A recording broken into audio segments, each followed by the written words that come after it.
Why do you have so many questions? Quit asking them and repeat what you did earlier. The deviant devil ordered the dragon to use its innate ability, Dream Maze, on it again. Who do you think you are to order me? The dragon was baffled by the deviant devil's arrogance. Listening to the devil ordered its assassin to use their strongest ability on it. The dragon wondered if the devil even knew that it was trying to assassinate it in its sleep. Nah, he knows I am here to assassinate him in his dream. Nobody could be that stupid. You better do what I ask of you, or else. The deviant devil threatened the dragon, seeing that it would not listen to its orders. You are stupid, aren't you? This is why parents are advised not to give their kids drugs from a young age.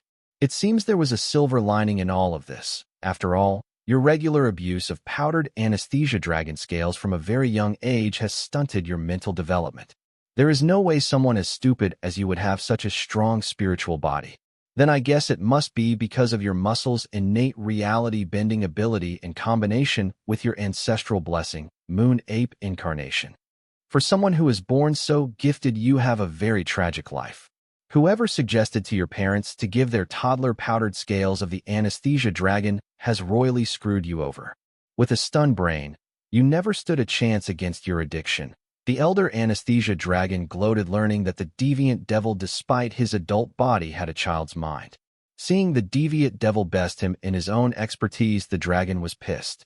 Understandably, since it has taken the dragon millenniums to hone its skills to perfection and gain the title Strongest Assassin. However, the devil was able to do the same, and then so, in a very small amount of time, thanks to its innate abilities and ancestral blessing.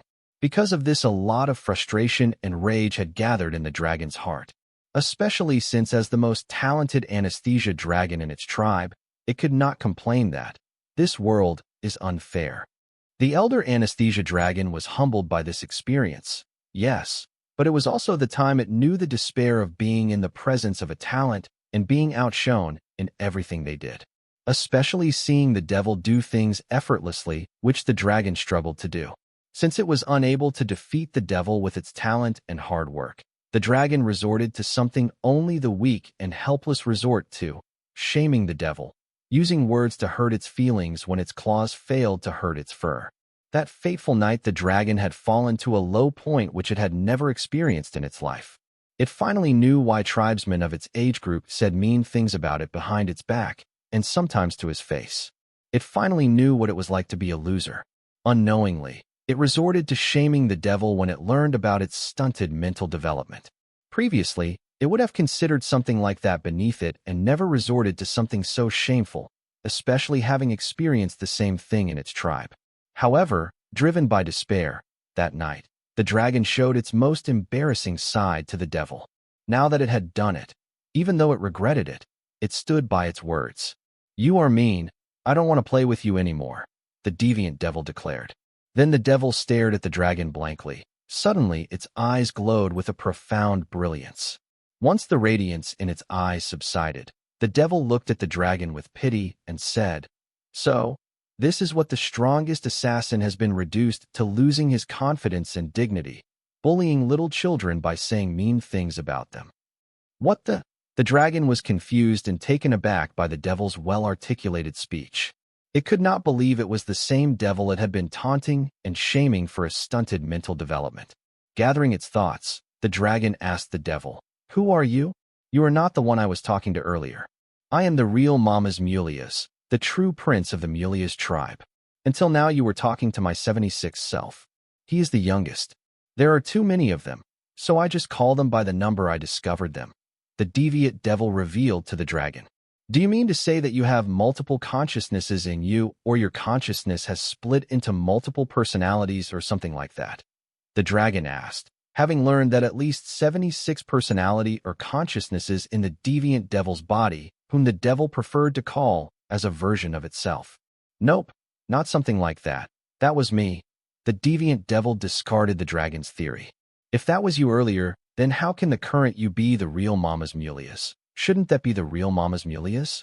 Or does it also believe itself to be the real Mama's Mulias and you to be the 76th, just like you do?" the dragon asked the devil, fascinated by the deviant devil's psyche. 76th was right. You have too many questions. Shut up and repeat the attack you used on me earlier. the deviant devil ordered, emitting an authoritative aura. Then it added, "If my guess is right, it should be your tribe's most feared ability, the dream maze, that only the most talented anesthesia dragons can awaken. How about this? I will use my innate ability on you if you tell me what's the deal with there being 76 or more of you." The dragon bargained with the devil. It attempted to understand its enemy better, but could not be more obvious. Even though it had failed to assassinate the devil this time, it was already preparing for its second assassination attempt on the devil, proving that its title strongest assassin was not just for show. Listening to the elder anesthesia dragon bargain with it, the deviant devil's brow frowned, intensifying the authoritative aura exuding from it. The authoritative aura then concentrated on the dragon and pressed it, as the deviant devil said, "What makes you think that you can bargain with me in here? This dream field might be the manifestation of your ability, but I am the king in here.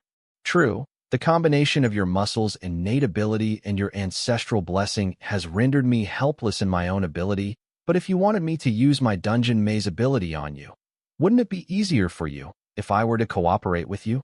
The dragon, who had finally began to come to terms with its own limitation against the deviant devil, docilely argued its point.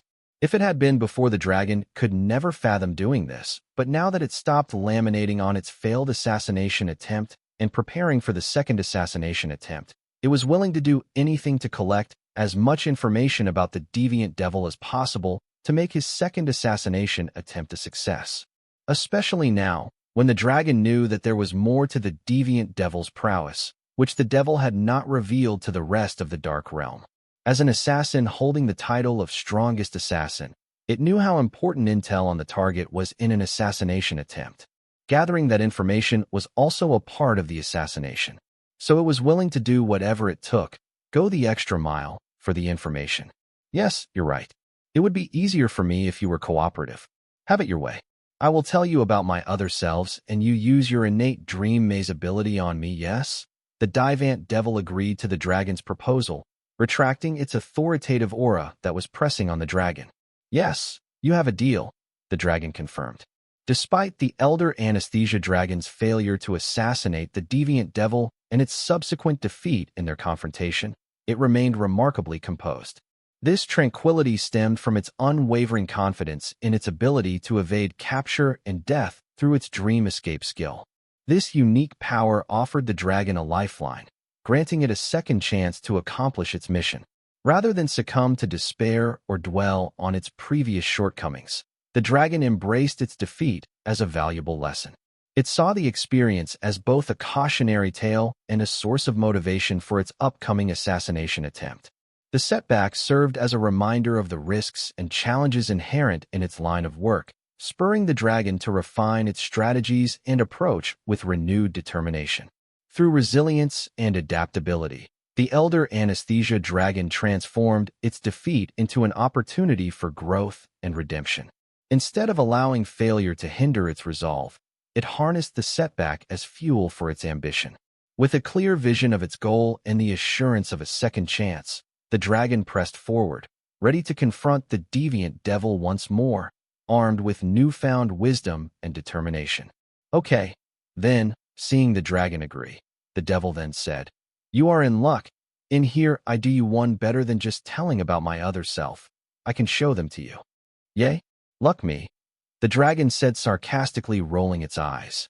Prepared to be amazed, the deviant devil declared to the dragon and then muttered to itself, "Everyone come out and greet our new friend." The dragon watched intently, not to miss any detail of the deviant devil's ability, as any little detail could be of big help during its second assassination attempt on the devil. Soon multiple auras filled the dragon's dream field, 76 auras to be exact. The dream field was now filled with 76 different solitudes. Each one had its unique aura. All of them had a humanoid ape form, but of varying shapes, sizes, and colors. However, their faces closely resembled each other, as if they were siblings. Looking at the 76 different versions of Mama's Mulias surrounding it, the dragon panicked. "I was having a hard time dealing with a single Mama's Mulias, but to think there were 76 of them. No, there has to be an explanation for this. Though they all had strong aura, their presence is feeble, except for one." That should be the real Mama's Mulia's, and the rest should be the apparition of its other selves manifested using its dream prowess. These are all versions of me. I am them, but they are not me. Get it? The deviant devil tried to explain its various forms to the dragon. How is it any different from what I speculated earlier? Your body is holding multiple consciousnesses. How is it any different from what you is saying? The dragon could have just agreed with the deviant devil and moved on, but it did not, as it needed to know the origin of these multiple versions of the deviant devil and whether it would have to kill all the version of it to kill the deviant devil. No, it is not the same as having multiple consciousnesses. It is more complex and sophisticated than that, the deviant devil asserted, adding, they are the version of me created using the combination of my muscles' reality-bending ability and my family's ancestral blessing. Unlike the rest of my family whose moon ape incarnation forms are just temporary, mine aren't. My body can morph into any of these versions of me as long as choose to. 76th is the dream version of me born in your dream field. He is still a child, which you mistook as stunted mental development because of drug abuse from an early age. Wait, you are saying that the awakened form of yours, which is formed by the combination of your muscles' reality-bending ability and your family's ancestral blessing, is not temporary like the rest of your tribesmen's awakened form. The elder anesthesia dragon was shocked to the core, learning that the deviant devil could morph into any one of its previous awakened forms at will. Just imagine the implication of this. The dragon felt dread in its heart. When the deviant devil awakened a form that was adapted to the dragon's dream field and bested the dragon in its own game, the only solace the dragon had in this despair was that the deviant devil's awakened form was temporary, but the skills it had honed for centuries would be with it for a lifetime. But now, learning the deviant devil's awakened form was not temporary, the dragon felt like somebody snatched the only crutch supporting its will from plunging into darkness. It started at the deviant devil blankly as if it had lost its soul, because the only way for the dragon to redeem itself as the strongest assassin, its plan for a second assassination attempt on the deviant devil fell through even before it started. Since the deviant devil's awakened forms were not temporary like the rest of Mulia's tribesmen's awakened form, the dragon realized that now that the deviant devil had an awakened form that had adapted to the skills it had spent centuries mastering and had immunity to its innate abilities from the get-go, the dragon could never be a threat to the deviant devil, let alone it trying to assassinate it. The elder anesthesia dragon lost all hope of ever being able to assassinate the deviant devil. It wanted to yell, "Why is the world so unfair? How can it create someone so gifted?" The dragon's despair was only logical as, in the moon incubation state, the deviant devil cannot be killed. All the damage sustained in this form will be healed when it enters the next state. In the awakened form state, the deviant devil will gain a new body that will be adapted to the battlefield where the moon incubation state was completed, but also gain immunity to all skills that had damaged it in the moon incubation state. The only thing stopping the Mulia's tribe from using their ancestral blessing to declare war on the entire Drac realm. No, the myriad realms was the penalty of the blessing. Both the states of their ancestral blessing had a time limit and were temporary, stopping the Mulia's tribesmen from abusing their insane effects. After the time limit, when the temporary state was lifted, they quickly gained a debuff, weakened state. Hence, the Mulia's tribesmen did not use their ancestral blessing unless they needed it. However, the deviant devil, unlike its fellow tribesmen, did not have to worry about these penalties because of its muscles' innate reality-bending ability. Without the penalties holding it down, the deviant devil basically a war god able to excel in any battlefield. In front of such an entity, the elder anesthesia dragon feeling despair was only logical. No, my awakened form is temporary too. It is just that you are too weak to last against me until I enter the penalty state from the awakened form state. The only difference between my awakened form and my fellow tribesmen's awakened form is that my awakened forms continue to exist as part of my muscle memory, while my tribesmen's awakened form gets erased when they enter the penalty state. Since all my awakened forms are saved as my muscle memory, I can enter them again skipping the moon incubation state at will, but not when I am in the penalty state.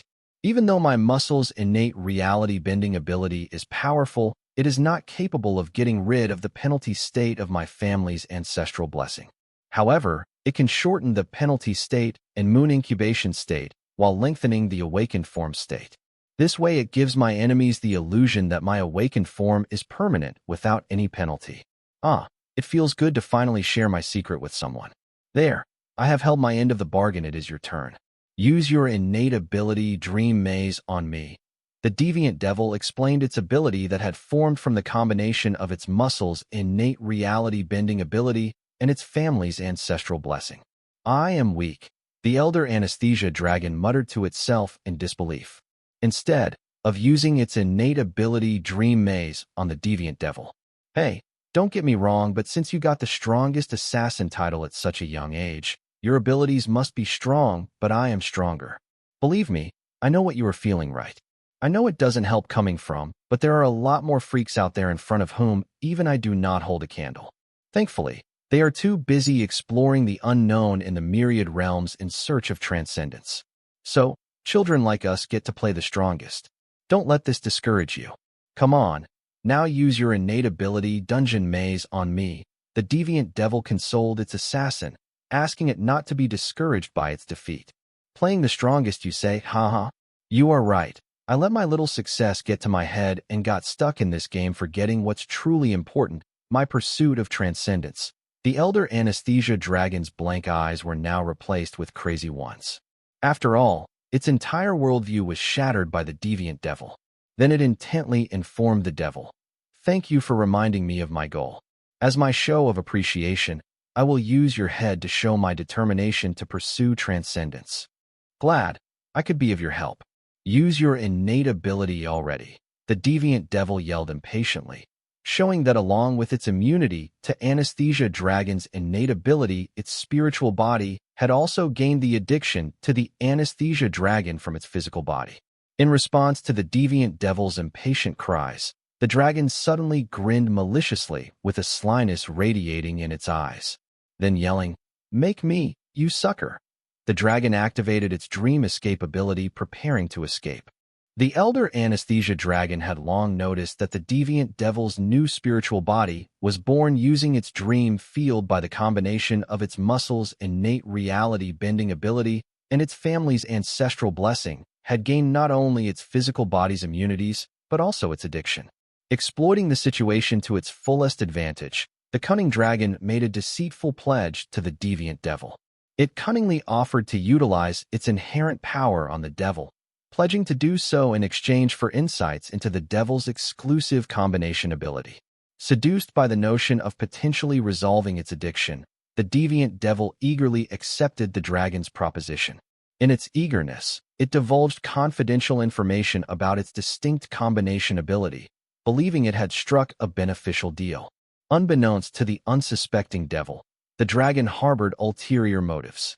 It sought to manipulate the devil's vulnerability for its own gain, cunningly weaving a web of deceit to extract valuable knowledge. With each morsel of information provided by the devil, the dragon's deceptive scheme unfolded further, ensnaring the devil in a trap of its own making. However, navigating through its elaborate scheme, the elder anesthesia dragon encountered a moment of uncertainty upon discovering the formidable prowess of the deviant devil's abilities. The overwhelming strength of the devil's skills threatened to undermine the dragon's resolve, casting doubt upon the feasibility of its plan. Faced with the daunting prospect of failure, the dragon wavered, its motivation waning in the face of adversity. Yet, amidst the shadows of doubt, a flicker of determination emerged. The devil, perhaps sensing the dragon's faltering resolve, offered what seemed like words of encouragement, igniting a spark within the dragon's heart. Buoyed by the devil's perceived support and bolstered by its own unwavering will, the dragon found the strength to persevere. Drawing upon its innate resilience and strategic acumen, the dragon pressed forward to see through its plan of manipulating the deviant devil into willingly giving up its unique combo abilities information to the dragon. Having successfully extracted the information from the deviant devil, the elder anesthesia dragon's demeanor shifted, its tone dripping with contempt as it hurled defiant words at its unsuspecting victim. "Make me, you sucker." With a smug sense of satisfaction, the dragon invoked its innate dream escape ability, intending to vanish without fulfilling its end of the bargain. much like a dine-and-dash maneuver. However, in its arrogance, the dragon had gravely underestimated the deviant devil's capabilities, particularly in its 76th awakened form, birthed within the confines of its dream field. This evolved state endowed the devil with powers far surpassing the dragon's expectations, catching the arrogant creature off guard. Furthermore, the dragon had failed to grasp the depths of desperation inherent in an addict's psyche. It was willing to go to any lengths to get its fix. As the elder anesthesia dragon initiated its dream escape innate ability, it cast a derisive glance towards the deviant devil, its confidence unshaken by the devil suddenly grasping it in an attempt to stop it from escaping. With a disdainful sneer etched upon its features, the dragon regarded the devil's desperate attempt to impede its escape as nothing more than a futile gesture. For centuries, the dragon had relied upon its dream escape innate ability to evade capture and elude adversaries, emerging unscathed from countless encounters. Its dream escape had become a cornerstone of its survival strategy, a testament to its skill and cunning in navigating perilous situations. As the devil clung to its form, the dragon's arrogance swelled, bolstered by the unwavering belief in its own abilities. With each passing moment, the dragon remained steadfast in its conviction that the devil's efforts would ultimately prove fruitless. Once again, the elder anesthesia dragon's dream escape ability proved its worth, whisking it away from imminent danger with flawless precision. Yet, despite the success of its escape, the dragon found that it could still feel the persistent grip of the deviant devil as it soared through the ethereal realms of dreams. That's when it realized the devil was latched onto it with an unyielding determination. With mounting disbelief, the dragon witnessed the devil's tenacity firsthand, its grip unrelenting despite the dragon's attempts to break free. In sheer disbelief, the dragon's composed facade shattered, replaced by a guttural cry of shock and frustration. "How are you doing this? Let go of me, you freak." The echo of its voice reverberated through the dream realm. "Not utility, you uphold your promise and compensate me for trying to default on our promise. You are coming with me," the deviant devil said, strengthening its grip on the dragon. It was able to grasp the dragon during its dream escape because its 76th, awakened from, was born from its dream field. Though it did not have the dream escape innate ability like the dragon, however, its body had adapted to the dream realm, allowing it to hitch a ride with the dragon when it activated its dream escape ability. "What promise? I don't remember making any promises. Let go, you freak. I will not come with you," the dragon yelled in distress, scratching the deviant devil with its claws, trying its best to get the devil off it. However, the dragon's spiritual body's attacks were like an ant's bit to the devil's spiritual body in its awakened form. Even though the dragon's attacks did not hurt it, the devil was not the one to sit quietly. It leveraged its body mid-flight with its hands ripped around the dragon's belly. Then it warped its legs around the dragon's torso, locking its feet with each other with the dragon in the middle. Feeling the squeeze from the devil's grip, the dragon groaned in pain. In pain, its body passively began to ooze a mild sleep aura as a counter to the damage from the devil's painful grip around its body. However, the devil did not stop. Once its leg's grip around the dragon's torso was tight enough, the devil let go of its arm and then swung sides, trying to use the force from the swing to rotate itself and get on the dragon's back. However, every time it tried that and failed, it felt an unknown pleasure as its junk rubbed against the dragon's body. A shocking scene unfolded amidst the mystic rout of the dream realm, as the desperate deviant devil clung to the fleeing elder anesthesia dragon. They flew through the mysteries of the dream realm, struggling with each other. With its strong legs warped around the dragon's torso, the deviant devil was suspended in midair, its form twisted and contorted, trying to mount on the dragon's back in a grotesque display of dominance. The dragon struggled against the devil with its all, but then a deep, euphoric moan escaped the devil's lips, echoing through the dream realm with a sinister allure. The sound reverberated through the dragon's very being, sending shivers down its spine and stirring a primal fear within its soul. Never before had it encountered such a perverse display of pleasure amidst a struggle. The dragon's movements faltered, momentarily paralyzed by the unexpected sensation coursing through its veins. In that fleeting moment of vulnerability, the deviant devil seized the opportunity to tighten its grip, its malevolent intent clear in its twisted grin. With a surge of dark energy, it propelled itself on the back of the dragon, mounting it. As the deviant devil mounted it, the dragon let out a roar filled with rage and desperation. Its desperation only grew as a rapturous groan escaped the enthralled deviant devil's lips once again. For some unknown reason, listening to the moans of the devil, the dragon felt a foreshadowing of a darkness that lurked within the heart of the devil, yet to truly reveal itself. In its anguish, the dragon threatened the devil. "You freak! How dare you mount my back? Unless you wanted to be forever lost in the mysteries of the dream realm, get off me this instant." You still don't get it, do you? My 76th awakened form is more adept in dream arts than you can ever dream of.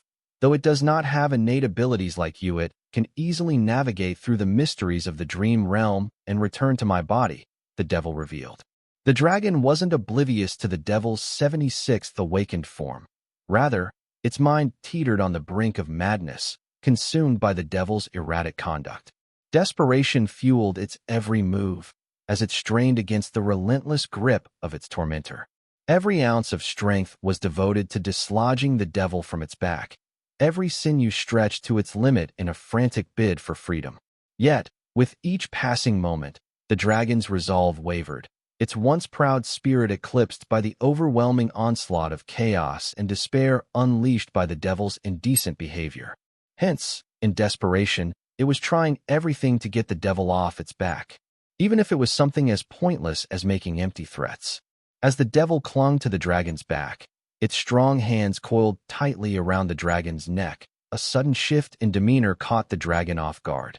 With startling intensity, the devil enveloped the dragon in a powerful and unyielding embrace from behind. The unexpectedness of the embrace sent a shockwave of fear rippling through the dragon's very essence. Feeling the devil's embrace, the dragon's instincts screamed in terror, its heart pounding in its chest. The sensation of the devil's hot breath against its neck sent a shiver down the dragon's spine, chilling it to the core. At that moment, fear consumed the dragon's every thought and movement, paralyzing it with a bone-deep sense of dread. Despite its formidable strength, the dragon found itself vulnerable in the grip of the devil's embrace, uncertain of what horrors lay ahead. "What are you doing?" the dragon asked the devil in a low murmur, its voice trembling with fear and shock. Uncertainty gripped its heart as it awaited the devil's response, unsure of what dark intentions lurked behind its actions.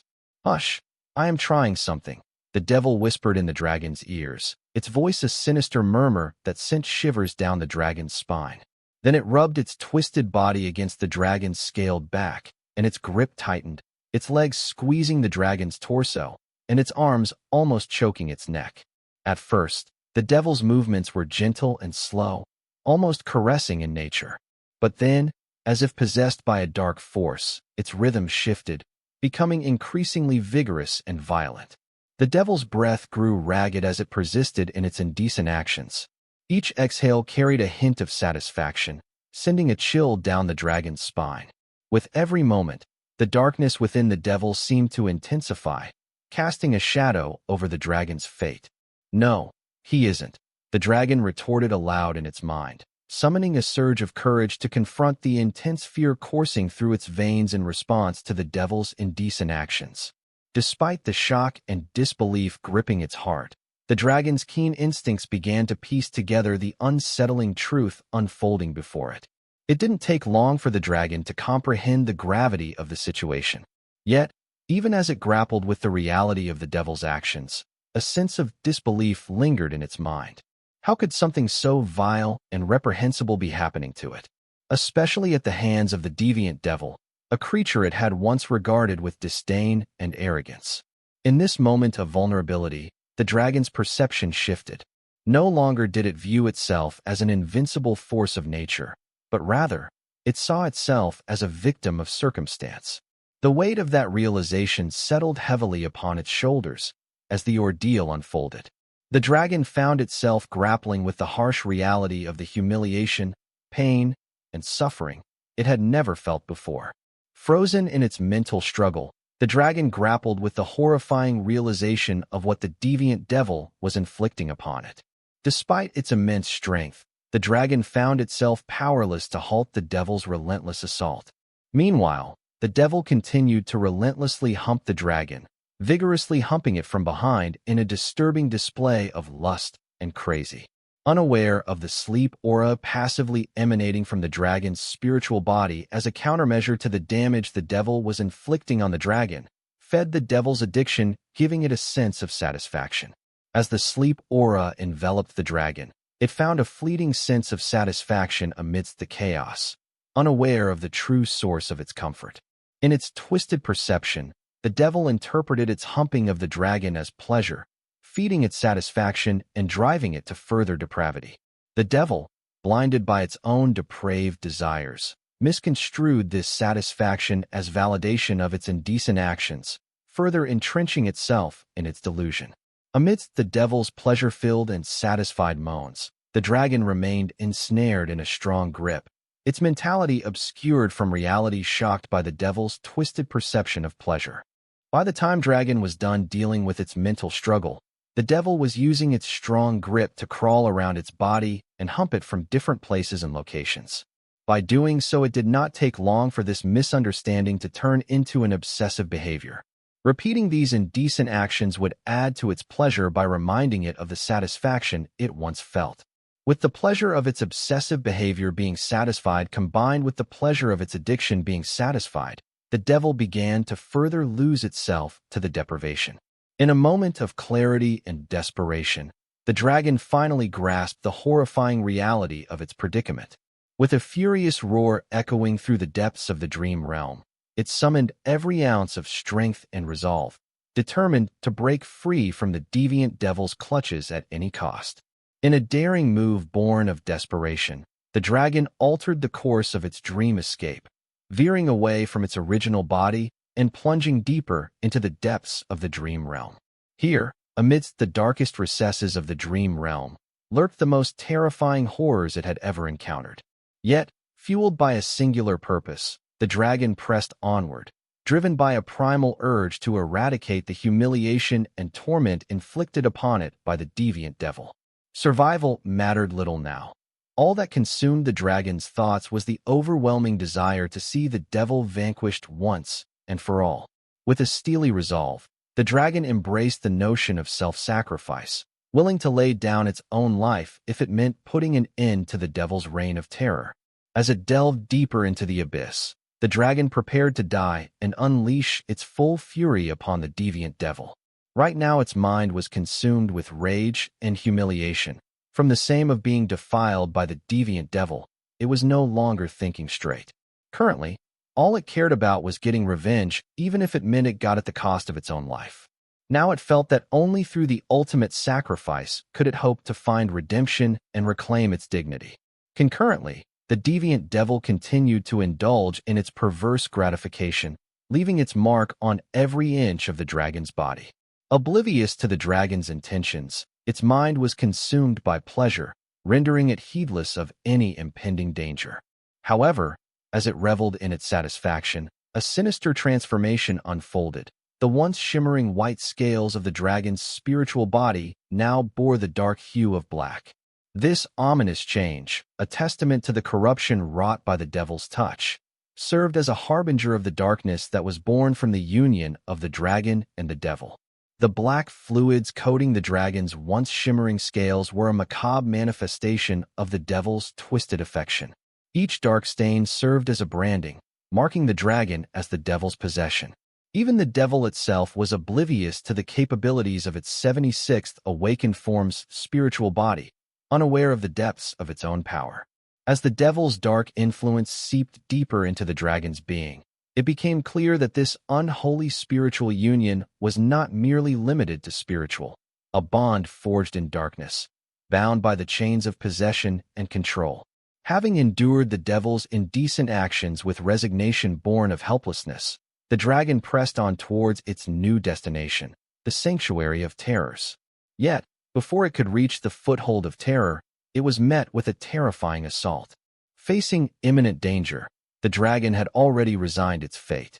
With a resolve to meet its end alongside the devil, it closed its eyes and speeded towards the attack, bracing for the impact of the oncoming attack.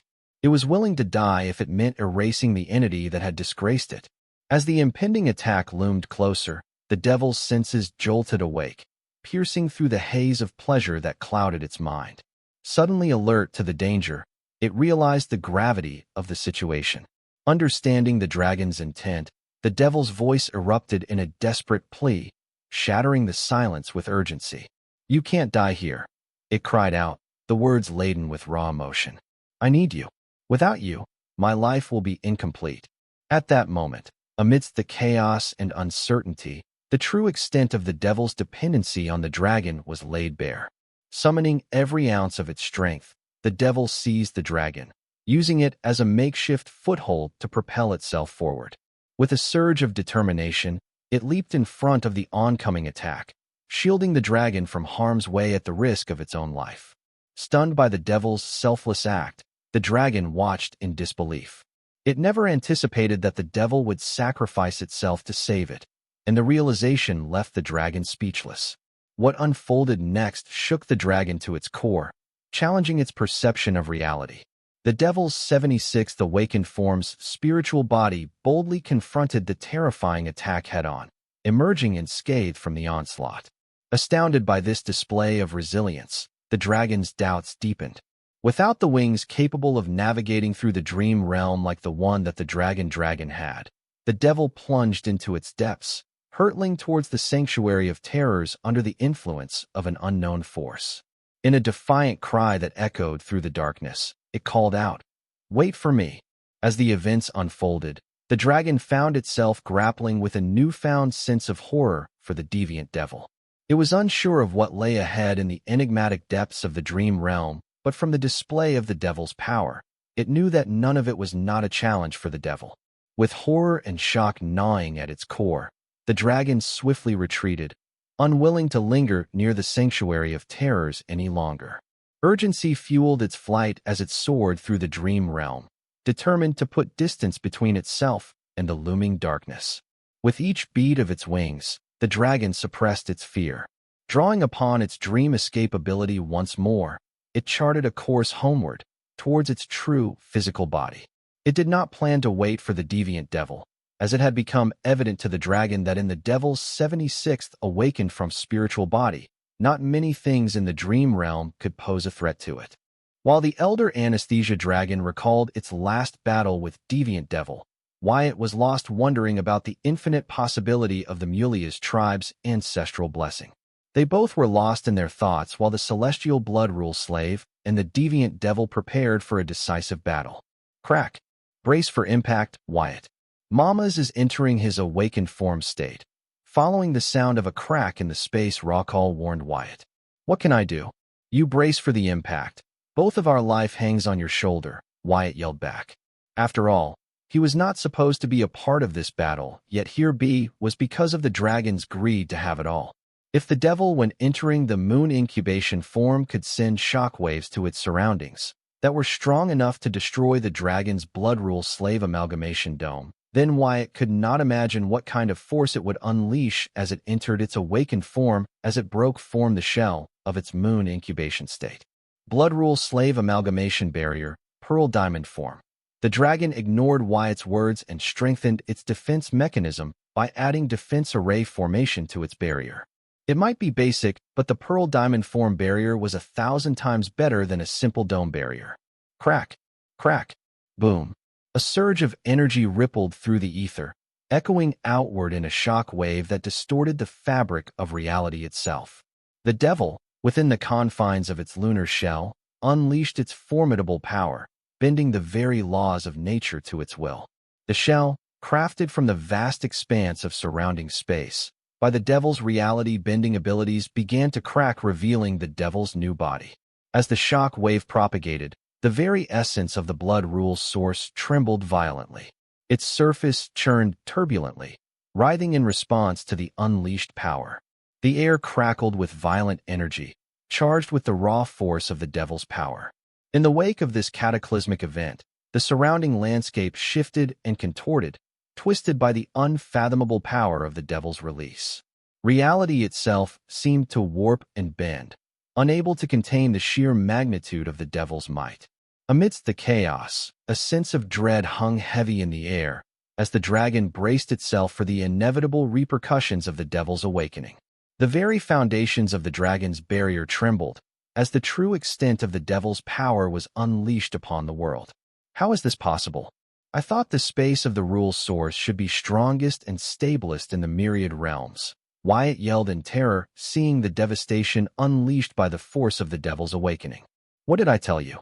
In its awakened form, its body adapts to the battlefield. In its current state, it is no different from having been born and raised in the blood rule's source. It would not be wrong to say its awakened form is the child of the blood rule's source. In here, nobody can stop his reign, let alone the space of the blood rule's source. The dragon answered with a sense of dread. Roar.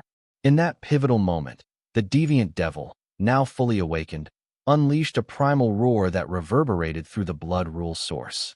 With a deafening sound that echoed across the battlefield, the blood rule domain of the celestial blood rule slave quivered under the sheer force of the devil's roar. Despite its previous inability to breach the formidable defenses of the blood rule domain, now in its awakened form, the devil's primal roar proved to be an unstoppable force. Like a fragile sheet of glass shattering under pressure, the once impenetrable blood rule domain yielded to the overwhelming power of the devil's primal fury. Thankfully, the devil directed its onslaught toward the celestial blood rule slave. As a result, the dragon's barrier, though shaky, still weakened from the shock wave, remained intact when the formidable blood rule domain crumbled under the relentless assault of the devil's primal roar. It was a good sign that the devil didn't want to deal with them yet. So far, the dragon's plan was going without a hitch. What is that, an owl or an ape? Wyatt asked the dragon in shock, finally managing to see the awakened form of the devil amidst all the chaos it had unleashed. He saw an ape with sanguine feathers instead of fur, talons instead of claws, and a beak for a mouth, with a pair of large, round, and striking eyes. That's an owl ape, the true appearance of the Mulia's tribe before they received the blessing of their ancestor. Now it only appears in their awakened form. Mulia's tribe is a hybrid race formed from the union of two ancient, now extinct races, the Mungazer Owl tribe and the Stone Ape tribe. The Mungazer Owl tribe was known for their ability to fly to the moon. Meanwhile, the Stone Ape tribe was known for their ability to swim in the magma at the core of the Dark Realm. So the union between these two tribes was unusual, yet it happened, and the Mulia's tribe are the evidence of that. However, as the child from the union of these two great tribes, the Mulia's tribe was not born with the traits of either of the tribes. In fact, they shared nothing in common with these tribes. They lacked the ability to fly to the moons like the Mungazer Owl tribe and the ability to swim on the lava at the core of the Dark Realm. However, they did have excellent qualifications, so nobody dared to look down on them, even if they were freaky apes with silver feathers and bird features. Hence they were called the Owl Ape tribe. It is said that before the blessing of their ancestors, the Owl Ape tribe would weep looking at the moon and burn their corpses in the lava at the core of the Dark Realm. This is also why the ancestor of the Owl Ape or the Mulia's tribe swallowed the ninth moon of the Dark Realm to prove his transcendence. The dragon narrated the legend of the Mulia's tribe at Hardlearn during its obsession with killing the deviant devil. With his newfound fascination with the Mulia's tribe and their ancestral blessing, this time Wyatt patiently listened to the elder anesthesia dragon narrate the legends of the Mulia's tribe while monitoring the actions of the deviant devil.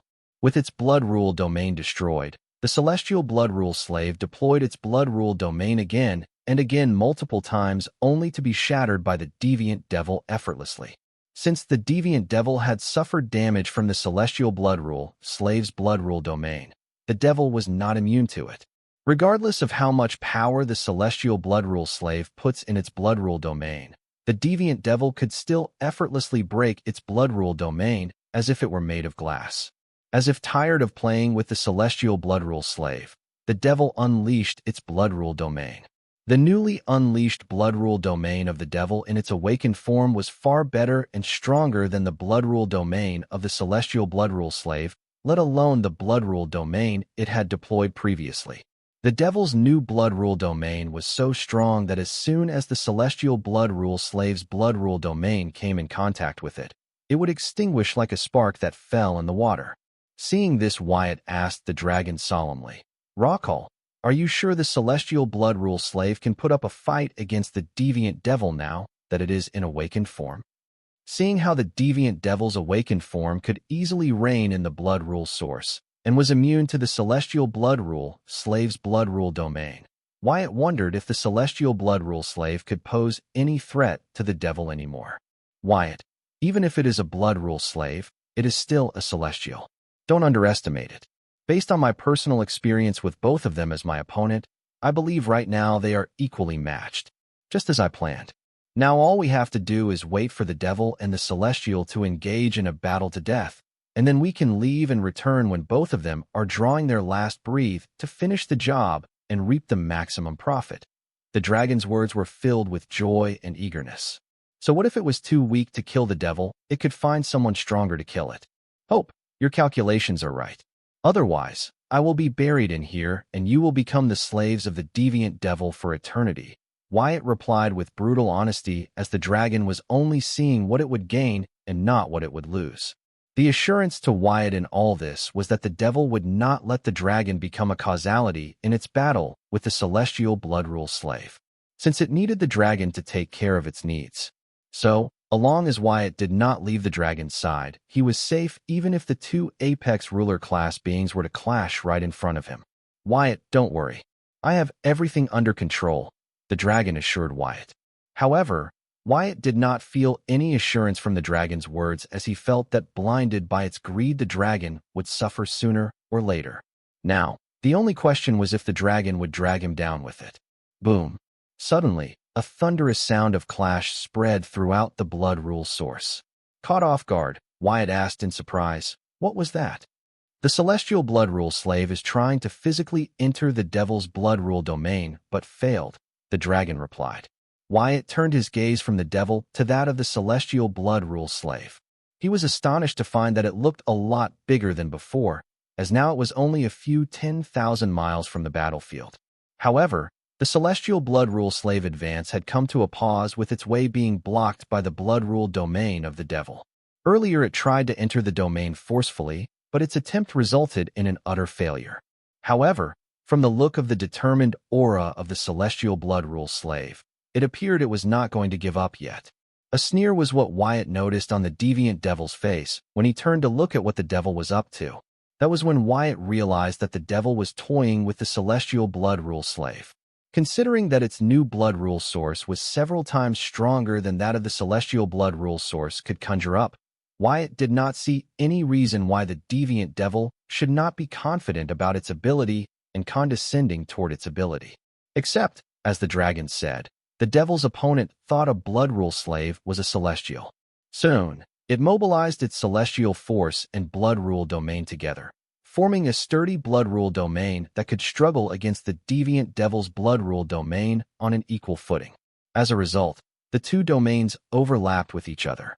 With the struggle between the two domains, powerful violent energy leaked and spread into the surroundings. The leaked energies were so powerful and volatile that the dragon's pearl diamond form barrier would not withstand them. Just when Wyatt thought he would have to escape using his devil merchant code privilege regardless of the dragon watching him, the blood rule domain moved the elements within it to protect the dragon, repelling all the rogue energies that set course to its barrier. Seeing this, Wyatt sighed in relief, but before he could complete his thought, it paused in the middle. Meanwhile, with the help of its fortified blood rule domain colliding with the devil's blood rule domain, the celestial blood rule slave entered the devil's blood rule domain and sped towards the battlefield. With its celestial force locking precisely onto the battlefield, it propelled toward it at a speed faster than it had shown before. Based on Hive AI calculation, it was only a matter of a couple of minutes before its massive body crashed into the battlefield. "Rockwell, I think it's time you sent me out of here." As the celestial blood rule slave was thousands of miles away, the battlefield was enveloped in a vast shadow, casting an eerie darkness over the blood rule source. It felt as though night had suddenly descended upon the entire area, shrouding it in an ominous veil. The dimmed surroundings intensified the sense of foreboding, as if the very essence of darkness had manifested itself on the battlefield to warn them of what was to come. Amidst this eerie atmosphere, whispers of uncertainty echoed through the surroundings within the looming shadow. These whispers were the elements escaping the battlefield, making way for the incoming celestial blood rule slave. Wyatt could adapt to the darkness as it served better replacement for the blood-red scenery of the blood rule source, as darkness represented the unknown while blood-red represented gore. He would take on the unknown over gore any day, but what bothered him was that an unsettling vacuum was emerging between the celestial blood rule slave and the point of impact on the blood rule source, the battlefield. It appeared as though a void was forming, as all elements from the atmosphere ran with frantic urgency, making room for the colossal celestial, fleeing from an impending cataclysmic collision. As the celestial blood rule slave approached the impact zone, the elements fled from the surroundings with frantic urgency, reminiscent of air escaping from an empty bottle when it was being filled with water. They seemed to be making way for the aggressive intruder, creating a vacuum that exerted immense pressure on the battlefield atmosphere. This pressure, akin to the weight of an entire planet, was a formidable force to contend with. For the likes of the awakened deviant devil and the celestial blood rule slave, accustomed to wielding immense power, the pressure posed little threat. However, for Wyatt, a mere mortal caught in the midst of this apex ruler-class clash, it was overwhelming. The force threatened to crush him into oblivion, squeezing every ounce of life from his fragile form. Even the elder anesthesia dragon, with its formidable pearl diamond form barrier, struggled to withstand the crushing weight, its resilience pushed to the limits. Amidst the chaos and turmoil, Wyatt fought to maintain his composure, his very existence hanging in the balance. Every breath felt like a struggle against the relentless force pressing down upon him, threatening to snuff out his existence like a candle in the wind. If not for the dragon's barrier sheltering Wyatt, he wouldn't be alive to even have this thought. Knowing that the immense pressure in the atmosphere of the battlefield would only increase as the celestial blood rule slave neared the impact zone, Wyatt urged the dragon, "Rockall, you have to send out of here now." "Not yet. Wait for the owl ape to engage the enslaved celestial." The elder anesthesia dragon responded coldly. It continued to hold, even though it knew that the battlefield was becoming too dangerous even for it. Come to think of it, it was only able to survive so far in the collusion of the two strong blood rule domains because of the deviant devil's favor. Otherwise, it would have long been forced to escape by the violent rogue energies that escaped with a clash between the two blood rule domains. "You stubborn old fool, the celestial blood rule slave is only a few seconds away from impacting use. We have to leave now," Wyatt yelled.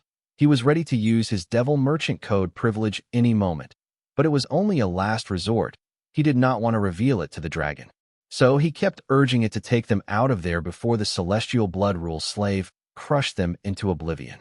Hold it, the celestial blood rule slave breaking through its new blood rule domain is a provocation for the devil. It will strike soon to redeem bruised ego. Wait for it. The dragon explained, knowing that the devil's ego will not let anyone best it in its awakened from. It loved to look of despair on the opponent when they saw it achieve what took them years to master in an instant. Boom. As the dragon had foreseen, the devil lunged forward with sudden ferocity, hurtling towards the oncoming celestial blood rule slave at incredible speed. The force of its movement was so immense that the very surface of the blood rule source quaked in response, as if struck by a powerful earthquake. The impact reverberated through the battlefield, sending shockwaves rippling outward. "Now, we can leave." Seeing the devil leap to confront the celestial blood rule source midair, the elder anesthesia dragon finally agreed to leave the battlefield. Now, even if the devil knew that the dragon was escaping, there was little it could do but watch the dragon escape. Even if it were to give up its attack to stop the dragon, it would have to withstand the celestial blood rule slave's attack. In a neck-to-neck battle, even a small distraction could be deadly, so the devil could only watch as the dragon fled. "Wyatt, hold on tight. I will carry the entire pearl diamond barrier with me," the dragon informed Wyatt, chanting, "Dream escape." Wyatt rooted his world calamity tree roots within the protective embrace of the pearl diamond barrier, readying for his enchanting journey through the dream realm alongside his physical body, an ability unique to the Elder Anesthesia Dragon. While not particularly potent in terms of raw power, this ability held great significance as an unparalleled means of escape. In the ethereal dream realm, physical strength mattered little, for it was a realm of illusions and imagination. However, the ability to traverse this realm while retaining one's physical form bestowed upon the dragon a distinct advantage, making it a top-notch escape ability. Wyatt waited for the dragon to whisk him away out of the blood rule source through the dream realm, but that never happened. Instead, he heard the dragon frantically repeat, "Dream escape, dream escape, dream escape. Rockall, calm down, tell me what's going on." Listening to the Elder Anesthesia Dragon's panicked chants as it attempted to activate its innate dream escape ability, Wyatt couldn't shake the feeling of apprehension gnawing at him. It was evident that the dragon's seemingly flawless plan had hit a roadblock at a critical juncture. Despite Wyatt's repeated warnings about the dangers of its greed, the dragon had stubbornly persisted, blinded by its desire for power and control. Wyatt harbored no sympathy for the dragon's predicament.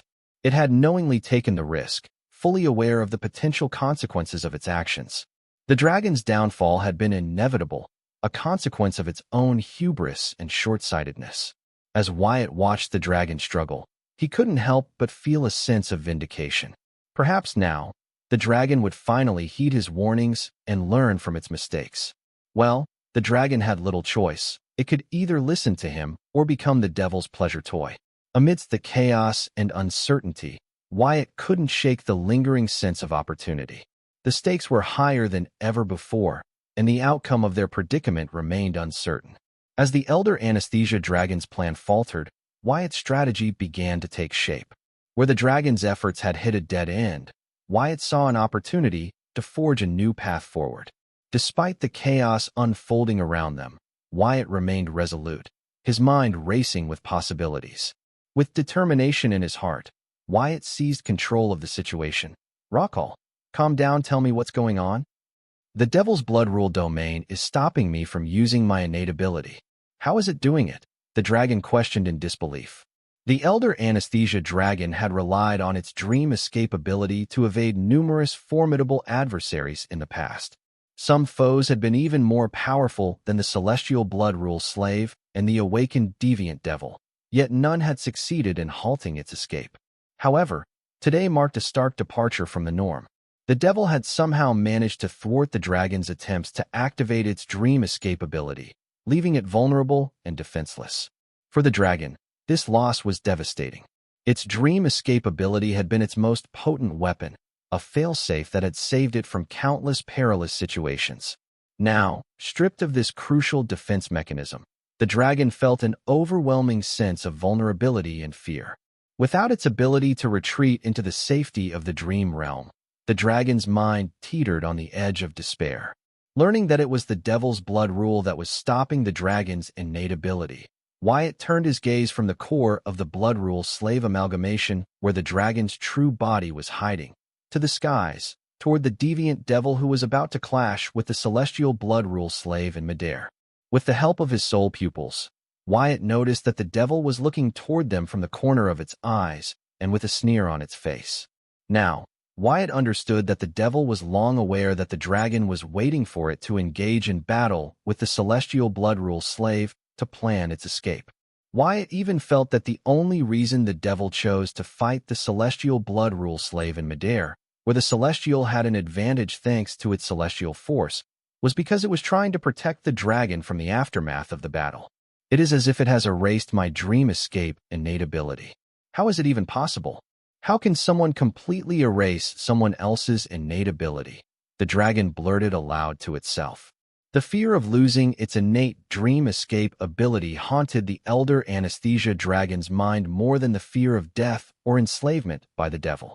The despair of losing its innate ability was akin to a bird losing its wings or a fish losing its gills. It was as if a core part of its being had been stripped away, leaving behind a hollow shell of what it once was. The dragon's existence felt devoid of purpose, its very essence shattered by the cruel hand of fate. In the grip of such overwhelming despair, The dragon found itself consumed by a profound apathy towards life, death, and freedom alike. These concerns paled in comparison to the crushing weight of its loss. What was the point of fighting for survival when the very thing that made life worth living had been torn from its grasp? The despair it felt from losing its innate ability was so strong that it no longer cared about its life and death or freedom. Rockwell, pull yourself together. As long as we survive, we can regain everything we have lost, Wyatt yelled, urging the dragon not to give up on life yet. As long as it survived, it could find something to make up for its loss. Wyatt, I am sorry that you have to pay for my greed with your life. However, please know this, I never meant for this. I really value our time together. During this few millennium hiding from that damned devil, I had forgotten about home, but with your arrival, I once again felt back at home. However, I wanted it all. I let my greed get the best of me. I am sorry, my dear friend. The elder anesthesia dragon had given up on life itself. To Wyatt's ears, the dragon's words resonated like a solemn farewell, as if it were reciting its final testament. No, Rockall, you cannot give up yet. What if I were to tell you that I have a way to help you get your innate ability back? Wyatt informed the dragon. Wyatt, don't do this. Let us enter the afterlife together on good terms. Don't resort to desperate lies. It will only make me feel disgusted towards you. The dragon cautioned Wyatt, its tone grave and somber. Its dream escape innate ability was an exceedingly sensitive topic for it at present. It did not believe that a demon master realm world calamity tree, which had been hiding under some rock in a third-rate world, would have the answer to get its innate ability back. You big fool. How do you think I was able to enter the blood rule source despite being a world calamity tree? Rockall, I am asking you to trust me this once. I have a way to help you get your abilities back. Wyatt persuaded the dragon, eagerly worrying that it might attempt suicide or something similar out of despair. Wyatt never planned to target the elder anesthesia dragon. It was ruler class for F's sakes. Regardless of how he approached this matter and how carefully he was, the strength difference between the two of them was a huge variable that he could not ignore. Therefore, he wanted nothing to do with it from the start. As long as he manages to escape its clutches without leaving any hidden dangers, he would consider it a big win. However, when the opportunity presented itself, he would be a fool to not take it. Now, the circumstances were at the point where he had no choice but to use his devil merchant code privilege to switch his soul to the pseudo-calamity soul gem by Kuthdia's side. Even if the dragon was watching him, there was no other option for him but to risk it and escape. Since the dragon would die with the devil at the hands of the celestial blood rule slave or get captured and enslaved by the devil, Wyatt believed he did not need to worry about it seeking him later. Nonetheless, there always remains the risk of the devil spoiling the dragon, its sex toy. The dragon can ask it to help him capture the world calamity tree that escaped. Seeing how the devil cared for the dragon, Wyatt thought the possibility of this happening was not low. With the help of the deviant devil, the dragon could else track and capture Wyatt. All this was just mere speculation, but it could happen. This was Wyatt trying to convince himself that targeting the dragon was okay and not bad, or him overreaching himself or being greedy as the dragon was. Wyatt's struggle was because he saw the dragon's downfall with his own eyes. It had a perfect plan. It could have gotten its revenge and resources to go a step further into its pursuit of transcendence. However, the seemingly perfect plan fell through at a critical junction. Wyatt feared that could be him. Nobody could have guessed that the devil found a way to strip the dragon of its greatest strength, but it did, turning Dragon's almost successful story into a cautionary tale. Currently, losing its innate ability, the dragon was wallowing in its sadness, pain, and despair. All Wyatt needed to do was say the magic words, and the dragon would submit to him. What could go wrong? Wyatt wondered and further contemplated. Yes, the wallowing dragon in front of him was the perfect example of one's greed being their doom, but it could not be more easy. Was Wyatt being indecisive? No, he was being extra careful. The dragon he planned to target was also being targeted by the deviant devil. Stealing a ruler-class prey from right under the nose of an apex ruler-class predator was not going to be easy. He got caught, then the consequences were unimaginable and not something Wyatt could fathom. Wyatt's concern was not the dragon. The devil had already defeated it in body and mind for him. His concern was the deviant devil. That asshole has been relentlessly hunting the dragon for a few millenniums. Now that it had the dragon at its mercy, would it not be furious if Wyatt were to rob the dragon from it? Fortunately, the devil, unlike the dragon, had only seen Wyatt's world tree form and not his original form. So, he was covered on that front. Now the question was if Wyatt dared to steal the prey of an apex ruler-class predator. Yes, did. Was he being stupid? No one can tell until it plays out. As such, Wyatt did his best to persuade the dragon not to resign to its fate and fight back, as he would give it what the devil had striped from it. You big fool. How do you think I was able to enter the blood rule source despite being a world calamity tree? Rockall, I am asking you to trust me this once. I have a way to help you get your innate ability back. Are you speaking the truth? The elder anesthesia dragon asked Wyatt. Sparks of hope could be seen igniting its eyes, but only to be smothered by the despair. The dragon was still trying to fathom how one could strip one's innate ability, so it could not imagine how could help some regain their lost innate ability. Out of the many things the deviant devil could do to the dragon, it knew that the only thing that would break its spirit was striping it of its cherished innate ability. Now, no matter what Wyatt said to the dragon, it was proving difficult for him to get it to grab his hand. Wyatt wondered if the dragon was too far long gone to even be of any help to him. Well, even without its spirit, the dragon's ruler-class body and its storage space were worth a huge fortune. If he manages to pull this off, he will not be making a loss on this one. So, he continued to persuade the dragon. Yes, I swear on myself that I can help you get your innate ability back. Wyatt swore, and then spoke words of encouragement to the dragon, trying to uplift its spirit. But does it matter? Wouldn't you rather die trying than resign to your fate like a coward? You are a freaking anesthesia dragon, for God's sakes. The dragon did not respond. It could not care less of Wyatt's words of encouragement. It was conflicted, trying to gauge whether Wyatt telling the truth. Raukal, you have to trust me on this one. Since you don't care if die or are enslaved, then why not take a gamble? A gamble on me. Wyatt said all the right words that a desperate soul would be susceptible to. A gamble, the dragon muttered. Yes, a gamble. Take a gamble on me. Show me that the words you spoke earlier were not just words, but you meant them. This is our opportunity, Raukal, not only to redeem yourself, but to gain everything you lost here today. Wyatt provoked the dragon and ended with a question. So, Raukal, did you mean what you said earlier? Wyatt, I did mean those words. If a gamble is what it takes for me to prove my genuineness, then so be it. Since you are all I have left, the elder anesthesia dragon said, using the last of its sanity that had yet to be consumed by despair. Then the core of the pearl diamond form barrier opened inwards, and the dragon's true body, still asleep and in war dragon form, descended next to Wyatt while being manipulated as a puppet by its spiritual body. Revealing its true body, it asked Wyatt, "What do you need me to do?" Dragons are known to be lone creatures, with not much strong attachment to their pack. The only time they could be seen together was during their mating season or when laying eggs. They varied from different tribes of dragons. But for the anesthesia dragon tribe, they did not mate in orge, but they laid eggs and raised their hatchlings together as a pack. After all, the anesthesia dragon's sleep cycle was unique to their tribe.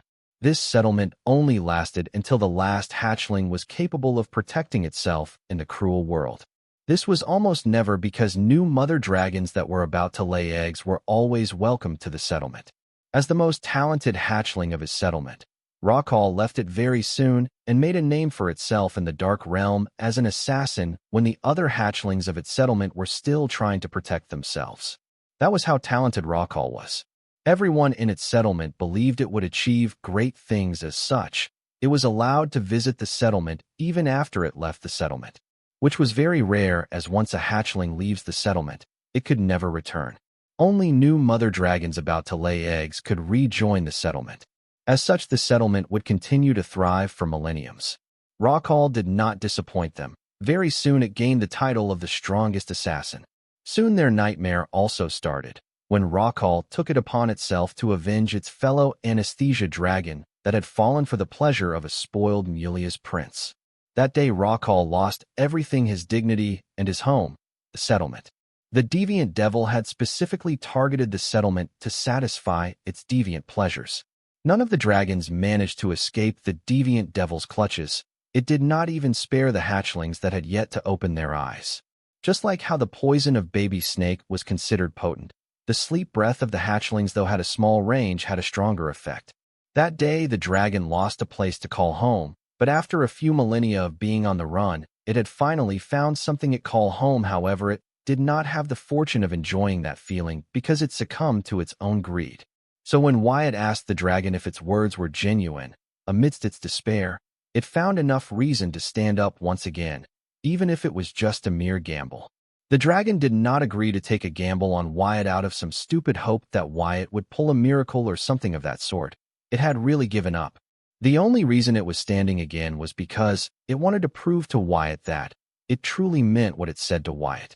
It did not care if Wyatt could help it regain its innate ability. It only hoped that Wyatt knew it really did not mean for him to be collateral damage in its quest of greed. It wanted to show Wyatt that though their time together was short, it cherished moment of it. Even in its moment of despair, it found the power to think of Wyatt. That was how much it cared for Wyatt. Had it not succumbed to its greed, things would have been different. However, the dragon did not regret any of it. It knew that, had it given up on pursuing its path to transcendence, it would come to regret and despair that for millenniums, even more than now. The dragon was grateful that it got to know Wyatt, even if it was just for a short while. If things were not meant to be, there was no use forcing it. Okay, all you have to do is enter this monster orb and not come out until I ask you to. Can you do that? Wyatt asked the dragon, summoning an A-rank monster orb. It was the monster orb he used to store the stone Viltronians. A few of its spots were empty in it, as some of the stone Viltronians were inside the seed world helping Dre manage it. But were they enough to hold a ruler-class dragon? Now that was up to Rockall. Wyatt was taken aback by the fact that what got the dragon back on its feet was their friendship. He did not know he had such a huge impact on the dragon in such a short time. Actually, he still did not have the slightest idea of how much the dragon cared for him. Even if he knew, Wyatt couldn't care less about it because he knew, considering the difference in their strength and the dragon's arrogance, it would try to dictate all his actions. Wyatt would agree to the dragon's friendship, but the dragon trying to dictate his actions and day-to-day life was a big no. No, his ego won't allow it. Regardless of how much the dragon cared for him, Wyatt knew that in the end, it was just a recipe for a toxic relationship where one of them would kill the other. Killing such a relationship in the curdle before it blossomed was the best option. You want me to enter this? The dragon asked Wyatt, taking the monster orb from his hands. Yes, you need to enter it, so that I can take you out of here with me. Once we are in safety, then we can discuss how to get back your innate ability, Wyatt explained, without going into details. The elder anesthesia dragon, even in despair, appeared as majestic and powerful as ever. With its brows frowned, it fiddled with the mysterious monster orb it took from Wyatt's hands. With its long experience and acute perception, the dragon discerned the orb's true nature with a mere glance, a tool used to ensnare and contain monsters. Within the orb's depths, it glimpsed a few weak and peculiar creatures, imprisoned within its transparent confines. As a ruler-class dragon, the elder anesthesia dragon possessed an indomitable pride that forbade it from submitting to anyone, regardless of who they were, let alone to the whims of such an insignificant item. To even consider entering the orb would be an affront to its regal stature. If it was not Wyatt, but some other being, the dragon's wrath would have been swift and merciless. Even if we're despairing and dying, someone demeaning it was not something it could allow. Yes, it had given up on life, but it was only willing to end it all by dying at the hands of a few powerful beings in the myriad realms, like the celestial blood rule slave and the devil. Yet, despite its reluctance, the dragon hesitated to dismiss the request outright, believing that perhaps there was more to Wyatt's request than what met the eye. Perhaps this was Wyatt's way to carry him out of the blood rule source along with him, using the secrets yet untold. The elder anesthesia dragon, torn between its promise and pride, finally said, "This is not strong enough to hold me. Don't you have some other storage space? Better storage space." "No, this is all I have," Wyatt retorted, rolling his eyes at the elder anesthesia dragon. He observed the dragon's futile attempt to cling to its pride, despite claiming to have surrendered to despair moments earlier. Wyatt found it ironic that the dragon, once on the brink of suicide, now hesitated to enter the monster orb, a potential lifeline that could restore what it had lost due to its greed. He couldn't help but chuckle at the dragon's stubbornness, realizing the absurdity of its reluctance to seize the opportunity for salvation. Yes, the A-rank monster orb could only hold A-rank monsters at best. As the creator of the monster orb, Wyatt had a profound knowledge of its limitations and drawbacks. The elder anesthesia dragon's assertion was not unfounded. It was simply too powerful to be contained within the orb's confines. Wyatt understood this well. After all, he had created the monster orb card from scratch and knew its capabilities better than anyone. However, Wyatt also knew that the dragon's assessment was only partially accurate. While the orb might not have been able to contain the dragon through force, there was another possibility, one that the dragon seemed unwilling to consider. If the dragon were to enter the monster orb willingly, without resistance, the limitations it stated about the monster orb's space would not exist. The distinction was crucial. Capturing the dragon through coercion would likely prove futile, but if the dragon chose to enter the orb of its own volition, the outcome could be vastly different. Wyatt knew this long ago as proposed the dragon to enter the monster orb. He believed with his persuasion and promise so far the elder anesthesia dragon would have no problem entering the orb. But he seemed to have underestimated the dragon's pride. Rakal, stop hesitating. You may have already guessed that although the space inside the monster orb isn't strong enough to contain a ruler-class being, if you're willing to suppress your realm and use your power to fortify its space, you can easily conceal yourself within the monster orb long enough for me to extract you from here, out of the prison of these damn blood-rule domains. Observing the elder anesthesia dragon's reluctance to enter the monster orb, Wyatt sought to assuage its concerns by explaining. With patience and determination, Wyatt articulated a compelling argument, urging the dragon to reconsider its stance. Wyatt emphasized that while the space within the orb might indeed be insufficient to contain a being of the dragon's immense power, there existed a potential solution, one that required the dragon's cooperation. Wyatt began to explain it earnestly, trying to persuade it that if the dragon was willing to suppress its power and enter the space of the monster orb without resistance, it could effectively hide within its confines. By voluntarily restraining its realm and refraining from reinforcing the orb's space, it can utilize the orb as a temporary sanctuary. Wyatt's words hung in the air, carrying the weight of possibility and hope. He knew that convincing the dragon to relinquish its pride and trust in him would not be easy, but he remained steadfast in his conviction. Using sincerity and empathy, Wyatt extended an olive branch to the dragon, offering a path towards safety and redemption. It was now up to the dragon to make a choice, to cling to pride and despair, or to embrace the possibility of salvation within the confines of the monster orb. Wyatt's determination burned bright within him, an unyielding resolve that refused to falter in the face of the dragon's pride. He had made up his mind. He would see this through to the end, no matter the obstacles that lay ahead. As he stood before the elder anesthesia dragon, he knew that the road ahead to capture this magnificent creature would be fraught with challenges and uncertainties. Yet, he was undeterred. He had thought all of it through when he had commenced his plan to capture the elder anesthesia dragon. Even if things did not unfold as planned, Wyatt remained steadfast in his commitment to succeed. He understood that taming a ruler-class dragon was not going to be easy, as it was not a small feat. Nobody said that it was going to be an easy task to trick a ruler-class dragon. It was a task that tested the limits of one's strength, courage, and perseverance. The mere thought of the apex ruler-class deviant devil struggling for millennia to subdue the dragon served as a stark reminder of the enormity of the task at hand.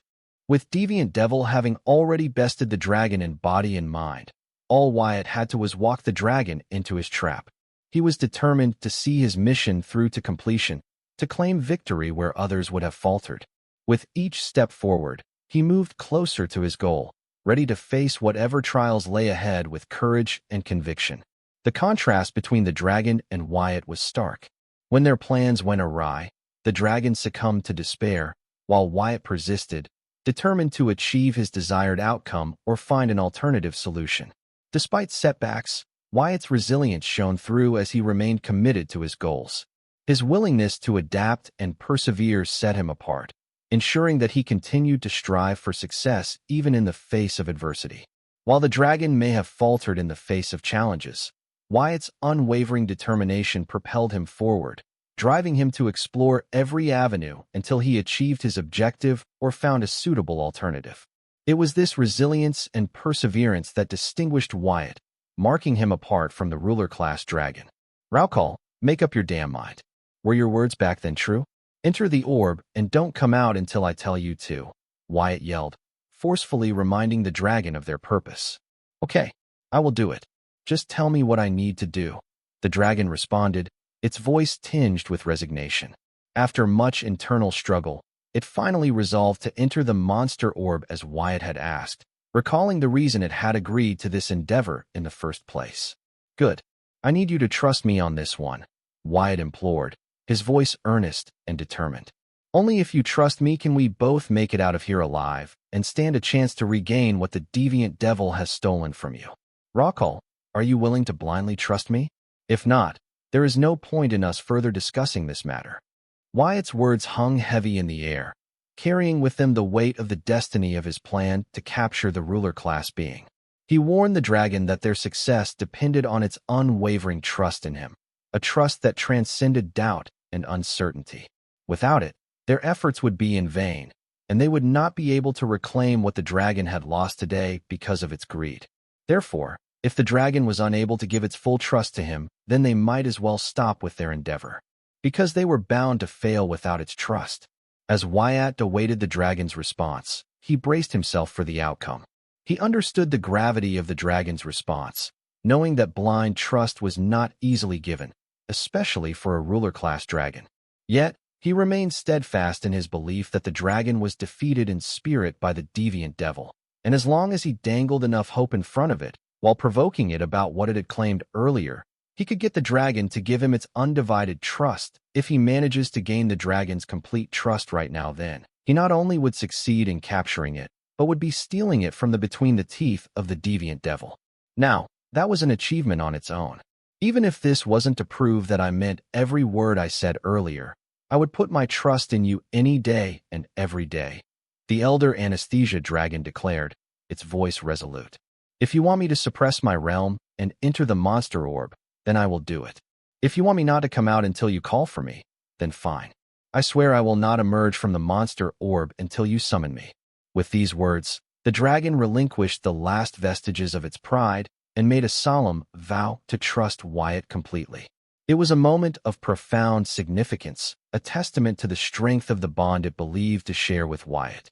The dragon's decision to trust Wyatt was not merely an act of self-preservation, but a demonstration of its unwavering commitment to the words it spoke to earlier. Each one of them was genuine and from its heart. The dragon prepared to suppress its realm and enter the monster orb, believing that this could be its final act, its last deed before oblivion. Yes, until the end it did not once believe that Wyatt was capable of helping it regain its innate ability. It even doubted that Wyatt was capable of escaping the bounds of the celestial blood rule slave and the deviant devil's blood rule domains. Yet, it faced Wyatt's demand with courage and determination, knowing that its trust in Wyatt was its last chance and final act to proving him that it did not mean to drag Wyatt down with him because of its greed. Thank you, but your promise is not enough, Wyatt stated firmly, his expression grave. I need you to take an oath with Blood Rule Source as the witness. I'm doing this to ensure that we can escape this place without any further complications. In your current condition, I cannot trust you to keep your word.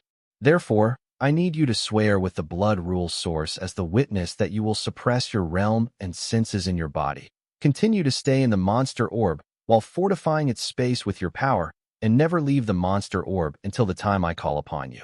If you truly trust me as you just said, then it would not be a problem for you to promise this. Wyatt's words were spoken with a straight face and indifferent tone, belying the gravity of the situation. He understood the necessity of ensuring the dragon's unwavering commitment, especially given the high stakes of his endeavor. He did not want things to go sideways when the dragon realized what was happening. That was why the oath was necessary. The oath, witnessed by the Blood Rule Source, served as a solemn, binding contract, one that could not be broken lightly in any part of the myriad realms. As Wyatt awaited the dragon's response, he remained resolute, his determination unwavering. He knew that his success in capturing the dragon depended on the dragon's willingness to make this vow, and he was prepared to see this through. An oath with the blood rule's source as a witness. The elder anesthesia dragon exclaimed. It did not expect Wyatt to demand him to take an oath. Roar! The dragon looked at the ceiling of the pearl diamond form barrier and let out a thunderous roar expressing its despair. As if yelling, Why? Why must I suffer like this? What crime did I commit to be treated like this? Roar! The dragon's roar, though thunderous as before, no longer held a sense of majesty, rather it sounded more like a wail, a cry of despair. The emotions in its heart and mind rushed out and poured through its roar. The dragon finally found someone it could consider home after a millennium of being on the run. It was even willing to blindly trust that someone, without any questions, regardless of the consequences, but that someone did not even trust it back, enough to even trust that it would keep its word to them. Instead, they demand an oath as proof of the blind trust it promised them. As a ruler-class being, nobody knew the consequences of an oath taken in the presence of the blood rule source better than the dragon itself. The cruel truth was that it did not have to look far back to understand why it was being treated like this. It had betrayed their trust for its greed, now it had to give up itself to earn their trust back. The dragon closed its eyes in surrender. He had already decided to let go of its pride and enter the demanding monster space used to tame lower-level beings, to prove that it did not mean for things to end this way. Now it was willing to let go of its will to prove the very same thing. This was the attempt to make up for its regret. The dragon's obsession with Wyatt was mostly misplaced feelings. The dragon has always regretted and felt guilty about ignoring what the deviant devil did to its tribe and remaining in hiding as its tribe members suffered and died in its place. With Wyatt's appearance, it saw a chance to re-establish its tribe from the being. It saw him as a chance to make up for his millennium of guilt and regret.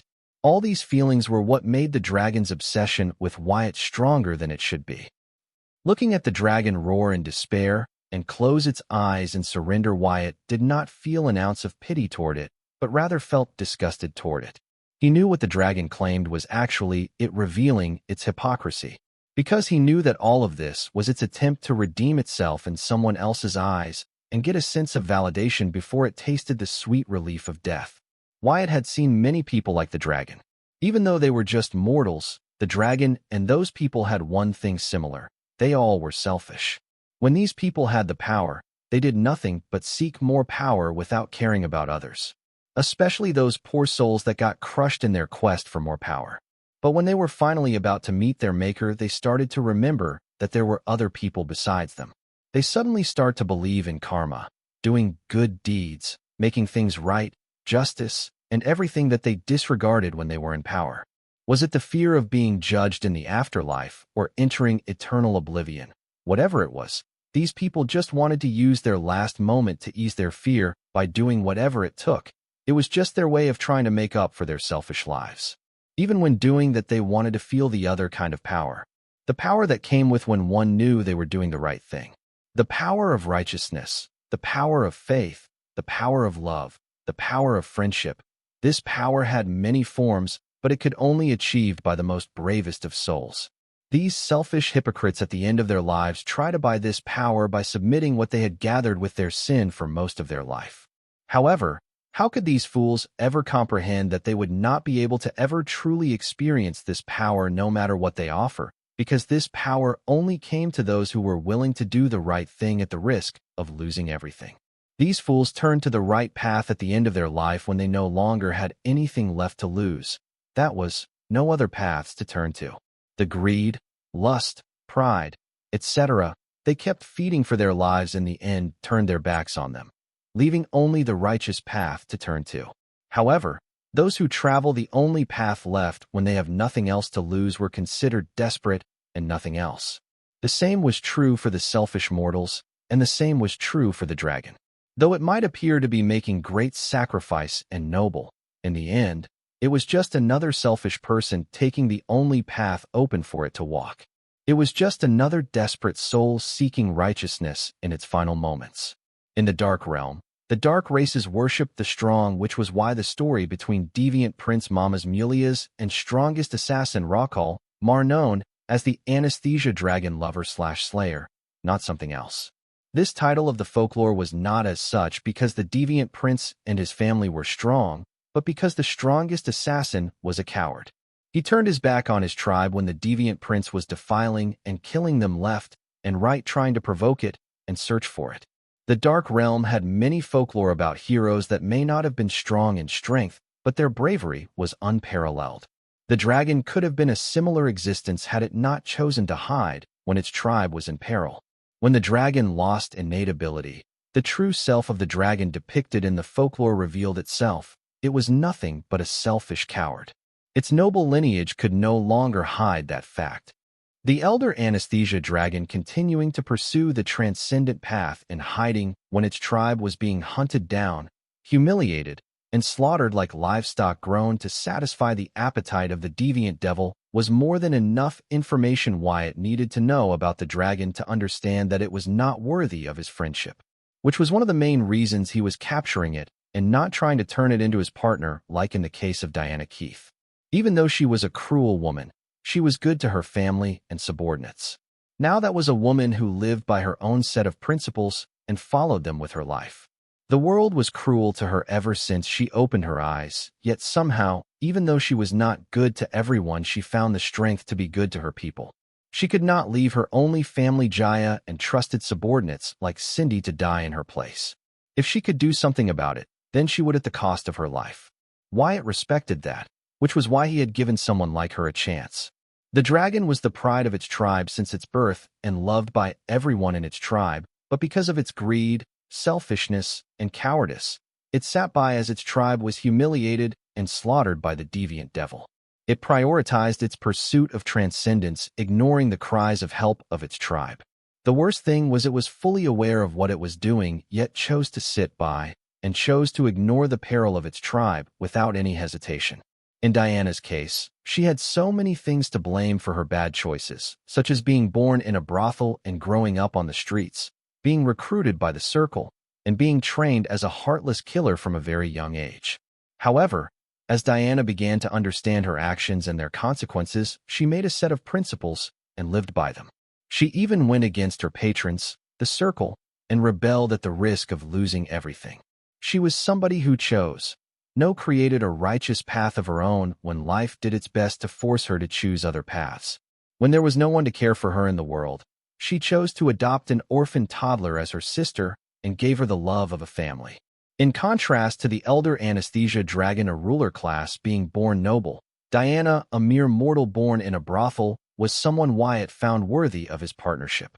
Wyatt would never tell this to Diana, but regardless of her previous aggression toward him, he saw something greater in her. A leader not by birth, but sculpted out of her will. Even the Southern royal family did not understand why Wyatt chose to partner with Diana despite their bad past. They believed he chose her out of convenience, but they could never see what he saw in her. It was easy to be good when you have been only taught good and everyone has been good to you. However, it was hard to be good when you have been only taught to hate and everyone has hated your very existence. Yes, in people's eyes, with her origin and deeds, Diana Keith was not a saintess who drove darkness away, but in Wyatt's eyes, she was a saintess who found her path out of darkness without letting it taint her. In Wyatt's eyes, the noble-born trained assassin dragon was just a selfish coward, and the brothel kid trained thug was a saintess. Only time would prove if Wyatt's eyes were correct. Roar! Enough! Quit your whining! Wyatt yelled at the elder anesthesia dragon who was letting out its turbulent emotions through its roar. The dragon was dumbstruck and without words. Before it could recover from its bafflement, Wyatt rubbed his brows and said, "Since I am asking you to make an oath, it would not be fair if I did not make an oath to prove that my words are not false." The dragon, who just recovered from its surprise, was once again dumbfounded. It did not expect Wyatt to be willing to make an oath to it with the blood rule source as the witness. I, Dalton Wyatt, Indiana, the presence of the blood rule source, take an oath that if the Rakal Mar is willing to blindly trust me without any question, then I will not only help it escape the blood rule source safely, but I will help it regain its innate ability. Wyatt took the oath even before the dragon could respond, and then locking eyes with the dragon, he said, "There, I have shown my sincerity. Now if you truly trust me, then take the oath with the blood rule source as the witness." The dragon was speechless with the sudden turn of events. If it previously did not believe Wyatt was capable of escaping the blood rule domains of the celestial blood rule slave and the deviant devil, then now it found itself reconsidering its previous assumptions. So much so that there even a spark of hope in its eyes. A hope that it can regain its innate dream escape ability. "Rakal, you know the words. Say them so we can leave this forsaken place before the celestial blood rule slave and the deviant devil reduce it to our graveyard." Wyatt hurried the dragon, noticing that the two apex ruler class beings were about to crash into each other, causing a catastrophic clash that could possibly be the end of them. The reason Wyatt took an oath was to hasten the process, and also because he knew that even when in despair, the dragon was still a selfish coward. It would not become heroic at a moment's notice, otherwise it would not be that hard for people to change. Dragging people like dragon into the depths of the abyss took one to enter the abyss itself. Wyatt took the lead knowing the dragon would follow him. However, he left himself a way out from the abyss, but the dragon had no way out. Once it followed Wyatt, it would be at Wyatt's mercy. "Ha! Dalton Wyatt, you are as arrogant as the reason behind your name." "I like it," the dragon chuckled and then solemnly said. "I, Rakalmar, in the presence of the blood rule source, take an oath that I will willingly enter the monster orb with my true body, fortify it with my energy, while locking my realm and senses within my true body, and never leave the monster orb until Dalton Wyatt calls upon me." After taking the oath, the elder anesthesia dragon looked at Wyatt, as if seeking praise for doing something that was meant to save its ass. However, Wyatt played along. He looked at the dragon with an impressed gaze, and said with a wide smile he nodded at it. Then pointing at the orb he said, "Now get in, so that we can live this damned place." Satisfied with Wyatt's reaction, the dragon entered the monster orb, fortifying its space with its energy, locking its realm and senses within its body as per its oath. Now that the dragon's true body was in the monster orb and its spiritual body was locked in its true body. Witnessing this, Wyatt had a satisfied grin on his face, returning the monster orb to his grimoire. Today he had successfully captured a ruler-class anesthesia dragon by binding it with an oath that he had it take out of its own violation, declaring, 1. Enter the monster orb voluntarily with its true body. 2. Use its energy to strengthen and fortify the orb. 3. Lock its realm, personal domain and power, and senses within its true body. 4. Commit to remaining inside the monster orb until summoned by Dalton Wyatt.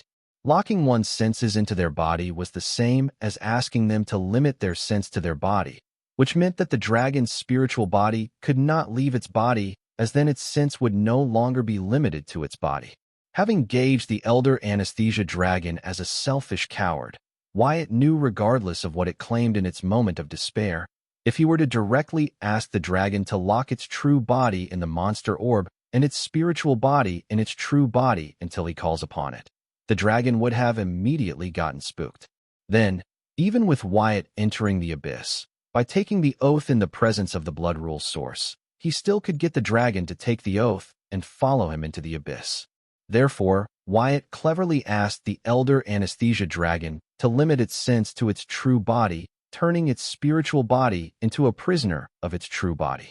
For mortals or other races, this would not be a big deal, but for the anesthesia dragon race, whose main offense was their spiritual body with their true body sleeping for a millennium, it could be absolute torment. One has to understand that while the regular races and mortals roamed the physical plane, the anesthesia dragon was a race that roamed the spiritual plane, mostly the dream realm part of it. While the anesthesia dragon's true body remained asleep for thousands of years, their spiritual body would be actively roaming the dream realm, exploring it, and socializing with their kind and other creatures that walked the dream realm. Now, with the Rakal promising to limit his sense to its true body, it has shackled its spiritual body to the bounds of its true body, meaning it could not even roam the dream realm.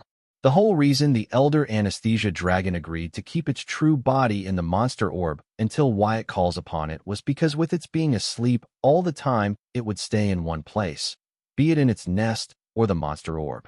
So it did not matter to the dragon. However, The stupid dragon never fully comprehended the full consequences of limiting its senses to its true body, walking right into Wyatt's trap. With the dragon's spiritual body limited to the bounds of its true body, it would not be long before it realizes that Wyatt had tricked it. Even if it knew, there was nothing it could do about it with its spiritual body having become a prisoner in its own body. It could not use its dream realm abilities to pay a visit to Wyatt in his dreams. Since Wyatt had tricked it into willingly discarding its strongest means, its spiritual body's ability to enter the dream realm.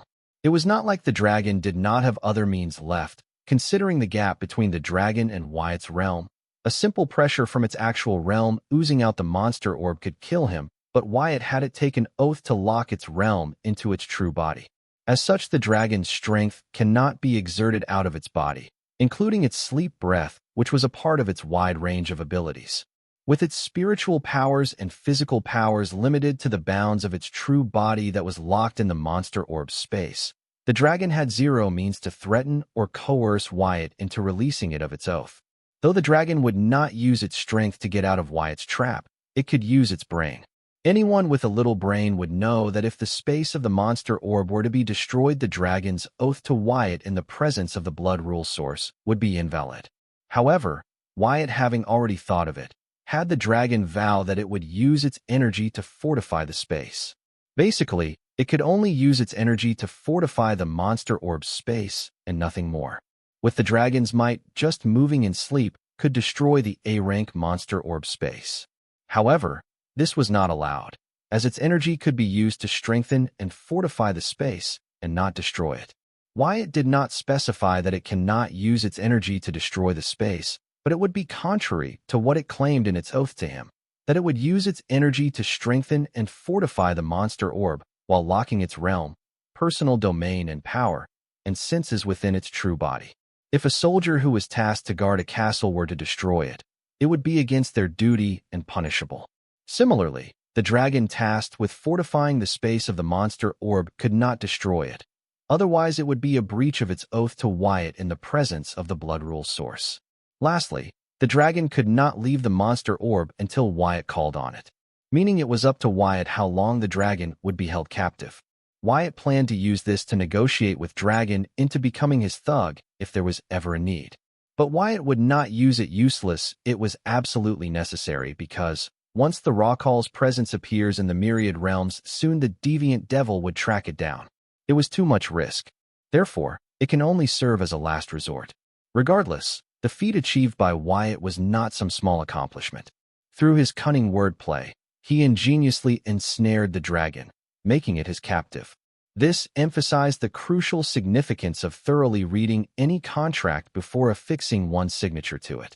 Wyatt's strategic manipulation of language not only showcased his intellect, but also highlighted the potential consequences of overlooking the fine print. In this instance, the dragon found itself bound by terms it hadn't fully comprehended, serving as a cautionary tale for all who encountered contractual agreements. It was clear that the oath that Wyatt had the elder anesthesia dragon take in the presence of the blood rule source was carefully thought to trick it into turning itself into Wyatt's captive out of its own violation. However, Wyatt had carefully crafted the oath around the dragon's personality. If some dragon were to be held captive for eternity by a mortal, their pride might get them to consider suicide by detonating their core. Wyatt had also considered that the dragon could choose suicide by detonating its core to get out of its predicament once and for all. After all, it was already despairing to begin with. However, he did not take any cautionary measures against it in the oath he had the dragon take.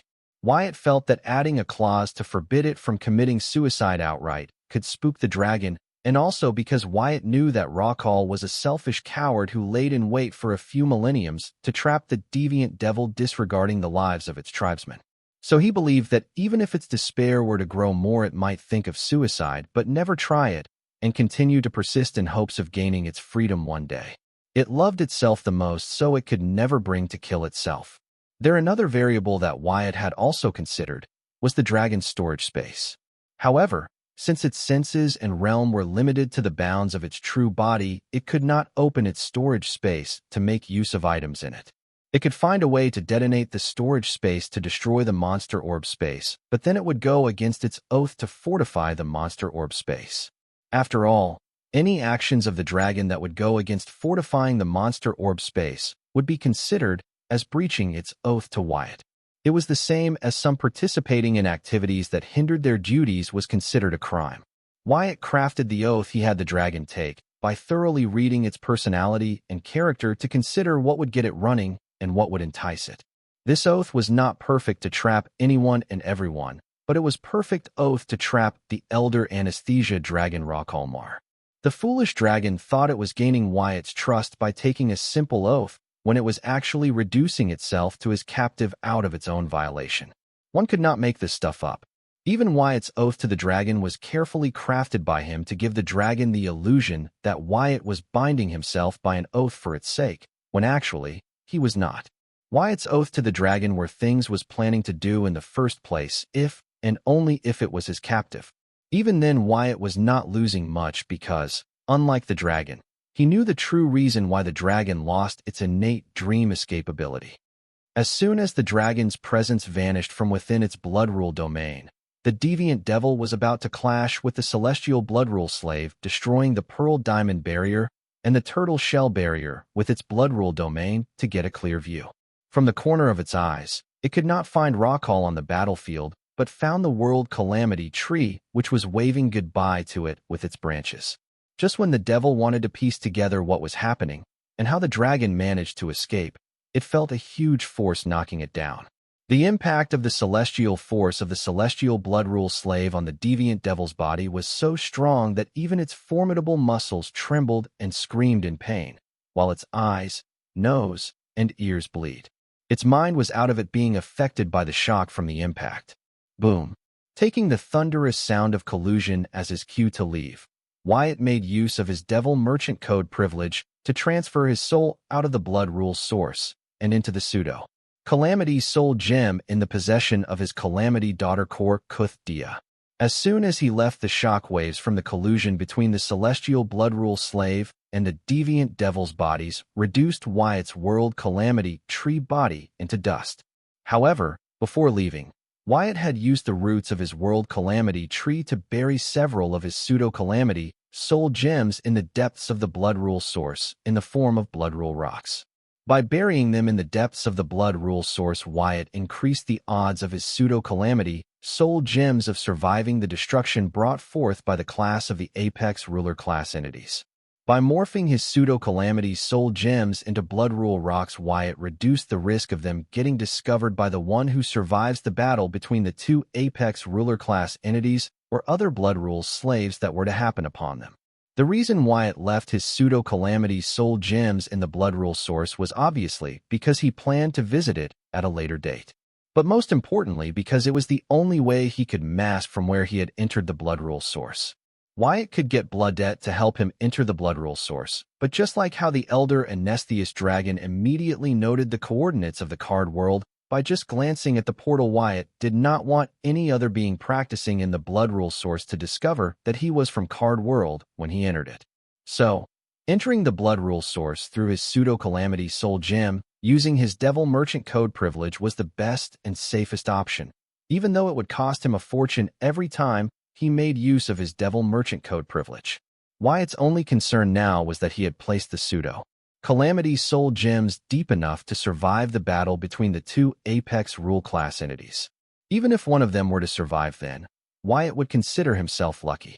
In the heart of the Dia tribe's ancient manor stood a grand hall with marble columns and crystal chandeliers. Its walls held forgotten secrets, while its floors bore the weight of generations. At the center was an altar crafted from rare spirit gold, adorned with priceless titled demon cores reflecting the color of the souls they once held. On the altar was a small ruby gem that pulsated with crimson light at its heart. It appeared to hold the secrets of creation and destruction. It was a pseudo-calamity soul gem. Kneeling before the altar was Kuthdia, a humanoid demon with midnight skin and glowing eyes. He patiently awaited his master's arrival in the dark realm.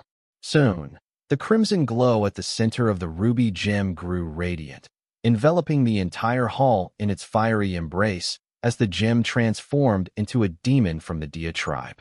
Wyatt's choice to manifest as a demon from the Dia tribe had a specific purpose: to conceal his true soul's signature and records. He guarded against accidental exposure, recognizing the perilous implications. The encounter with the elder anesthesia dragon had illuminated harsh truths. His life-saving abilities, once seemingly formidable, paled in comparison to the might of rulers, those above the ordinary demigods and devils. Wyatt, standing atop the ornate altar, scrutinized his new form. It was satisfactory, yet he furrowed his brow. He hadn't anticipated such a reception. His searching gaze swept across the opulent hall, finally settling on Dia. With a measured tone, he spoke. "You've done well, but next time, refrain from such rituals." Wyatt struggled to adjust to the reverence bestowed upon him by Dia. He'd already cautioned his Calamity Daughter gems against such displays, especially among the public. The Dark Race's culture, however, differed markedly from that of the card apprentices. Here, strength was venerated, and worship was reserved for the mighty. "Master," Dia began, "forgive my impertinence, but this is merely the bare minimum. I've exercised considerable restraint, heedful of your earlier warning. Please understand, I do this not only for your sake, but also for my own." His words were carefully chosen, a delicate balance between respect and self-assertion. Dia was aware that Wyatt harbored no disdain for the reverence bestowed upon him. Yet, Wyatt's discomfort with being worshipped was palpable. So, risking offense, Dia continued. "The ritual, Master, is more than a display of loyalty. It is my way, my solemn path, to honor you, my dear Master." Wyatt stared at Dia, rendered speechless by the unexpected confession. His Calamity Daughter gems, loyal to the point of fervor, had always revered him. Yet, Dia was the first to articulate it aloud. "Fine," Wyatt conceded, but with a caveat. "Do not let it escalate." He acknowledged Dia's sentiments, permitting this unique expression of devotion. His Calamity Daughters, unobtrusive in their requests, never demanded much. Now, Dia merely voiced his feelings, leaving the choice to Wyatt, to allow them the freedom to worship and revere him, privately, among themselves. Having clarified matters, Wyatt turned his attention to matters regarding Dia's father, Devil Dia. "What are your father's current intentions?" he inquired. "Is he diligently fulfilling the mission I assigned, or does he harbor ulterior motives?" Dia, ever loyal, responded, "Fear not, Master. For now, rebellion is far from his thoughts. His recent failure in subduing the Chaos Dwarf Ezra has severely tarnished his reputation within the faction. Belphegor, once his staunch supporter, now regards him less favorably.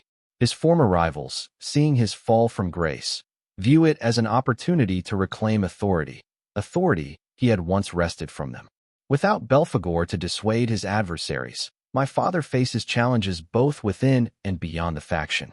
And so, he contemplates an alternative path, the Chaos Dwarf Ezra's enticing offer. Should you provide hope and assurance, he may switch allegiances sooner. Furthermore, he'd be willing to remain, gathering intelligence on your behalf, if you can guarantee his life to a certain. "I appreciate the update," Wyatt replied. "Should he deliver the information I've requested, and maintain his inclination to switch allegiances during our next encounter, I'll consider granting the assurance he desires." Wyatt emphasized, however, remain vigilant. Regardless of his present mindset, he remains a sycophant. Belphegor's favor, or lack thereof, could sway him. We must exercise caution. "Master," Dia replied, "I'll bear that in mind." He assured Wyatt that he would proceed with caution, remaining vigilant until the very end. "Now, I shall take my leave," Wyatt declared, ready to return to the card world. However, Dia's voice halted him. "Master," he called, "I've arranged a banquet in celebration of your arrival at the Pearl Plaza, complete with entertainment.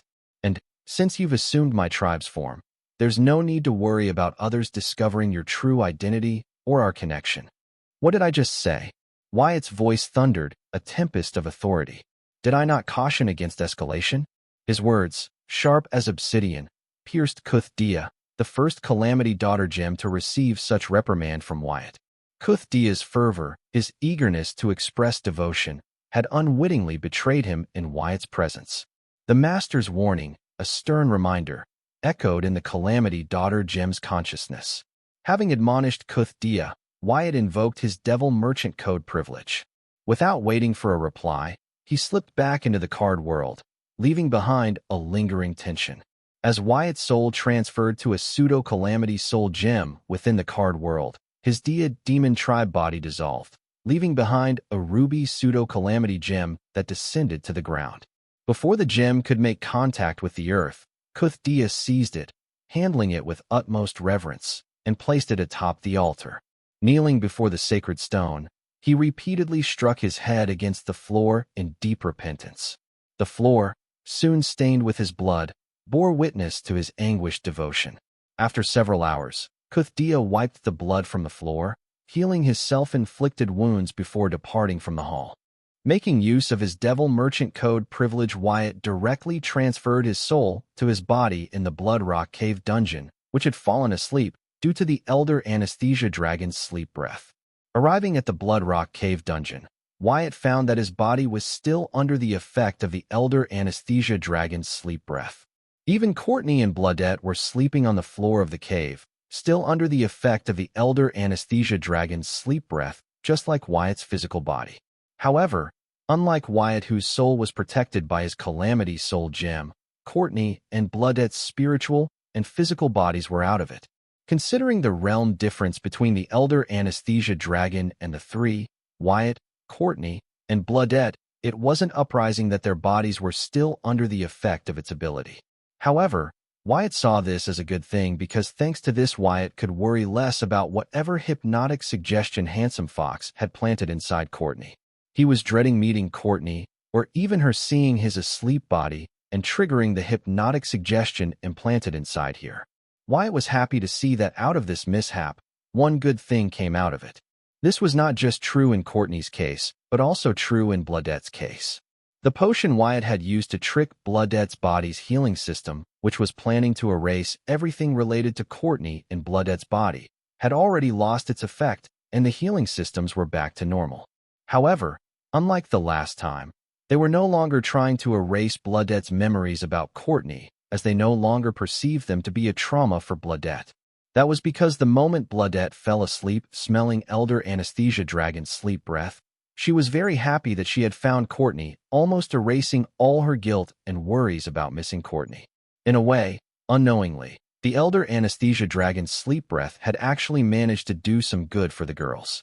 Wyatt soon destroyed his physical body by reducing them to ashes and reconstructed a new one that was not under the effect of the Elder Anesthesia Dragon's sleep breath. Free from sleep, Wyatt walked into his new physical body and changed into a new set of clothes. Then, making use of his celestial force, Wyatt lifted Courtney and Bloodette from the floor to place them on Bloodette's big bed. Then he used his soul pupils to scan their bodies to learn when they would wake up, only to find that they would be asleep for months at this rate. But not if Wyatt could do something about it. Wyatt decided to create a potion to help Bloodette and Courtney awaken earlier by making use of the deviant devil's blood sample he had collected. The only thing known in the myriad realms that could effectively counter the Elder Anesthesia Dragon's sleep breath. The deviant devil's immunity to the dragon's sleep abilities was going to help Wyatt help the girls awaken from their long slumber. However, before that, Wyatt planned to remove the hypnotic suggestion planted in Courtney. But that was easier said than done. Wyatt used his soul pupils to thoroughly scan Courtney's body and then had the Hive AI come up with the most optimum way to help Courtney rid of the hypnotic suggestion implanted in her. While Hive AI did that, Wyatt entered the seed world to find that Dre and Susan were asleep in a leaf bed atop a tree in each other's embrace.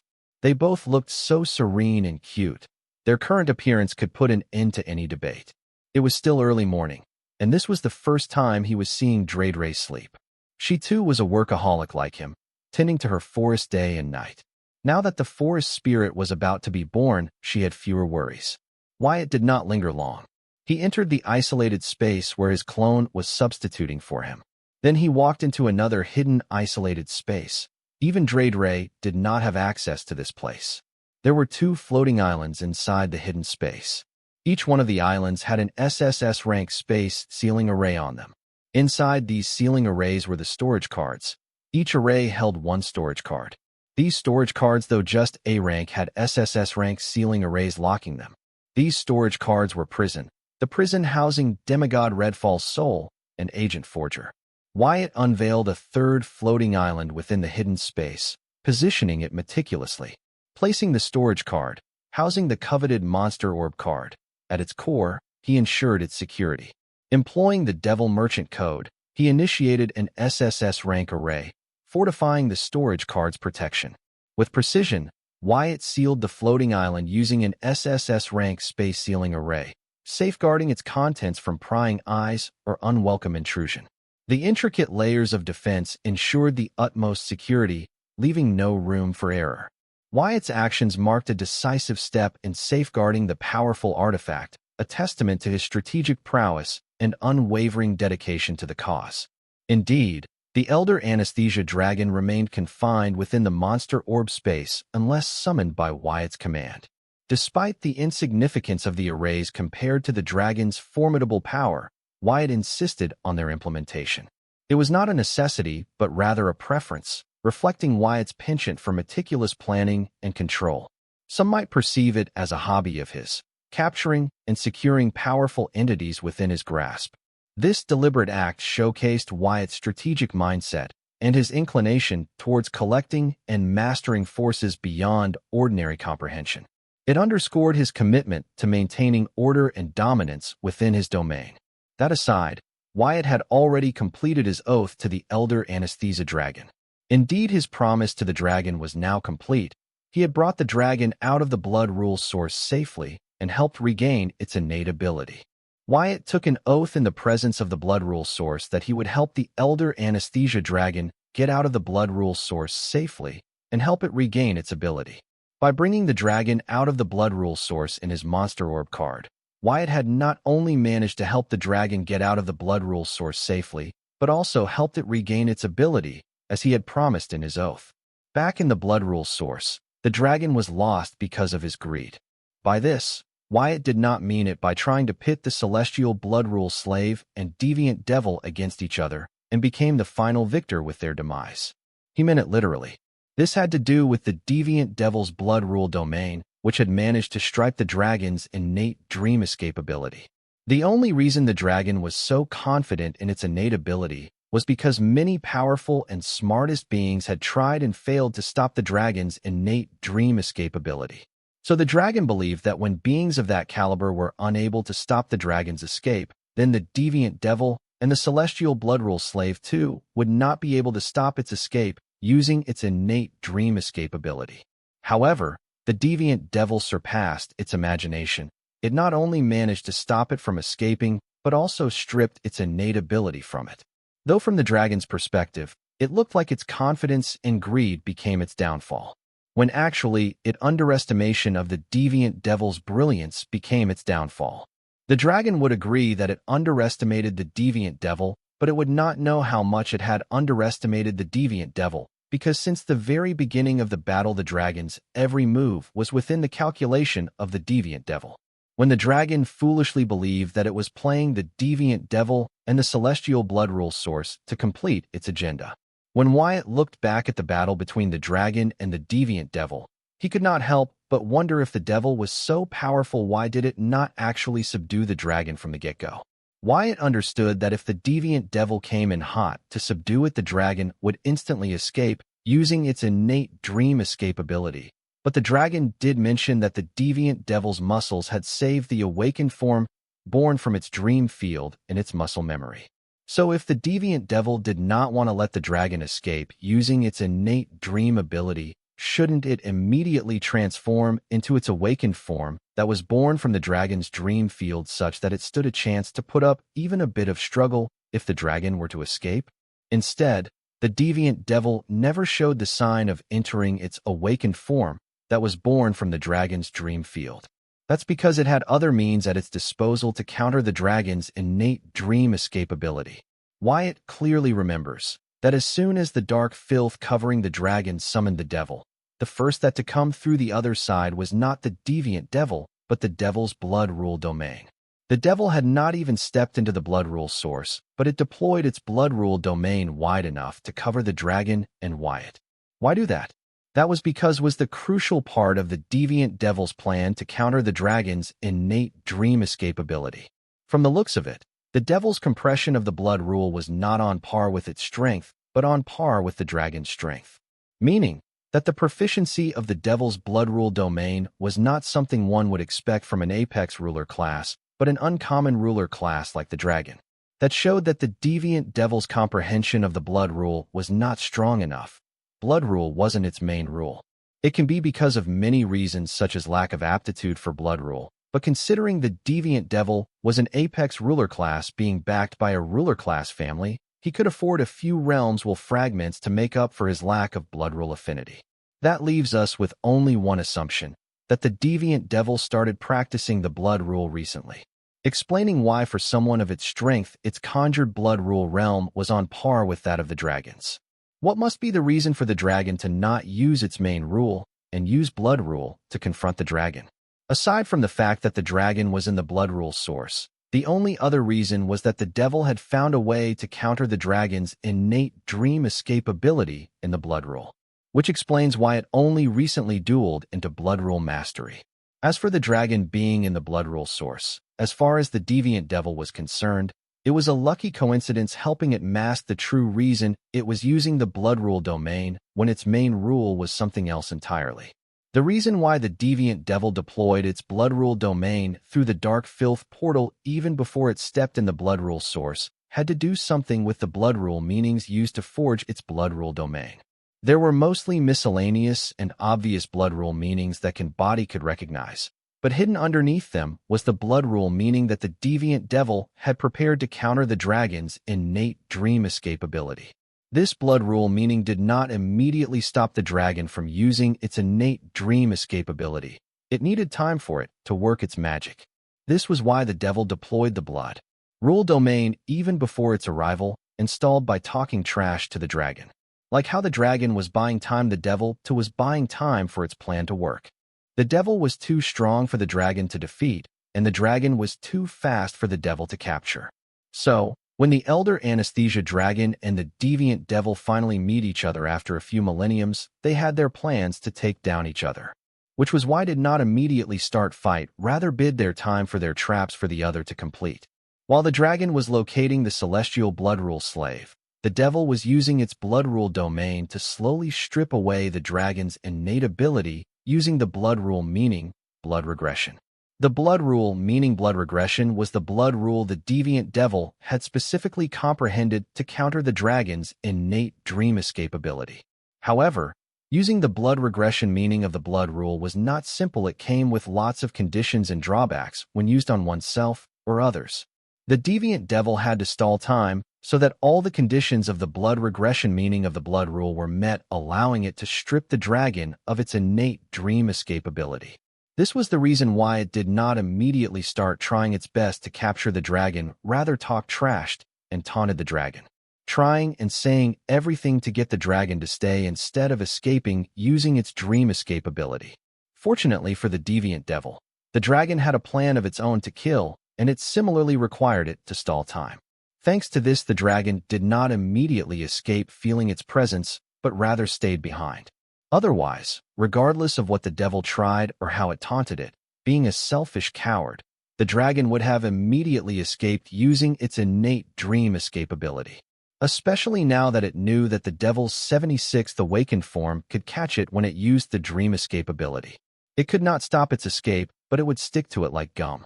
If not for its greed, the dragon would not have dared to stick around and confront the devil. This worked in the devil's favor. The Devi's blood regression, meaning of the blood rule, was a few minutes away from stripping the dragon of its innate dream escape ability, but all its plans were foiled when the celestial blood rule, slave's stronger blood rule domain, destroyed its blood rule domain, erasing all the progress it had made so far.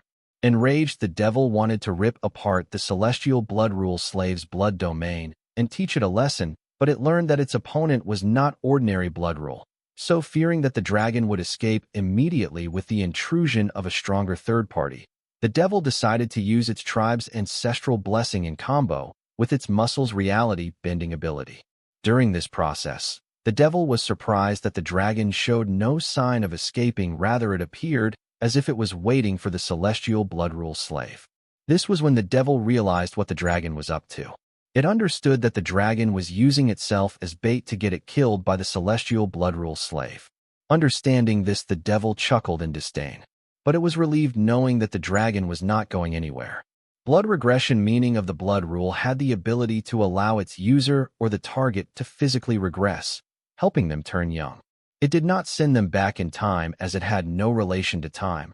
It only allowed the user to grow physically younger and spiritually younger. The devil planned to use this ability of blood regression, meaning of the blood rule, to counter the dragon's innate dream escape ability. How? This was where the genius of the devil's plan lay. It had studied the dragon's dream escape ability thoroughly and come to understand why it was considered one of the top 100 abilities in the entire myriad realms. This ability appeared to have no loopholes and was pretty straightforward. This was when the devil understood why the dragon dared to assassinate it with its puny strength.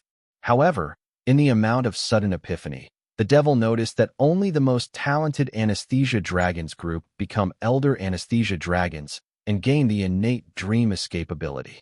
So it wondered, what if it used the blood regression, meaning of the blood rule, to regress the elder anesthesia dragon into an anesthesia dragon? Then wouldn't it lose its innate dream escape ability? Yes, the devil had managed to achieve what others thought was impossible through its obsession with the elder anesthesia dragon. It had managed to find a way to strip the dream escape ability from the elder anesthesia dragon. After the devil entered its awakened form born from the blood rule source, the deviant devil's affinity and mastery of the blood rule was greater than that of the celestial blood rule slave itself. Gaining such strong affinity and mastery to the blood rule, the deviant devil's mastery of the blood regression, meaning of the blood rule, had suppressed its previous mastery and comprehension. Now, in its awakened form, the deviant devil's blood rule domain only required a quarter of the time to strip the dragon of its innate ability it originally required. So, pretending to challenge the celestial blood rule slave as the dragon wanted it to, the deviant devil silently bid its time. Once the dragon was stripped of its dream escape ability, it would subdue the dragon and leave the blood rule source before the celestial blood rule slave arrives. Because it knew that fighting the celestial blood rule slave that was being backed by the blood rule source in the blood rule source was stupid. But the deviant devil did not expect the celestial blood rule slave to use its celestial force to fortify its blood rule domain and make it strong enough to counter its awakened form's blood rule domain. By doing this, the celestial blood rule slave had blocked the deviant devil's escape, so it had no choice but to fight the celestial blood rule slave, but it only did that when its blood rule domain had managed to strip the dragon of its innate dream escape ability, such that the dragon would not be able to escape while it was busy fighting the celestial blood rule slave. Wyatt, thanks to his soul pupils, noticed that the deviant devil was using blood regression, meaning of the blood rule, to strip the dragon's innate ability. So he knew as long as the dragon was out of the influence of the devil's blood rule domain, it would retain its ability once again. So by bringing the dragon out of the blood rule source, Wyatt had helped it regain its innate dream escape ability. Wyatt returned to his clone side after exiting the hidden space, while pondering to create an enhancer that would hence the deviant devil's blood, such that he could use a tiny part of the devil's blood sample he had collected to help Bloodette and Courtney awaken from their slumber. However, there was a problem with that method. The devil's blood sample still had the devil's will in it. It was strong enough to resist the will of the blood rule source. When someone spills blood in the blood rule source, it instantly gets absorbed by it, but in the devil's case, its strong will resisted the blood rule source's absorption and remained separated, refusing to become a part of the blood rule source, and continuing to be part of the deviant devil even after being separated from it, making it possible for Wyatt to collect the blood sample of the deviant devil. Now the very will of the deviant devil inside its blood sample that allowed Wyatt to collect it in the blood rule source of all places had become Wyatt's problem, stopping him from using it. Wyatt was worried that once he removed the blood sample from his storage card, the will in the blood sample would signal the devil his location. As such, Wyatt's idea to use the blood sample of the deviant devil to wake up Bloodette and Courtney came to a halt, having met a roadblock. He has the best remedy for the elder anesthesia dragon's sleep breath on him, but he cannot use it as it will invite not just his, but the entire card world's doom. Wyatt then began to contemplate another way to help awaken Bloodette and Courtney from their prolonged sleep. It did not take Wyatt to think of a solution. The only thing that Wyatt knew had immunity to the anesthesia dragon's sleep breath other than the deviant devil was the World Calamity Tree. The World Calamity Tree's seed cover protected his spiritual body from the elder anesthesia dragon's sleep breath. In World Calamity Tree's physical body, he was able to roam around right next to a sleeping elder anesthesia dragon and not be affected by its sleep breath. So the answer to Wyatt's problem was himself. Knowing what he had to do, Wyatt made use of his myriad devil transformation skills to morph into a World Calamity Tree, then scraped a bark of his trunk. He was planning to create incense using the bark, which can be burned to create a smell that would counter the sleeping breath of the elder anesthesia dragon, awakening Bloodette and Courtney from their prolonged sleep. The reason Wyatt decided to create incense instead of a pill or potion was because the bark was his skin in a sense. The thought of Bloodette and Courtney chewing on his skin did not sit right with Wyatt. It felt weird and cannibalistic. He believed Courtney would agree with him, so he decided to create an incense stick instead. Besides, the incense stick made from the bark of the World Calamity Tree was quite popular before they were whipped out of existence by the librarian. Many strong dark races liked to get high on it. After collecting the bark, as Wyatt was about to morph back into his human form, he saw something astonishing. He saw Dre break through the isolation and fly into the isolated space in her sleep. It was like she was being pulled a string in the air. In Wyatt's moment of astonishment, Dre had already flown next to one of his branches. She hugged it and fell asleep on that branch. Wyatt stared at Dre in bafflement. He did not understand how she was able to smell him with the space isolation separating them. Wyatt and Dre both were in a single space, but a part of it was isolated by a partition at Wyatt's will for his use. Wyatt wondered how Dre smelled him in isolation, but then a thought occurred to him that, even with isolation, Dre could feel the entire space within the seed world, which meant the isolated space and the hidden space Wyatt had created in the seed world were not so isolated and hidden. Realizing this, Wyatt instantly freaked, but understanding that Dre would not be in a place she was not supposed to be, he felt a little relief. It was not like Dre lied to him. He never asked her, so she did not have reason to tell him unless it came up.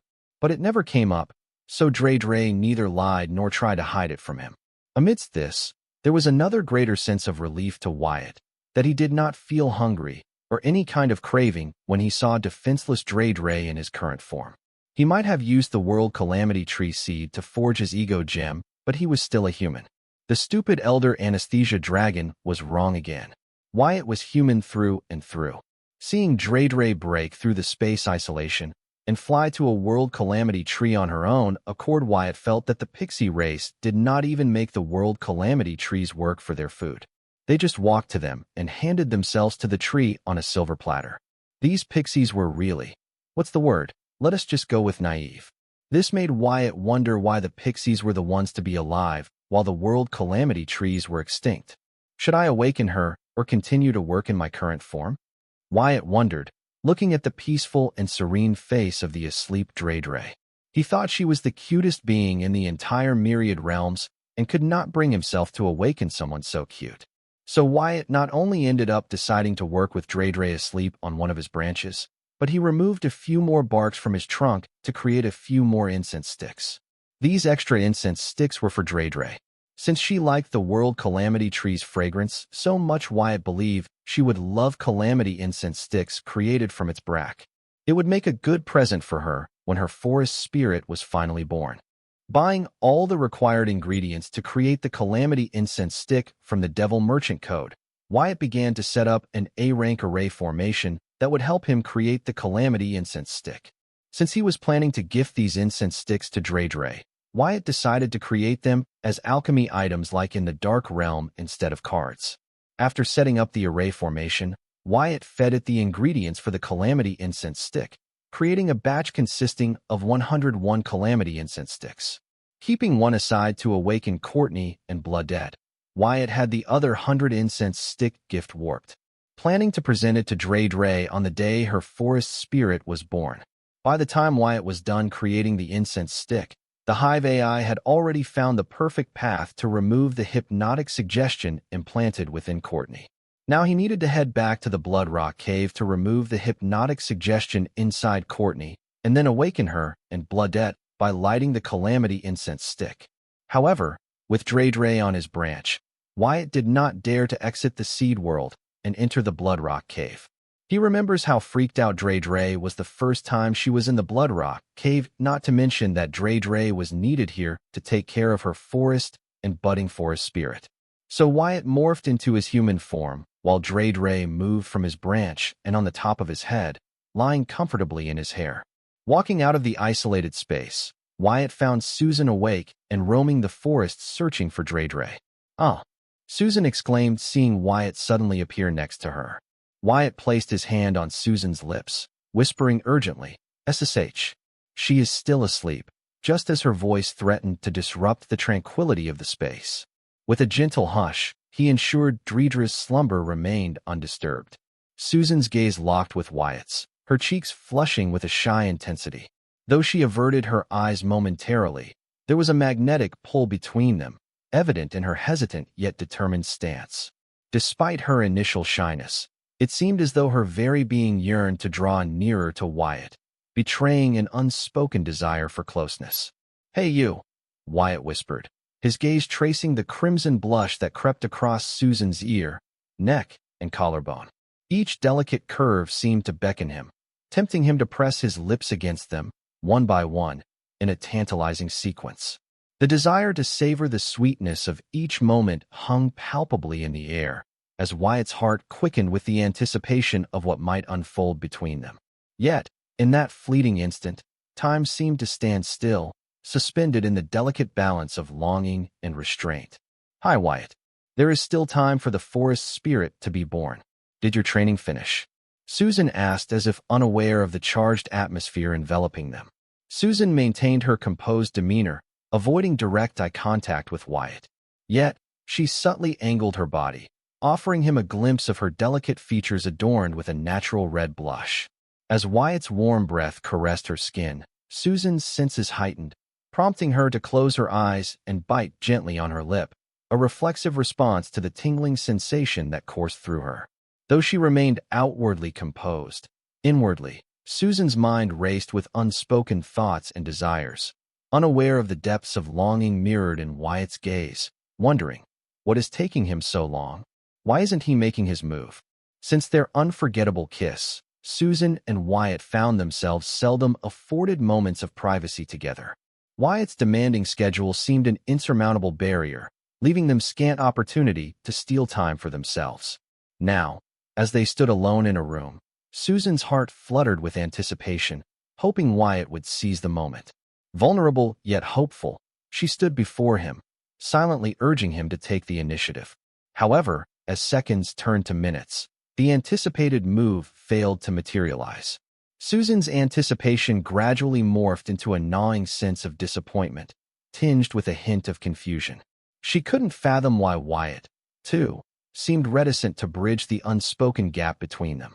Despite the solitude they finally found, the palpable tension lingered, a silent reminder of the unspoken desires that simmered beneath the surface, waiting for the courage to surface.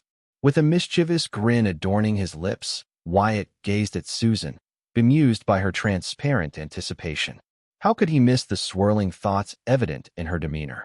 Yet, despite her unmistakable signals, their timing remained perpetually askew. Just as Susan surrendered to her hopeful reverie, shutting her eyes in eager anticipation, their private moment was rudely interrupted by Dre's awakening. Susan's closed eyes shielded her from Dre's curious gaze, oblivious to the interruption as she waited expectantly for Wyatt to take action. However, fate had other plans, and Susan's anticipation was about to be met with disappointment once more. As Susan continued to wait in anticipation for Wyatt to make his move, her anticipation was turning into irritation every second she waited for Wyatt to make his move on her. She wondered what else would a girl have to do to get a boy to make his move. She was a total rookie in this field and wondered if she was doing it wrong. Then a sudden thought came to Susan's mind. Since she was the older of the two, the romantic part of their relationship fell on her shoulders. So what if Wyatt was not making his move? Maybe she should be the one making the move and teach him a thing or two. But the problem was she had zero experience in this field. Susan, you are turning red. Do you have a fever? Ignorant Dre finally broke the silence in concern for Susan's well-being. Listening to Dreidra's voice, Susan opened her eyes in shock to find Dre staring at her in concern, while Wyatt doing his best to hold his laughter back. Wyatt was a lot taller compared to when Susan had first met him. Now she had to lift her head to look into his eyes. So she never noticed Dre who had cuddled up with his hair. Therefore she assumed they were alone, explaining her restrained yet bold action. I am fine, Dre. What are you doing in his hair? Susan asked, glaring daggers at Wyatt. She felt embarrassed and ashamed. She put herself out there, opening up to Wyatt, only to feel mocked by his response. His laughter cut deep, intensifying her discomfort. It was too much to bear. The vulnerability she had shown now turned against her. Susan's cheeks flushed with a mix of anger and humiliation as she struggled to maintain her composure. I don't know how I woke up in Wyatt's hair. But, are you sure you're fine? You look red. Dre asked again, concern evident in her voice. If earlier Susan's redness was due to shyness and a hint of blush, now it stemmed from a mixture of shame and rage directed squarely at Wyatt. Seeing him trying his best to hold back his laughter felt like mockery, twisting Susan's emotions into a knot of humiliation and indignation. Despite her efforts to compose herself, the heat of her anger radiated through her cheeks, betraying the turmoil within. Wyatt's attitude only fueled her simmering resentment. I'm fine, sweetie, Susan reassured Dre, masking her inner turmoil with a forced smile. Despite her seething anger towards Wyatt, she maintained her patience with Dre, refusing to let her emotions spill over. Behind her composed facade, Susan's eyes smoldered with unspoken fury fixated on Wyatt. Dre, let us go continue with the preparation. Susan redirected their attention, gracefully pivoting away from Wyatt's presence.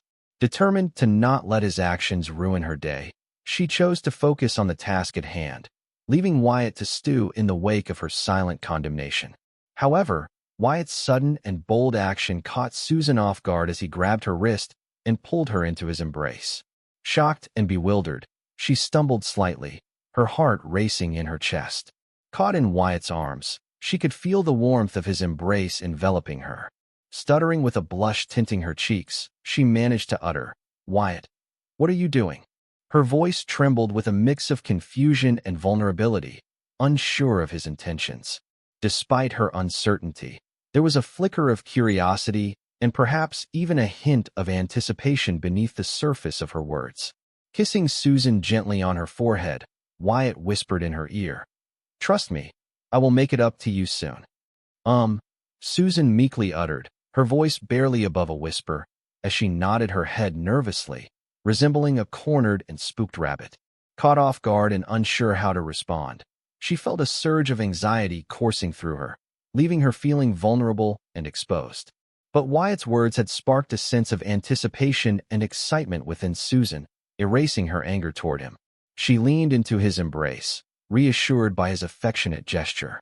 Humans are weird, Dre muttered, recalling insights from the book she read to better assist Wyatt. It explained that when humans fell ill, they turned red and emitted heat or cold. Susan exhibited these signs, yet claimed she was fine. Dre was puzzled over this contradiction, unsure how to interpret Susan's behavior. Dre, don't you remember flying to my side in your sleep? Wyatt asked, steering the conversation away, releasing Susan from his embrace. No, I don't remember doing anything like that. I had a pleasant sleep. But did I disturb you? Dre asked, her tone laced with guilt. Concerned about potentially disrupting Wyatt's rest, she sought reassurance, hoping to alleviate any discomfort her actions may have caused. Nope, I was surprised by how cute our Dre is when she is asleep, Wyatt remarked, reassuring Dre, hoping to alleviate any discomfort she felt over something out of her control and she doesn't remember. Dre, how long till your forest spirit is born? He inquired, shifting focus to a different topic to maintain a lighter atmosphere. Soon, it could be today or now. This part is not in my hands. All I know is it will happen, and I can only wait, Dre explained. If not for Susan persuading her to rest, she would not have slept but continued to watch her forest, eagerly anticipating the birth of its spirit. Okay, you girls do what you need to do. I'll be back in my isolated space. Call me when it's time, Wyatt announced, retreating to his isolated space. With a nod, he left Dre and Susan to continue their preparations, trusting them to handle the preparations for the forest spirit's birth while he awaited their call. In his isolated space, leaving his clone behind, Wyatt entered the Blood Rock Cave Gate dungeon. Without delay, he drew a little blood from Courtney and used it to create a blood curse substitution card. The purpose? To transfer the hypnotic suggestion seed implanted into Courtney's soul pathways into her blood curse substitute.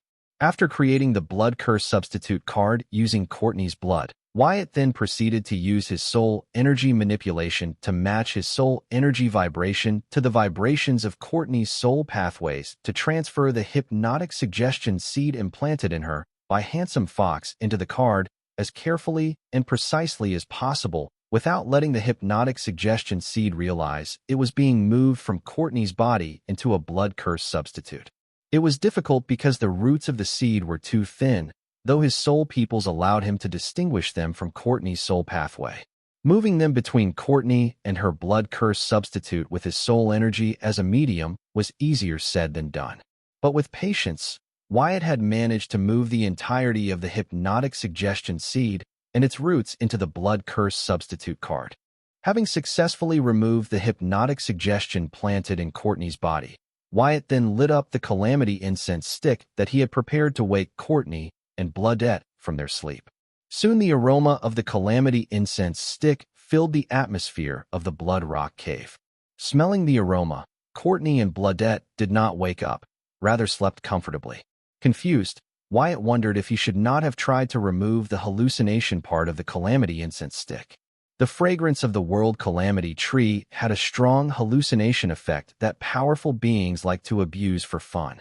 Wyatt did not want his friend to get addicted to this fragrance, so he had removed that effect from it while retaining its ability to negate the anesthesia dragon's sleep breath. Wyatt wondered if doing so had lessened the effect of the fragrance. Wyatt checked on Courtney and Bloodette using his soul pupils to find that their current sleeping state was very different from their sleeping state earlier. Currently, they were not being forced to sleep, rather they were choosing to sleep as if they were having a great time sleeping.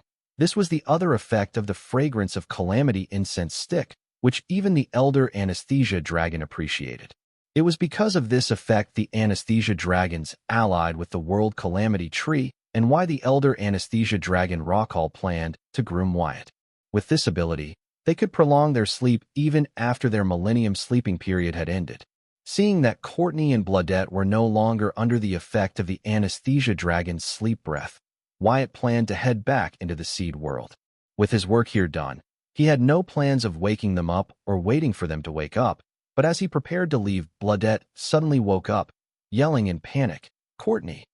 As such, even Courtney woke up. "Courtney!" Bloodette continued as she tried to make sense of what was happening and her surroundings.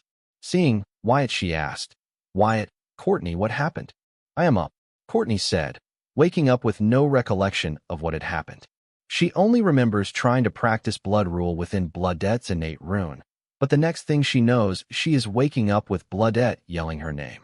"Courtney!" Seeing Courtney next to her all fine and dandy, Bloodette immediately jumped into her embrace and cried, letting out all her feelings. Wyatt did not want any part of this, so he planned to silently leave. However, confused Courtney looked at him seeking answers. "What's going on? Why is she crying?" Sigh. Wyatt sighed, feeling the window of his escape was closed. "Bloodette, why is your realm so low?" Courtney exclaimed, having felt that Bloodette's realm was no longer strong and something she could not gauge. Instead, it had fallen to the beginning of the card student level, barely above the mortal realm. Bloodette did not answer. She just continued to weep in Courtney's embrace. "Wyatt, what is going on? Why is she crying? And what happened to her strength?" Getting no reply from Bloodette, who was weeping inconsolably in her embrace, she could only continue to console Bloodette by gently running her hands over her head and back, and turned to Wyatt for answers. "It's a long story. Where do I start?" Wyatt said, crossing his arms. Then he narrated, Bloodette almost died trying to break the dungeon seal. The only reason she is alive after the punishment the dungeon seal imposed on her for trying to break it is because of her supreme being's immortal physique. If not, 100 lives would not be enough for her to survive its wrath. It was hard to watch seeing her suffer in an extended coma.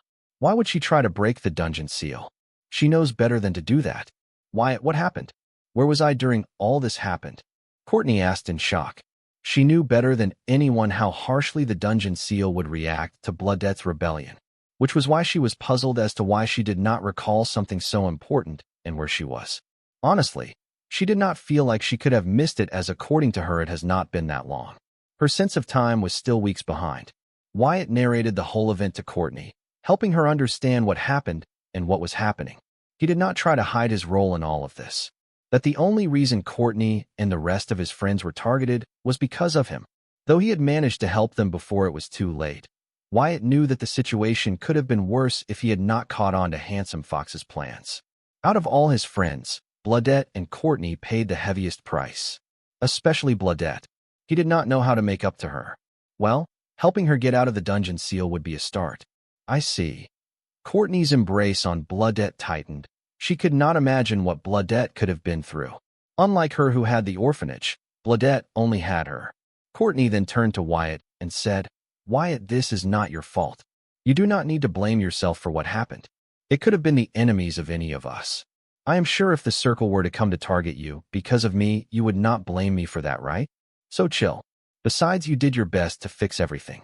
You are too easygoing. I don't think I could forgive you so easily if someone were to target my friends and me because of your mistake, even though you are one of my friends, Wyatt said honestly. Since he judged his friends with higher standards, he had to judge himself with similar standards. He cannot have a different set of rules for himself. Any form of relationship was complicated. It would be easier if people involved were honest with each other. For that to be possible, there should be trust between the people. However, it was hard to trust a stranger. Hence, the games. They make relationships bothersome and fun at the same time. The best way to thread through relationships would be to reciprocate what you expect from the person in the relationship to them. If you expect unconditional loyalty from them, then give them your unconditional loyalty. If they acknowledge and reciprocate it, then congratulations. If not, it was not meant to be. Many people would not agree with this, but this was how Wyatt dealt with his relationships. For this to work, one cannot be partial and selfish. Otherwise, the relationship would turn into an abusive or toxic one. This was why Wyatt felt it was important that he gave his friends what he expected from them. This was why, even if none of his friends blamed him for the Handsome Fox incident, Wyatt never forgave himself for what had happened.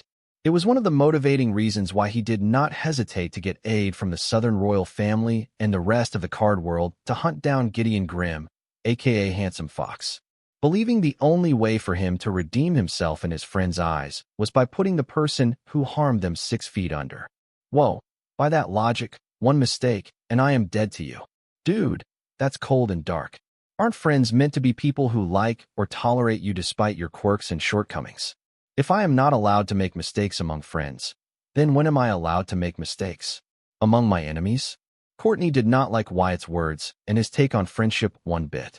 Courtney felt Wyatt's friendship was calculative, weighing gains and risks, like a business deal. As if demanding, I gave you good money, now you give me quality goods, otherwise I will no longer do business with you. In Courtney's books, friendship was nothing like that.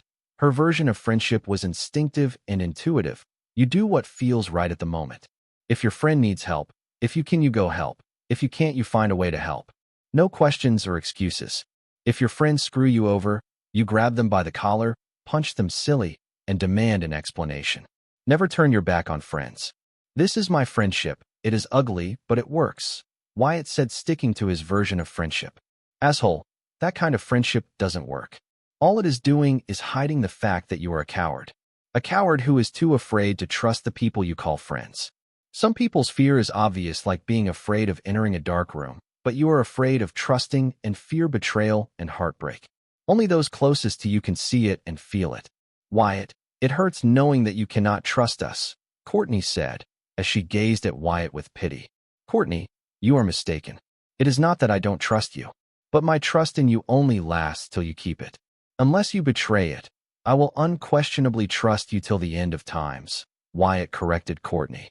Wyatt's take on relationships might appear calculative like a business deal, but actually, he was just unforgiving. He was not only intolerant of others' mistakes, but his own mistakes too, which was why he couldn't forgive himself for putting his friends in harm's way.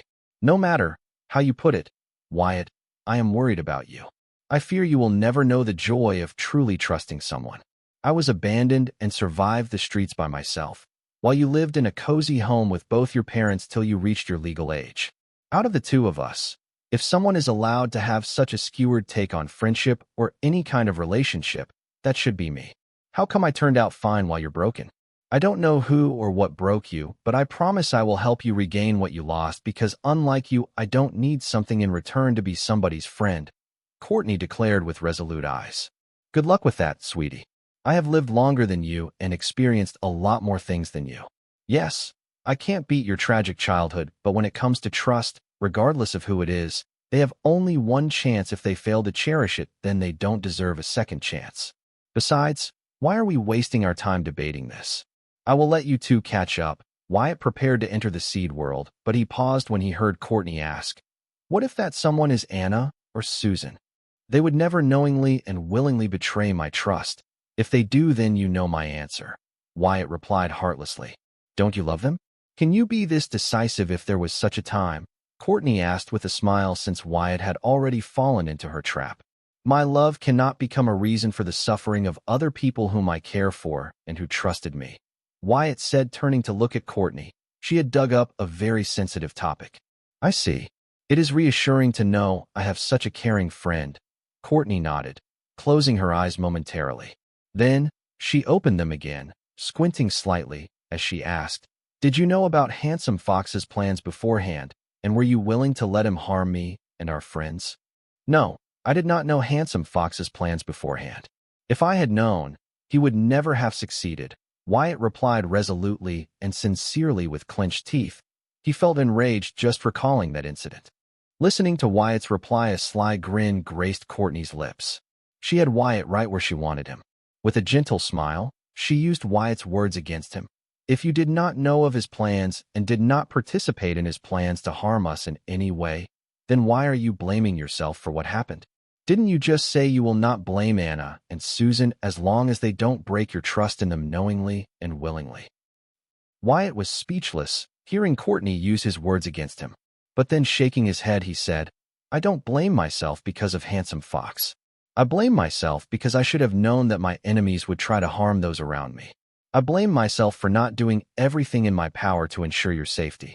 If I had done my part to ensure your safety, someone like Handsome Fox would never have been able to get close to you guys, let alone hurt you guys. Wyatt, who do you think you are? Courtney yelled, seeing Wyatt flip the metaphorical table on her. I can understand you are unforgiving and intolerant of mistakes, as it's harder for some people to trust others, but this is madness. Who the FCK do you think you are? Answer me. Who the FCK do you think you are? Are you God? Do you want to create an indestructible bubble around all the people you care about? Well, you can't, and for good reason. Because you are practically imprisoning the people you care about with your overprotective bullcrap. Wake up, or I will slap you silly until you wake up. From what I recall, demigods from the southern royal family were guarding the city. Yet, he outsmarted them and lured us outside to complete his plan. When he can play with demigods, what can you, a card master, do? Nobody is at fault here, not Corey or the southern royal family, or you. Yes, the demigods from the southern royal family dropped the ball, but it happens. The enemy was smarter than them. So stop suffering over what you happened and live the moment with us. You freaking managed to save all of us. This calls for celebration. Courtney, you don't understand. Things are not as simple. I managed to save you guys, but there are still some things that I cannot take back. Corey blames herself for leading you guys to the dungeon. I don't know if she can ever mentally recover from that. Bladette was tortured by the dungeon seal. She almost lost all the memories of you. And you were thrown in the blood rule source. It is a miracle you survived that long in there. You guys would not have to go through all that if I had done my job as a good friend. The only reason you guys were targets was because you were my friends. You guys trusted me, and I became the reason for your pain and suffering. I cannot let that go, Wyatt revealed, He hated the fact that once again he was a source of pain and suffering for his friends. What had transpired back on Earth had repeated itself. Though he managed to save Courtney, Corey, Susan, and Bladette, he couldn't save the friends back on Earth. He can never save them. So what? Are going to stop being friends with us? Courtney asked, fearing the worst. No, I will try my best to be your friend, Wyatt declared resolutely. Well then, I have to tell you that you are not doing a job at being my friend right now, Courtney remarked. What do you mean? Wyatt asked with a frown. You blaming yourself for something that was not your fault is causing me pain and suffering. Tell me, Wyatt, will you continue to let your twisted sense of friendship become the reason for the pain and suffering of your friends? Courtney once again used Wyatt's words against him. Wyatt was stuck. That's when he realized he was letting his past stop him from growing. I am sure none of us involved wants to see you blame yourself and feel guilty for what happened. If you continue to do that, you are only causing us worry and pain. Wyatt, now you know what is causing your friends pain and suffering. Will you let it continue or decisively cut it from its roots? Courtney asked Wyatt seriously, with a stern gaze. How can I not feel guilty for what happened? Otherwise, it would be like I am taking your friendship for granted. Taking you guys for granted. I would be like I am taking advantage of you guys, using you in my time of need and abandoning you when you needed me. Wyatt wasn't just saying this for the sake of argument, but it was something he was genuinely worried about.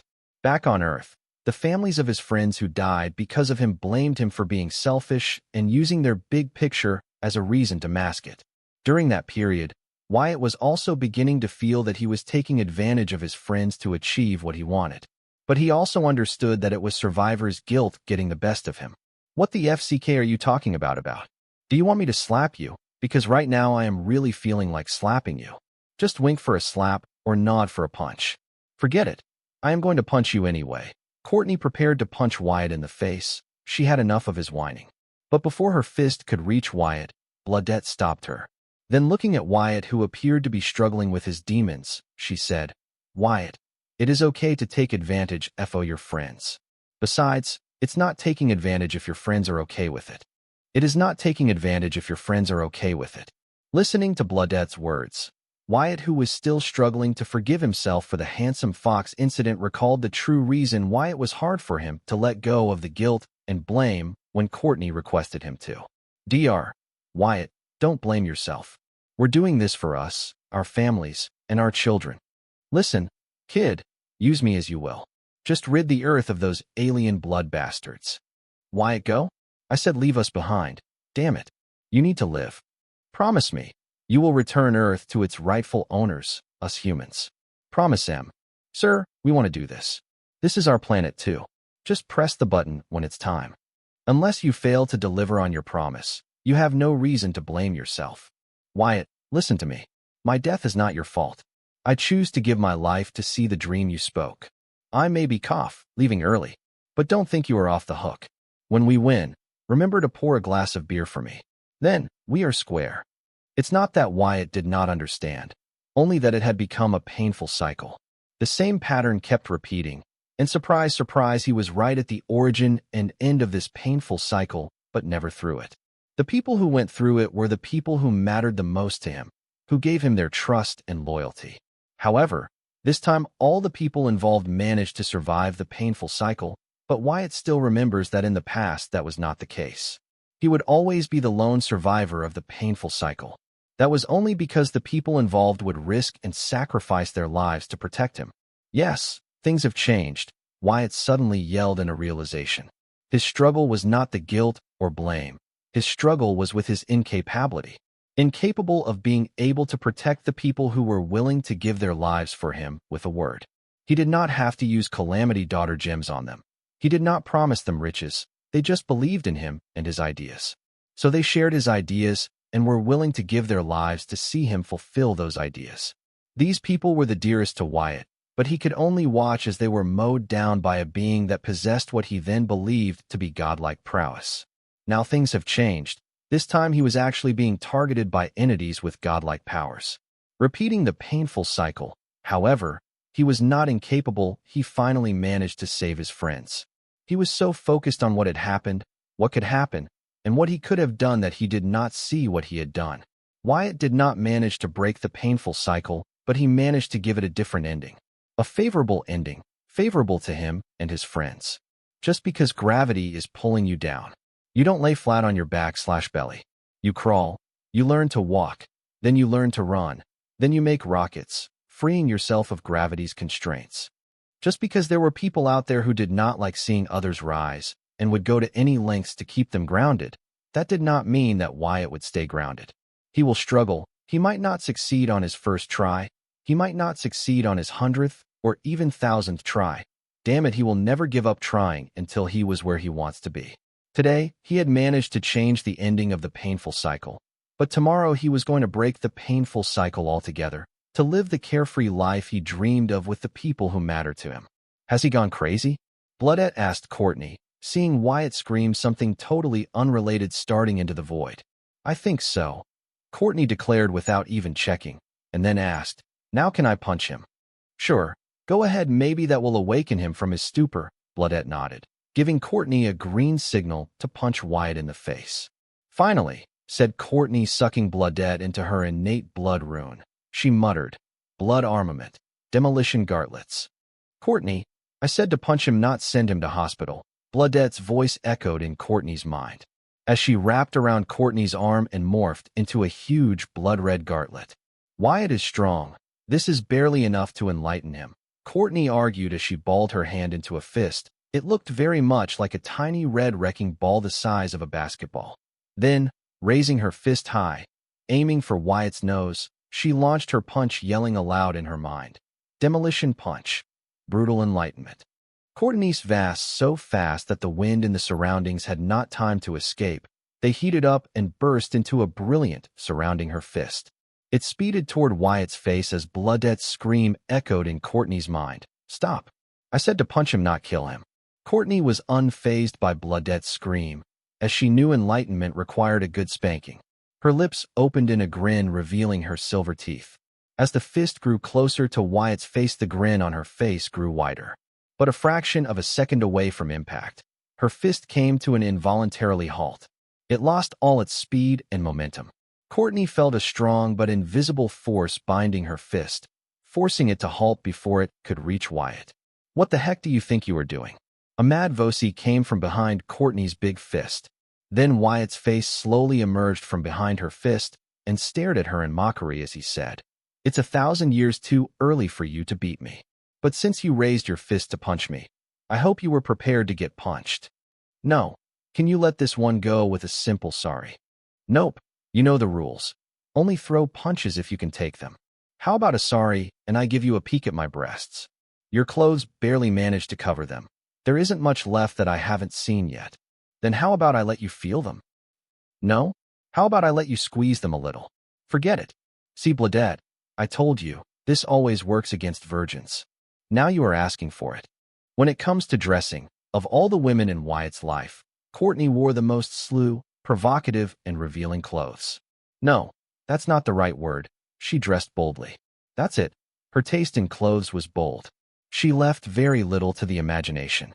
Wyatt, like many others, justified her choice of clothing, believing it was easier for her to fight in those clothes. And as a bonus, her ample assets would keep her enemies distracted. However, when she was fighting or active, the little clothes she had on could barely cover her voluptuous body. So Wyatt was not lying when he said there wasn't much left for him to see when Courtney offered to flash him her boobs as a peace offering. Neither did it imply that he had already seen them without her knowledge or consent. Wyatt, you drive a hard bargain. Fine, for 1 minute you can have your way with my breasts, but no pictures, Courtney said, struggling to free her hand from the invisible force trapping it. Wyatt's expression shifted to disbelief as he found Courtney's words absurd, uttering, What? She said you can do anything to her breast for a minute. The red gauntlet spoke in Bloodette's voice. I know what she said, Wyatt snapped, and then said in irritation, I can't believe I got lectured by you two morons. Do you know how dumb you two sound right now? Hey, who are you calling moron? My plan is brilliant. If it were someone else, they would have fallen for it. You know it. Admit it. You almost considered my offer, Courtney retorted. Wait, Courtney, do you want someone to grope your breasts? Wyatt asked Courtney to get a sense of clarity. Of course not. Why would I want that? Courtney looked at Wyatt as if he was the moron he accused her of being. Then why would you offer it? Wyatt did not understand what was going through her head when she offered him to grope her breasts for a minute. It's a distraction, Courtney said as if it was supposed to be obvious. Then she continued to explain, here's how it was supposed to work. You let go of me to grope my breast, letting your guard down, and I used the opportunity to punch you on your nuts, possibly destroying all your hope of becoming a father in the future. When you are rolling on the ground in pain, I used that opportunity to slit your throat or escape depending on the situation. Simple. You moron. That is the stupidest thing I have heard, Wyatt said, feeling if someone was capable enough to stop Courtney's sneak attack at such a close range then they could do it again, regardless of the distraction. Is it though? Courtney did not agree with Wyatt. Let me demonstrate what would have happened if I were a pervert interested in the underage child. Saying that, Wyatt mobilized his celestial force to lift Courtney in the air by binding all her limbs, then spread them apart. Courtney was shocked as the invisible force hung her midair while retraining her hands and legs and spreading them apart. Seeing Wyatt come close to her with an evil grin, Courtney began to panic. Despite her trust in Wyatt, she was genuinely scared. She struggled, but it was pointless. She felt like a pig at the mercy of the butcher. What's the matter, baby doll, you scared? Daddy Wyatt will take good care of your milk makers. Wyatt got into the character and began to tease Courtney. Okay, Wyatt, you were right. I get it, my idea was dumb. You made your point, you can stop now. Courtney conceded in sheer fear. Even though she knew this was not real, she hated this feeling. No, my 1 minute hasn't started yet. Wyatt continued to tease her, recalling the strength behind her punch. If he was a mere card master and her punch had landed on his face, he would have swallowed all 32 of his teeth and would have been disfigured for life. Wyatt, I am begging you to stop. I am sorry. Just punch me a few hundred times, but not this. Courtney teared up. No, 1,000 punches, Wyatt bargained, as the purpose of this was to teach Courtney a lesson just like how she helped him get his thoughts in order. After the incident with Handsome Fox, he had been working non-stop at a very high intensity. If not for his body no longer being bound by mortal limitations, he would have died out of exhaustion or at least had a mental breakdown. Fine, 1,000 punches. Now let go of me. Courtney readily agreed. She did not care if Wyatt punched her 100,000 times as long as she was out of that vulnerable position. We have a deal. Wyatt withdrew his celestial force restraining Courtney. Falling on her bed, Courtney rubbed her cuffs while bloodette separated from her innate ruin. Then she threw an angry gaze at Wyatt, feeling Wyatt went too far with his joke. However, her glare soon morphed into astonishment as Wyatt threw a punch to her gut. She instinctively prepared to defend herself, but her body would not move. It was restrained by a force. It was not the invisible force from earlier, but a force she was very familiar with, the will of the card world. Boom. Wyatt mercilessly slammed his fist into Courtney's gut, sending her hurling toward the wall of the cave. Cracks similar to spiderwebs formed on the cave wall as it stopped Courtney. Wyatt, what the heck? Bloodette asked Wyatt in shock. She thought Wyatt was joking when he said he wanted to punch Courtney 1,000 times. Now, do you truly know why your idea was dumb? Or do you need me to use the other 999 punches to help you understand? Wyatt asked Courtney, who barely managed to stand on her feet. Cough, cough, cough. It took Courtney all of her strength to stand up on her feet. Then, listening to Wyatt's words, she responded, I get it. I cannot lie. That would be an oversimplification of your Tao tongue physique's limitation. You do what you say. Period. Wyatt corrected and asked, you should know better than anyone that trickery is not your fighting style. What changed? I met with this agent in Fine Gold Guards. She is so awesome. She is weak, but easily defeats people stronger than her. I saw her use that trick. Her enemy was so distracted by her body that he did not see the bone knife she was hiding in her leg. With one swift move, she cut off his head. Agent Khan is the best. Courtney narrated the events that led her to make some changes to her fighting style. Agent Khan, by chance are you talking about Deborah Khan? Wyatt asked Courtney, hearing her mention Agent Khan from Fine Gold Guards hiding a bone knife in her leg. Yes, her full name is Agent Deborah Khan. Do you know her? Courtney asked in enthusiasm while the blood rule in her ego gem automatically mobilized to heal her up. Her mutated ego gem came with many such nifty perks. Yes, I do. I made her origin card, and she works in my company. Last I checked, she was Jaya's bodyguard. How did you meet her? Wyatt was surprised someone managed to force Deborah to resort to trickery in this city. After all, with the origin card he created for her, apart from his Calamity Daughter gems, there weren't many that could reduce her to that state in this city. Oh right, you are now the secret owner of the fine gold, Courtney recalled. Then, she continued saying, she is in charge of the orphanage's security now. What the FCK? Why would an orphanage require such strong security in my city? Didn't the Bright Lions and the Tiger Squadron get rid of all the child traffickers when they took over the city's streets? Wyatt asked in concern. After all, in a third-tier city, mobilizing someone of Deborah's prowess was like using a nuclear head to deal with the small insurgents. He could not believe that in his city, an orphanage needed such high-level protection. Then what about the safety of regular citizens? No, they did get rid of the traffickers. It's not them. The issue is something entirely different. It is regarding the land where the orphanage was built. Diana is not only renovating the old orphanage, but has expanded it by taking over the surrounding area. People are okay with her renovating the old orphanage, but they don't agree with her expansion plan. So there has been some trouble, mostly with the construction work. Nobody has threatened the children yet.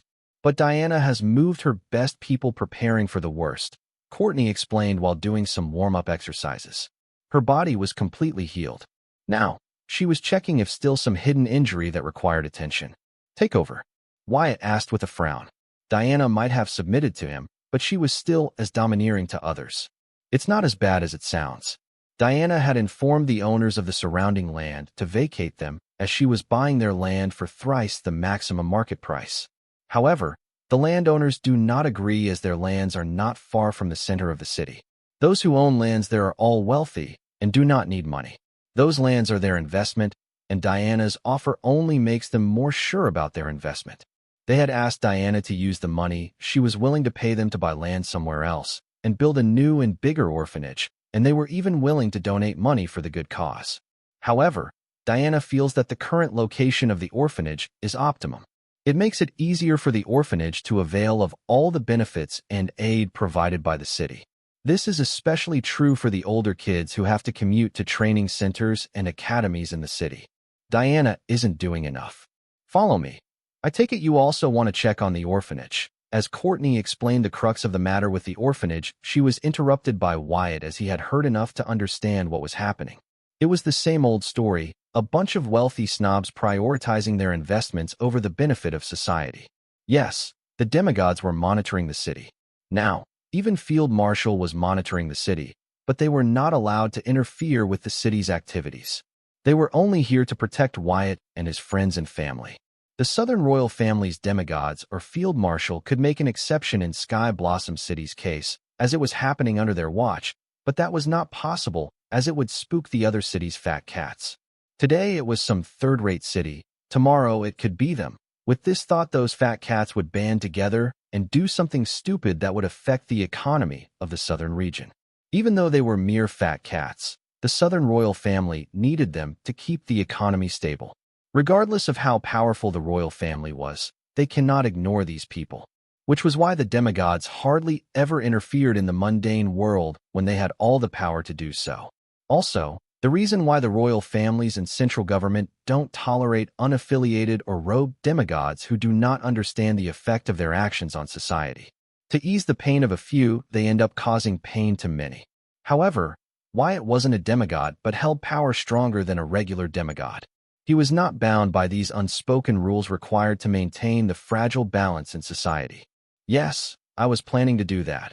Courtney nodded in agreement to Wyatt's proposal, and then turning to Bladette, she informed, "Open the gate.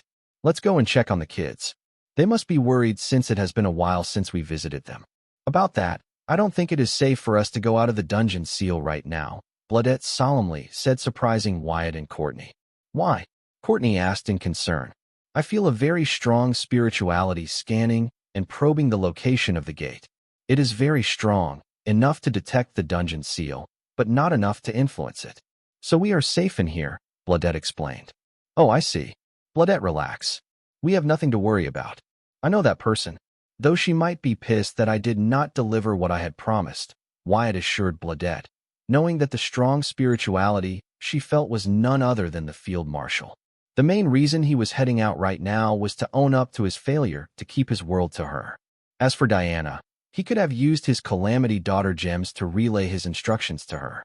Since he was heading out anyway, he decided to do both. So it is okay if we go out?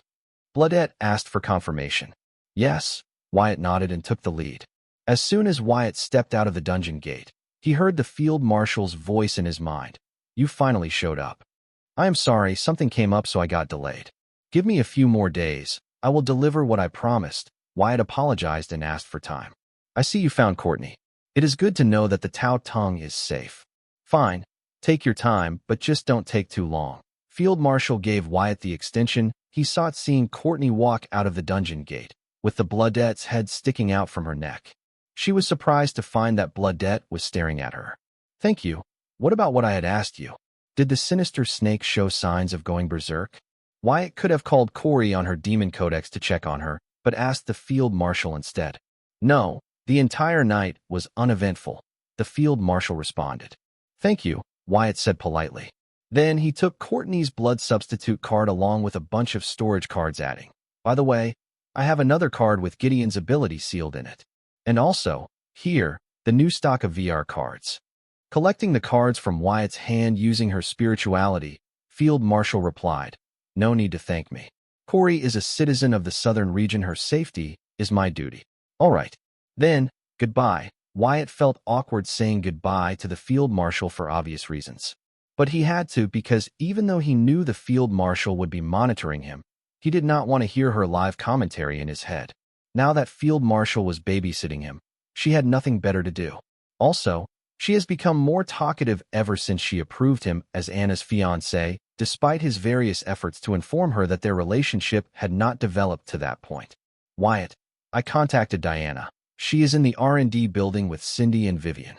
And also the orphanage headmaster has invited you to have breakfast with the kids, Courtney informed.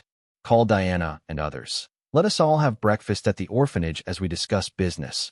Wyatt had little time on his hands. He had to resort to such meetings to use his time optimally.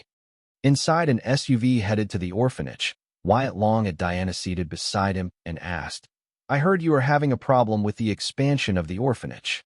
Master Wyatt, it's not a problem worth your attention. Besides, it is just some greedy and privileged people causing trouble. In the end, they have no other choice but to take our money and hand over the land. Old Diana would not be willing to give a dime to the landowners and just would have directly occupied their land, but under Wyatt's management, he had warned everyone from such behavior. So, she reluctantly offered triple the market value for their land. Good to know that you got it all covered, but you see my city does not have a place for greedy people who only own to take from the city and have nothing to offer in return, Wyatt declared and instructed. Send an ultimate to all those opposing your expansion proposal. They have an hour to make a choice, vacate their land, or leave the city. I am sure that you, Bright Lions, and TSR Guild are more than capable enough to fill the gap their departure will bring to the city's economy. Listening to Wyatt's cold words, Diana and Cindy looked at him with radiant eyes. Now this was in line with their way of doing things. Finally, their new boss was speaking their language. As for the money for their land, Wyatt asked Diana intently. I will add it to their accounts if they willingly give their lands for the expansion of the orphanage, Diana said. No, donate it to the orphanage in their names. I am sure the orphanage will appreciate their contribution, Wyatt corrected Diana. Listening to him, Courtney clapped in enthusiasm. Yes, yes, the orphanage will appreciate their contribution. I understand, Master Wyatt. Diana nodded with a cruel smile, finally getting a glance at how her master wanted her to do things. Then she added, Master, I thought of a new project. I want your permission to see through it. What is it? Wyatt asked with a frown as Fine Gold already had a lot on its plate. It is related to the orphanage development project. It is related to the orphanage development project. Diana shared a little, trying to gauge Wyatt's reaction, watching his micro-expressions before she proposed her entire plan to him. Knowing what Diana was doing, Wyatt felt this project might be important to her, so he nodded, ignoring her little actions. Continue. I am planning to build orphanages in the other cities where our Fine Gold has influence, Diana revealed. Then, noticing no change in Wyatt's expression, she thought no reaction was better than a negative reaction and added, "This is just a start. I plan to do this in every city our fine gold expands to in the future." It was a noble idea and seemed simple for a powerful company like Fine Gold. However, the new Fine Gold under Wyatt's influence and management had expanded to the entire Blossom District. It was now spread across more than hundreds of cities. The wealth they would require to build a capable orphanage in each city would add up to an enormous fortune. Not to mention Diana wanted to continue building orphanages in the future as the company expanded to other cities, making it a long-term project. They would have to start managing separate funds for such a project aside from the funds they would need to keep the orphanages they had already built running. Diana alone would not take responsibility for such a big financial decision within the Fine Gold. Therefore, she sought Wyatt's permission, especially seeing how he handled the orphanage expansion problem. She became confident that Wyatt would greenlight her project. "Wow, now that's a plan I can get on board. Where do I sign?" Courtney announced, impressed by Diana's idea. She had long been approached by Wyatt's subordinates to join them, including the Fine Gold, but she rejected them all, as she planned to be the protector of the orphanage she grew up in. Believing with her around, it would not be a problem, for the orphanage would keep running for another century without a hitch. But now that the Fine Gold had taken responsibility for the orphanage, there wasn't much for her to do. So hearing Diana's idea, which could help numerous other orphans from across the Blossom District and the southern region in the foreseeable future, she saw a career path she could get behind. Contrary to Courtney's enthusiasm after hearing Diana's big plan, Wyatt had a disappointed look on his face. Cindy, who was in the front passenger seat, noticed his disappointment from the rearview mirror, and Dana felt it as she sat next to him. As for Courtney, who was cramped in the rear seat behind them with Vivian, she had no idea of Wyatt's reaction, but rather she was thinking of possible ways to contribute to Diana's plan. She was good at fighting, but they were trying to build orphanages, not tear them down. Maybe she could be the orphanage security head like Agent Deborah Khan currently was. She would protect the kids by all means. "Boss, I know the orphanage will require a lot of funds, but I was thinking we can start a trust fund and have the wealthy and influential donate to it for the welfare of the city." Cindy spoke of trying to salvage Diana's idea, as Diana was shell-shocked seeing Wyatt get disappointed over her idea. She expected a pushback or even a rejection, but a disappointed look. She did not understand what to make of it. Didn't he just say he hated people who only knew how to take from society and did not contribute back to it? Sigh. Wyatt let out a sigh listening to Cindy's trust proposal. Listening to Wyatt's sigh, even Courtney awakened from her fantasy and intently stared at Wyatt's head from behind. "Courtney, if you dare to hit me on the head, you will pay dearly. Don't forget, you still owe me 999 punches." Sensing Courtney's intense stare on the back of his head, Wyatt immediately warned Courtney. It did not take a genius to guess what was going on in her mind. "Dalton Wyatt, if dare reject to her project, I will fight you even if it costs me my life." Courtney was indeed thinking of hitting Wyatt on the head. But now that she had been warned, she used her arm to lock Wyatt's neck from behind. But no matter how much strength she put in her arm, she could not choke him. Frustrated, she said, "Is it about money? I will fund it." Vivian, who was next to Courtney, stared intently at her, ready to attack her at any moment. If not for Wyatt asking to stand down, she would have long attacked Courtney. Feeling her ill intent, Bloodette's head popped out of Courtney's back, and she stared into Vivian's stare, ready to protect Courtney at all cost. "You will fund the project? With what money?" Wyatt asked Courtney, even though it was not money that made him disappointed in Diana's plan. The money from mining blood rule rocks from Bloodette's dungeon seal and selling her blood rule pills should be more than enough for the project, Courtney said, feeling challenged. As the master of a supreme being and sole owner of a blood rule holy cave, Courtney was sitting on a lot of wealth, enough to fund a war, let alone running a few orphanages. Regardless of Courtney and Bloodette's personal relationship, the fact that Courtney's origin card had Bloodette's contract in it did not change, not to mention the Soul Pact card. Listening to Courtney say how she was going to fund their entire project, both Diana and Cindy, who had almost believed that their project was scrapped, finally saw a glimmer of hope. Then they eagerly awaited Wyatt's response. After all, they were his subordinates. Even though they were disappointed with Wyatt's reaction to their project, they did rush to blame him and waited to listen to his reason. "Let go of my neck, genius. First, Listen to what I have to say. Wyatt could easily free himself, but did not bother to. Then, when Courtney retracted her arm around his neck, he added, "It's not the money I am worried about." With the VR universe gaining popularity, the money he gained from currency exchange, and selling VR slime cards to powerful organizations, Wyatt was making more money than he could spend unless the demon war were to break out. So spare a little of his wealth to build orphanages, not a big deal for Wyatt. If it is not about the money, then what is it? Courtney asked with a frown. She had finally found what to do with her life and could not believe Wyatt, her best friend, was her first hurdle. She was pissed right now.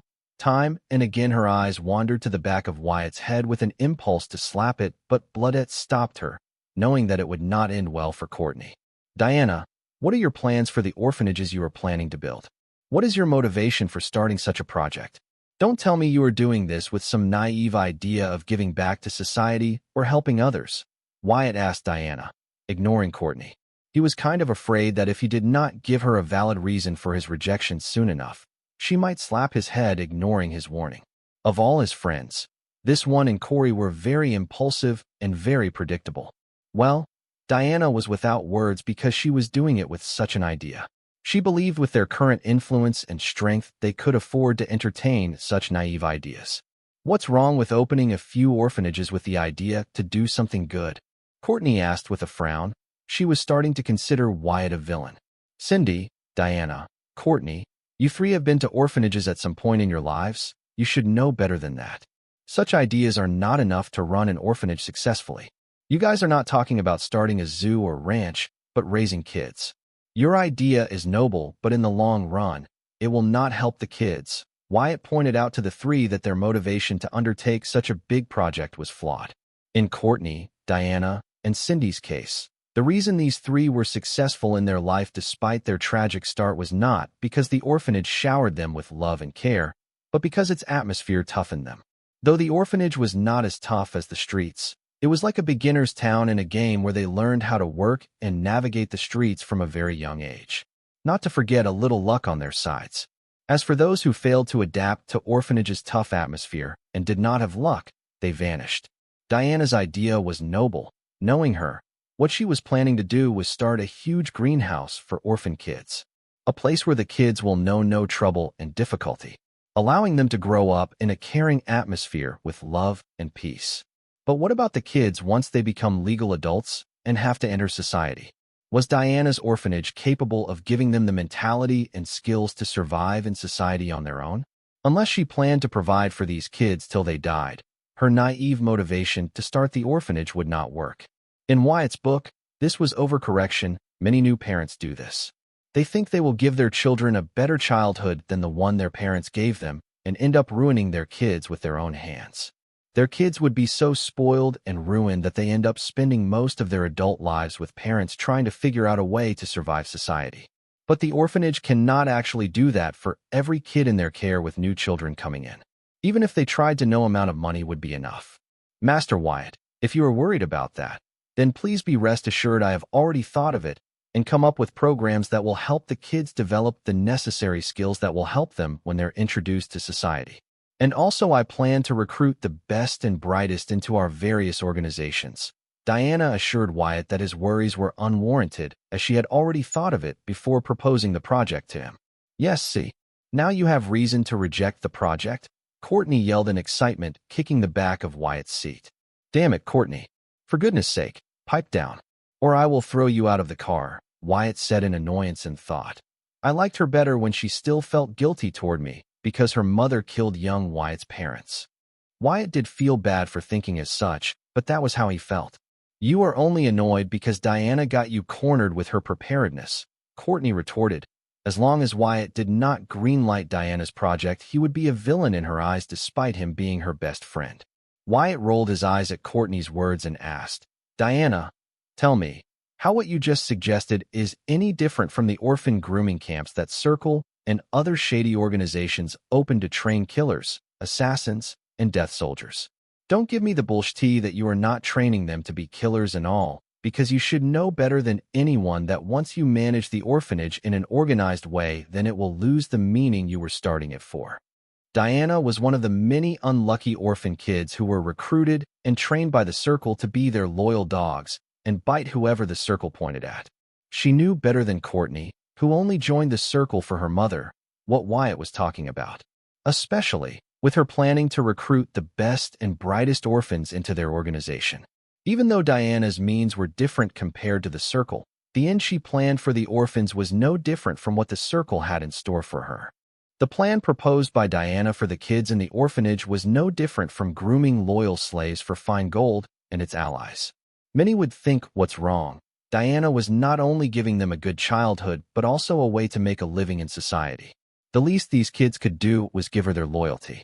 As Wyatt pointed out, what the Circle and other shady organizations were doing was no different from what Diana did.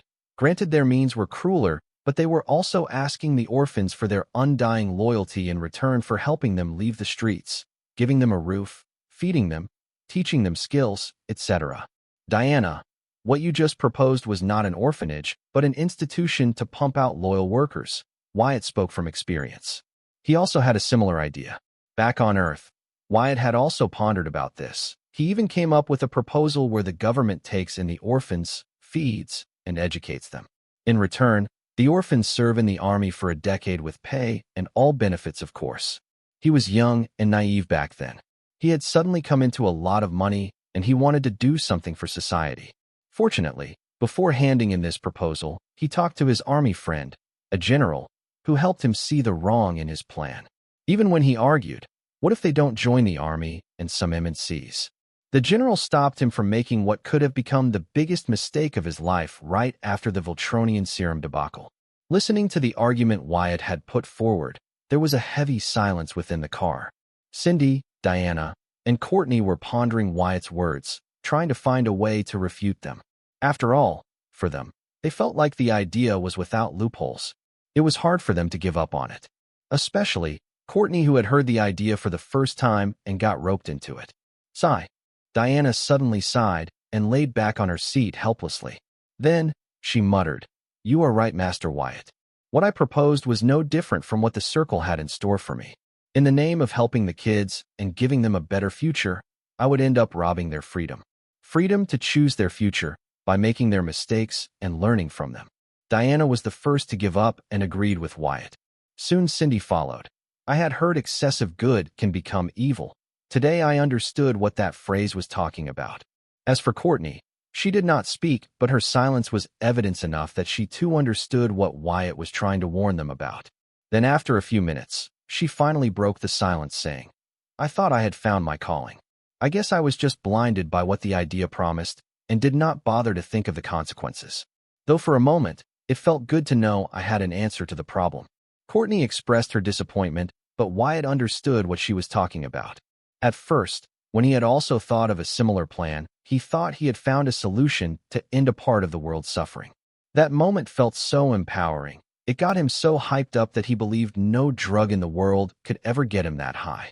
Fortunately, he had friends to help him see the wrongs of his why, just like how he helped Courtney, Cindy, and Diana see the wrong in their idea. Then what now?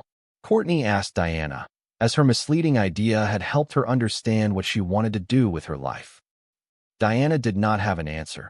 She could not think of a way where she would not be forcing her will on the kids and also getting good results. It was impossible. They were talking about kids here, for goodness sake. They do not know better. After a lot of contemplation, Diana found it hard to acknowledge it, but she had to, that the current system of orphanages, though flawed, was working. With better management and support, it could give more promising results. Diana hated the fact that after hating the orphanage system for decades, she had to agree that it was a better way to help the kids than what she had thought of. At least it did not rob the kids of their freedom. Granted, it could be easily exploited in the wrong hands. Well, that's the risk with everything. Don't tell me you are going to give up just because you met a roadblock. Work your beautiful brain. There must be another way. Courtney pressured Diana to think of a better way to help the orphans in the world. She felt that even though they had made a detour, they were still on to something worth pursuing. She hoped the gang did not give up on exploring this. Instead, they should buckle down and think of a way to make this happen. "Courtney, I hate to admit it, but the current orphanage system, despite its flaws, is working. I think that with someone as kind-hearted as you managing and supporting it, the orphanage will give more promising results in the future. Diana responded, cheering for Courtney to do her best to help the orphanage. I know that, and I will do that without you telling me. What about opening the orphanage in other cities? What about helping the orphans in the Blossom District and then in the entire southern region? I have the strength and the money, just guide me. Think of a better solution. Courtney continued to insist that they don't forget their original motivation and continued to think of a way to achieve it without giving up. Diana did not respond, as her mind was a mess. She was more excited about her orphanage development project than anyone else. Learning that it was the same as what the circle did to her, she was still trying to process that, especially with having to agree that the existing orphanage system was working better than she thought. Cindy looked at Diana's face from the rearview mirror in worry, because she never expected to hear Diana claim that the current orphanage system was working. She knew what Diana had been through in her childhood better than anyone. She knew that both the system and society had failed Diana time and again. But for Diana to agree that the very system that failed her was working would have been a very hard pill to swallow. So, she was concerned about Diana, especially knowing how excited Diana was about this project. She cannot imagine what Diana would be going through learning that she was unknowingly about to commit the exact crime that the circle did to her against the kids she wanted to help. Now something like that can mess with a person's mind.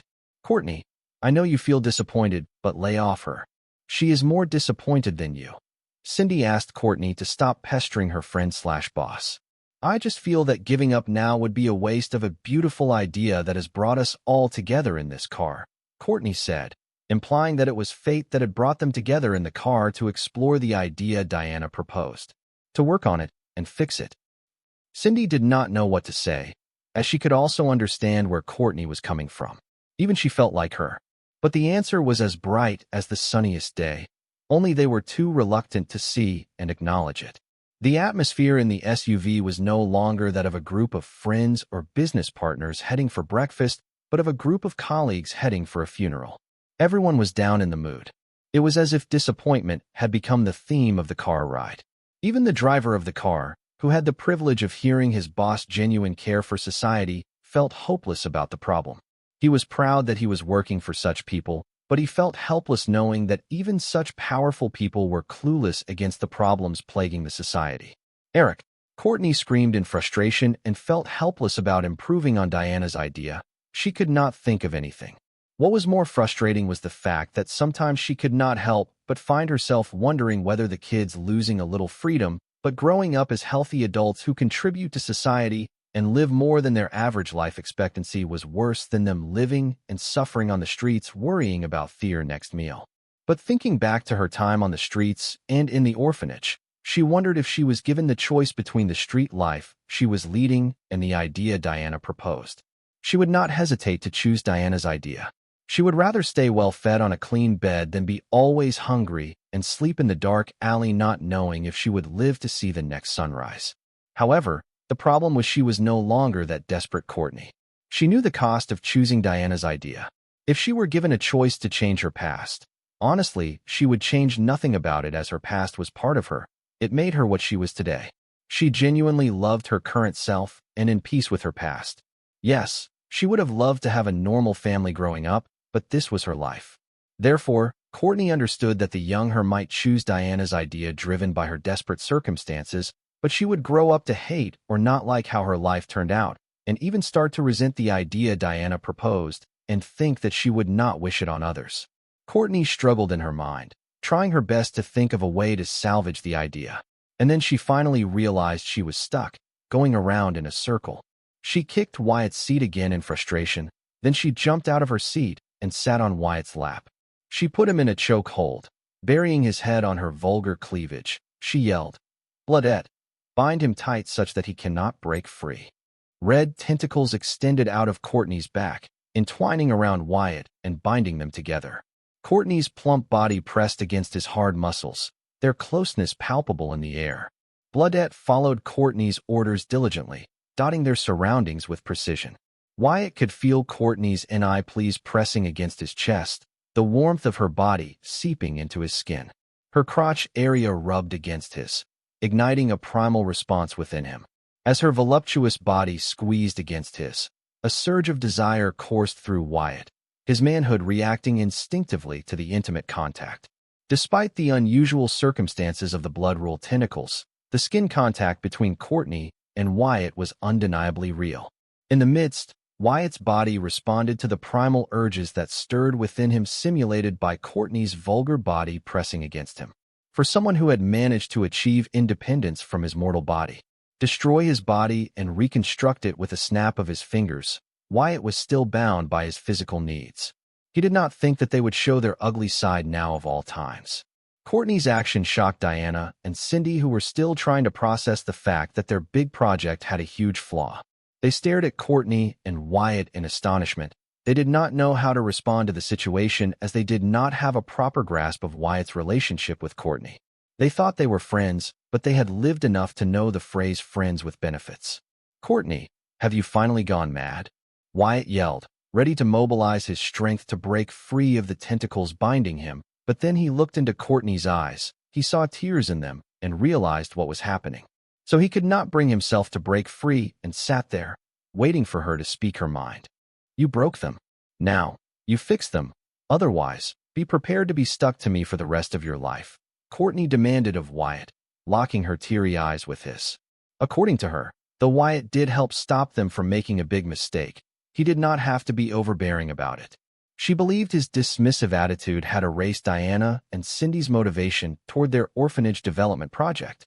With her capabilities, Courtney could ensure that the Sky Blossom City's orphanage was properly managed and looked after. She believed she was capable of more. However, she needed motivated and great minds like Diana and Cindy on her team to unleash what she was capable of. Now that Wyatt's words had broken them beyond repair, she blamed him and wanted him to fix them so they could get back on the right track, the track to helping orphans all over the world. All this had gotten her so emotional that she almost cried and resorted to desperate means of blackmailing Wyatt into helping. Since Wyatt was not on board with Diana's plan from the start, she believed he would not help if she asked. Desperate, she decided to blackmail him into helping her. With him being way stronger than her, she could only think of using her body to restrain his freedom, believing he would not hurt her. After all, they were best friends. He would not have risked his life entering the blood rule source just to kill or harm her later. "Wyatt, what the heck? Why are you making Courtney cry? If she cries, I will cry." Bloodette's head extended out of the blood tentacles binding him and Courtney together. She then blamed him for making Courtney cry and threatened if Courtney cried, she too would start crying. "Fine, I will help you. Just get off me," Wyatt said, agreeing to Courtney's demands. He did not know about Courtney, but with her vulgar body pressing against his, her crotch rubbing on his, right now his body's hormones were hypnotizing him to have his way with Courtney right then and there. Wyatt was actually surprised to find that Courtney's expression did not look embarrassed, ashamed, aroused, or a mix of all three of them like him. Currently, his manhood had wakened and was in its full swing. The bulge it had produced in his pants had perfectly wedged in the groove of Courtney's crotch section. Regardless of how dense Courtney was about the contract between men and women, this was an unignorable and undeniable sign that one cannot miss. He wondered how she remained so composed with his manhood pushing against her crotch. "I will after you fix those two to start with," Courtney said resolutely, showing that this was not up for negotiation. She was not the one to cave midway. Now that she had started it, she would see it through to the very end. "Courtney, listen to me. I am not comfortable in this position. Could just release me so we civilly discuss this," Wyatt said to avoid Courtney's eyes because, for some reason, looking into her teary eyes, his manhood would receive a boost of sorts. "You are comfortable, then get cracking already. The sooner you start to cooperate, the sooner I will get off you. Besides, there is nothing to discuss. You have to help," Courtney said stubbornly, not allowing Wyatt to avoid her eyes. "Courtney, listen to me. I am controlling myself over here. There is a limit to everything. If something happens, don't blame later," Wyatt warned Courtney. Even though he was the master of his body, as a healthy teenager in his prime with the physique of a mutant Voltronian, there were still parts of him that were beyond his control, especially his manhood. "Wyatt, I warn you. If you value my friendship, you are not allowed to use your strength to break the restraints. Do you hear me?" Courtney said in panic, recalling how strong Wyatt's body was physically. "No, don't move around. The more you move, you are only making it worse." Wyatt pleaded to Courtney as she moved to make herself comfortable on his lap. Chuckle. Listening to suppressed laughter coming from his side, Wyatt turned to look at Diana, trying her best to not laugh aloud. He saw the look in her eyes and knew she knew what he was talking about, even though it continued to remain elusive to Courtney's small brain. Annoyed, Wyatt ordered, "Stop laughing and talk some sense into her. Get her off of me, before it's too late." Just then the car jerked, as the driver yelled at the passing car, "Hey, watch where you are going." SHD, Wyatt uttered as his manhood surpassed its mortal limits and displayed its mutant Viltronian glory. Courtney, who was at Wyatt's eye level, suddenly felt something pushing her upwards. Now she was a couple of inches above eye level. Seeing this phenomenon, Diana's eyes widened in shock. It took a while for Courtney to register what was happening, and once she understood, she screamed, "Ah, Wyatt, you pervert. Get it down. Get it down. I think it will be faster if you get off me," Wyatt advised Courtney with an indifferent face. What else could he do? He had warned Courtney repeatedly, but she didn't listen.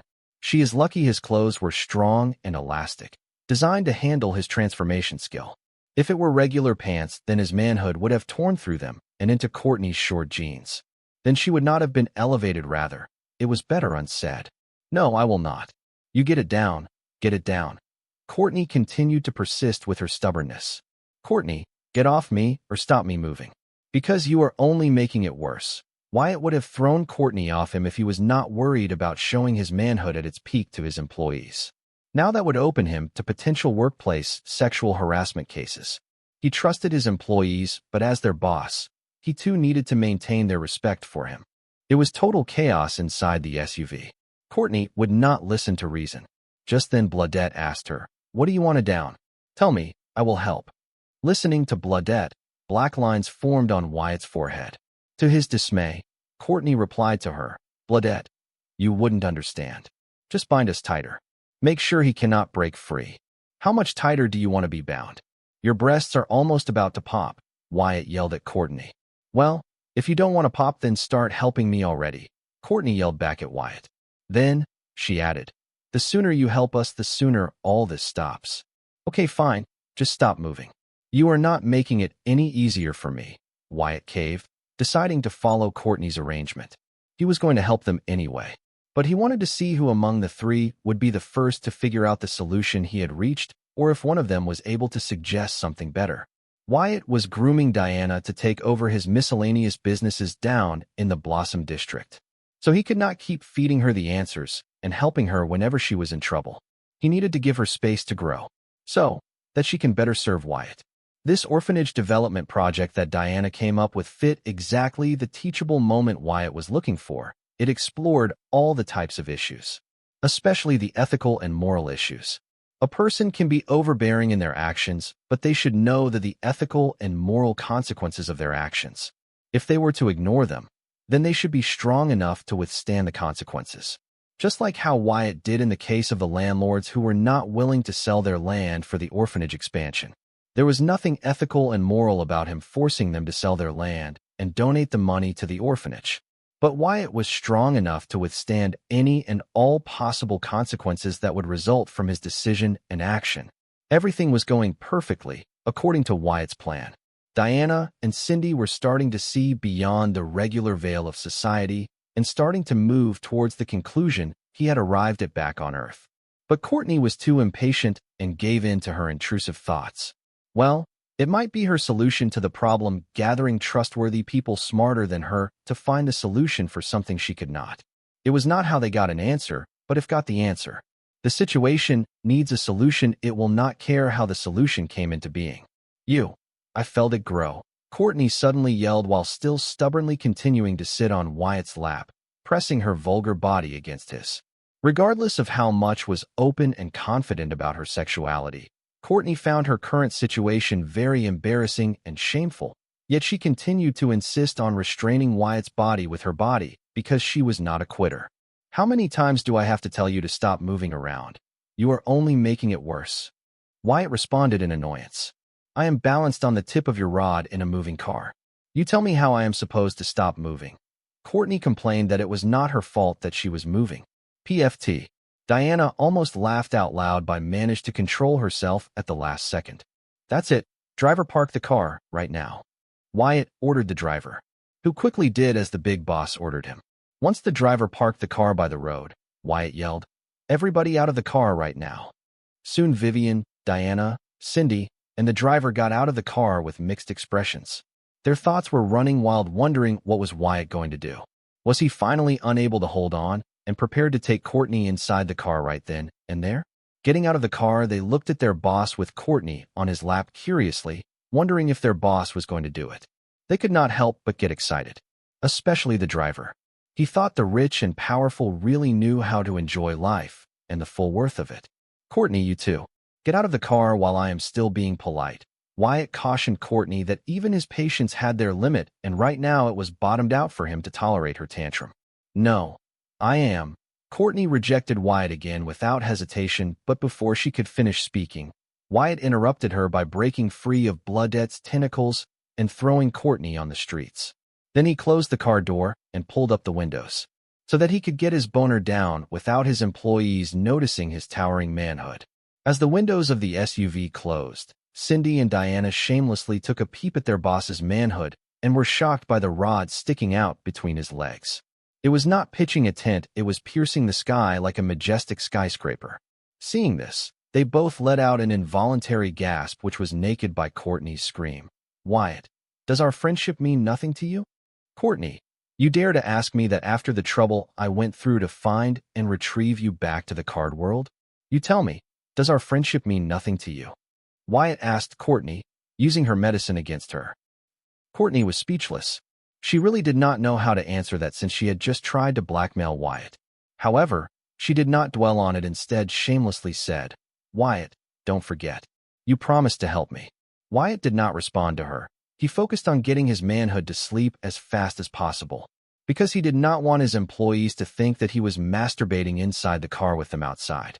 So quickly getting his thing down, rolling windows down, he ordered, "Come in." Entering the car, Diana looked at him with a mischievous smile and said, "Master, Manager Susan is a lucky woman." "Diana, what are you saying? I have nothing against Manager Susan, but Her Highness, the Southern Emperor, is clearly the lucky woman," Cindy said, showing that she was rooting for Anna over Susan.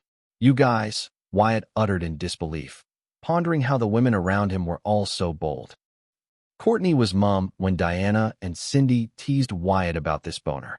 As someone who had felt it rubbing against her crotch, she did not think Wyatt's thing was a teasing matter. It was very serious. Ly hard. Shaking her head, Courtney awakened from her recollection of the feelings of Wyatt's manhood pressed against her crotch and demanded, "Please stop talking about irrelevant things.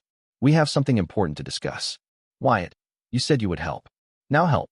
Listening to Courtney, Wyatt looked at Cindy and Diana before saying, "They don't need my help.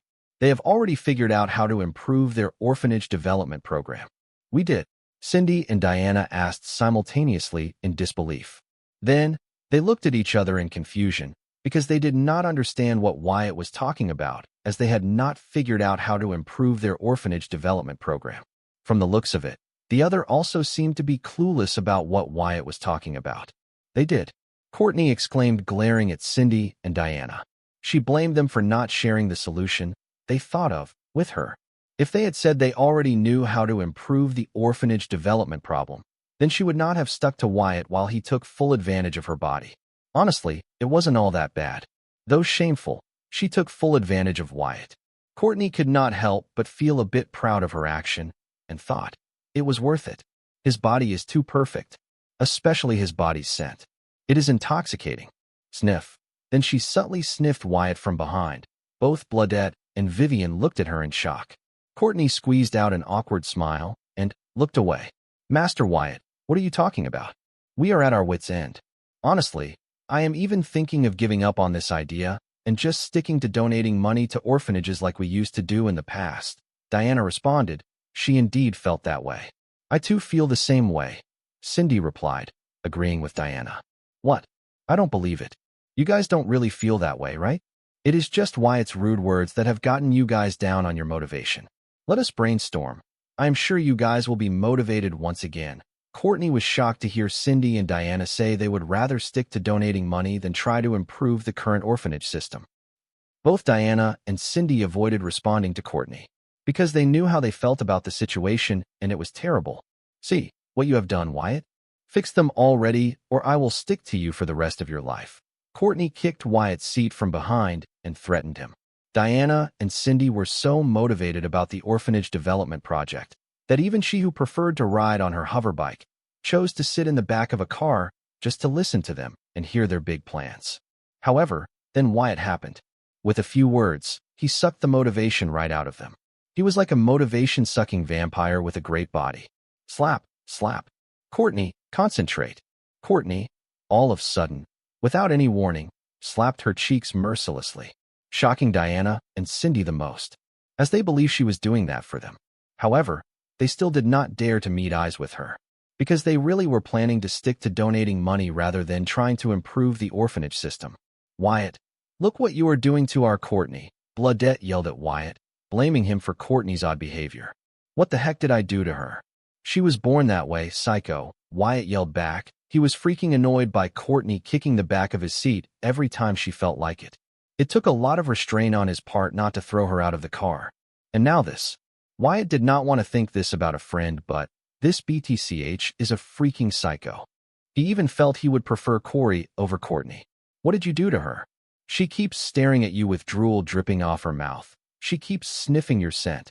And now she is slapping herself because. Bloodette, shut up. Awakening from her astonished state, Courtney closed Bloodette's mouth, trying to stop her from revealing her secret to Wyatt of all people, but Bloodette's body was made of blood rule. She could make any number of mouths. Seeing Bloodette form another mouth to continue, Courtney pleaded with her. Bloodette, I am begging you, please shut up. Black lines formed on Wyatt's forehead listening to Bloodette. He was not surprised by her revelation. With his acute senses, how could he miss Courtney's actions behind him? Especially when she almost brought her face next to his seat and sniffed his body scent. He ignored them all because he had enough drama for one day, but who would have thought that Courtney would have a pig teammate like Bloodette, who aired her dirty laundry for all to see? Oh my, our little Courtney is growing up, I see, Diana said, teasing Courtney. She and Courtney had gotten close on the project to rebuild and expand the city's orphanage. Courtney, you liked what you felt, Cindy chimed in, hoping to change the topic. She really did not want to talk about the orphanage development project, because if they continued on that topic, she would not come out in good light. Courtney's face was beet red out of embarrassment. She was not this ashamed when Wyatt's manhood was poking her privates with them watching. Back then she was in the right. She was doing it for something she believed in. But right now her actions were akin to a nymphomaniac.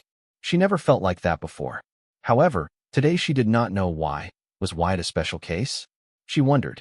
So, you guys know what is happening to her? Bloodette asked Diana and Cindy in concern for her only friend. Yes, she is just horny. A little vitamin D should fix her right up. Cindy answered. Where do I find that? Master Wyatt has it, dash. Cindy, you are pushing your luck, Wyatt warned Cindy. He did not mind her teasing Courtney, but she shouldn't drag him in it. I am sorry, Master Wyatt. Cindy hurriedly apologized, realizing that in the heat of the moment, she had taken it too far. She was used to taking liberties with Diana, but Wyatt was clearly not Diana. Hopefully, he would forgive her with an apology. See to it that it doesn't happen again. Wyatt did not want to be tight-ass around his employees, but he also did not want to be taken lightly or lose their respect. This was a very thin line to walk on. The atmosphere in the SUV had turned awkward. However, it was perfect for Courtney to calm herself and focus on the matter at hand. As for Bloodette, she got locked in Courtney's innate rune just when she was about to ask Wyatt to give Courtney his vitamin D. Courtney hates locking Bloodette in her innate rune, but times like this call for it. Taking control of her mind and body, she said, So, as I was saying, Wyatt, please help us. We are stuck. I have been trying to help you from the start, Wyatt retorted. Just give us the answer. Stop trying to make it some complicated teachable moment. Courtney snapped back at Wyatt. She went out of her way to properly ask him for his help, but he continued with his self-enlightenment bullshit. Wyatt really wanted to whack Courtney on her forehead, but considering the rage he had built up, if he were unable to control his energy, he might end up blowing her head. Calming himself, Wyatt looked at Diana and Cindy and said, The reason you guys are feeling terrible is because you have already understood that the orphans are missing parents, not money or opportunities. A kid from a poor household can become a world leader or billionaire, while a kid from a rich household can become a criminal or beggar. No amount of money and opportunity will guarantee the future of the kids, since they lack the most fundamental thing, parents. By parents, I do not mean the ones that gave birth to them and abandoned them. I mean guardians who will care for them, patiently explain good from bad, a role model to show them how to live life, such things. Listening to Wyatt say those words, both Diana and Cindy froze. What Wyatt had said was exactly the conclusion they had reached long ago, but they still ignored this fact and continued on their quest to improve the orphanage system. Both of them had long realized that the current orphanage was not able to give optimal results, not because it was lacking proper resources or management, but people who would give a damn about those orphan kids. People who will teach them good from bad. Someone to teach them their hunger does not give them the right to steal from others, but at the same time how not to let pain and fear hold them back. An orphanage could manage without enough resources and money, but it would not manage without a proper adult looking after the kids. The current orphanage system lacked people who would genuinely care about the kids and guide them without any malice. That meant the orphanage did not need Cindy and Diana's money or resources. The orphanage needed them. The orphanage needed Cindy and Diana, people who would care for kids and guide them without any discrimination or hate. People who will be patient with kids. People who would be forgiving and give the kids another chance, just like how a loving parent would. Having realized this, Diana and Cindy knew why the orphanage system was the same when the world kept developing. They understood why no one tried to change it. Because nobody, even those who wanted to help, was not ready to give up their life for the orphaned kids' lives. Only a parent could do that. No matter how much sympathy they had for these kids, they could not bring themselves to abandon their dreams and goals just to live solely for the orphaned kids. Only a parent could do that. Because Diana and Cindy had realized this, they felt terrible. More importantly, they both were orphans. They knew what these orphan kids were going through, yet they could not bring themselves to abandon everything and live solely for the orphan kids. This was why they said that they were considering giving up on improving the orphanage system and sticking to their old method, donating money and resources. It became clear to Wyatt that Diana and Cindy had realized this when they persuaded Courtney to forget about improving the orphanage system and just try to properly manage the city's orphanage. They did not know if Courtney was ready to give up on her life and just live for the orphan kids, but they hoped focusing on managing the city's orphanage would help her get there sooner and help decide what was best for her. Courtney was young. She had not experienced life enough like them. She was still naive and ignorant. One day she too will also realize what they had realized, and then a time will come when she will have to face the cruel reality of making the choice. Just like how they chose what's best for them, they hoped Courtney too would choose what's best for her and not based on what's best for the orphan kids, because then she would not be doing the kids any favor. Worse comes to worse, she might even end up resenting them for it. What the FCK are you saying? I had a mother for a few months, and believe me, she was no help. At first, I cozied up to her for her money, but then instead of using that opportunity to form an actual and real mother and daughter bond with me, she used her money to control me. If not for my plan to give her money to the orphanage, I would not have succumbed to her tricks. Courtney strongly disagreed with Wyatt. Courtney, forget your mother. There must have been some adult figure in your life that had left a strong impression on you. The circle had messed up Clown Mask's life in ways unimaginable to many. Clown Mask had not only seen what the circle was going to do to her in her future vision, but had to live all again since she was powerless. It was like your killer showing you the video of them torturing you and killing you before proceeding to do exactly that in that exact order. You know what is going to happen, but you can only helplessly let it happen. That kind of despair takes a huge toll on one's mind.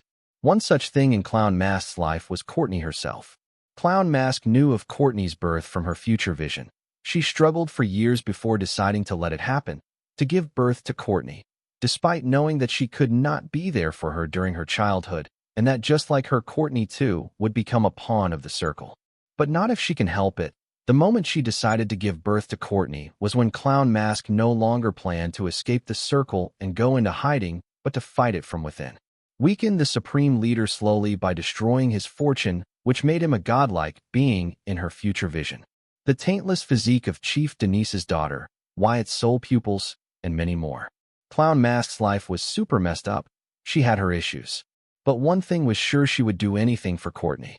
She believed, having willingly abandoned Courtney, she had lost the right to be a mother to Courtney. So, she never tried to be a mother to Courtney. Instead, she became her master and demanded Courtney to call her as such, teaching her and training her to survive the cruel world.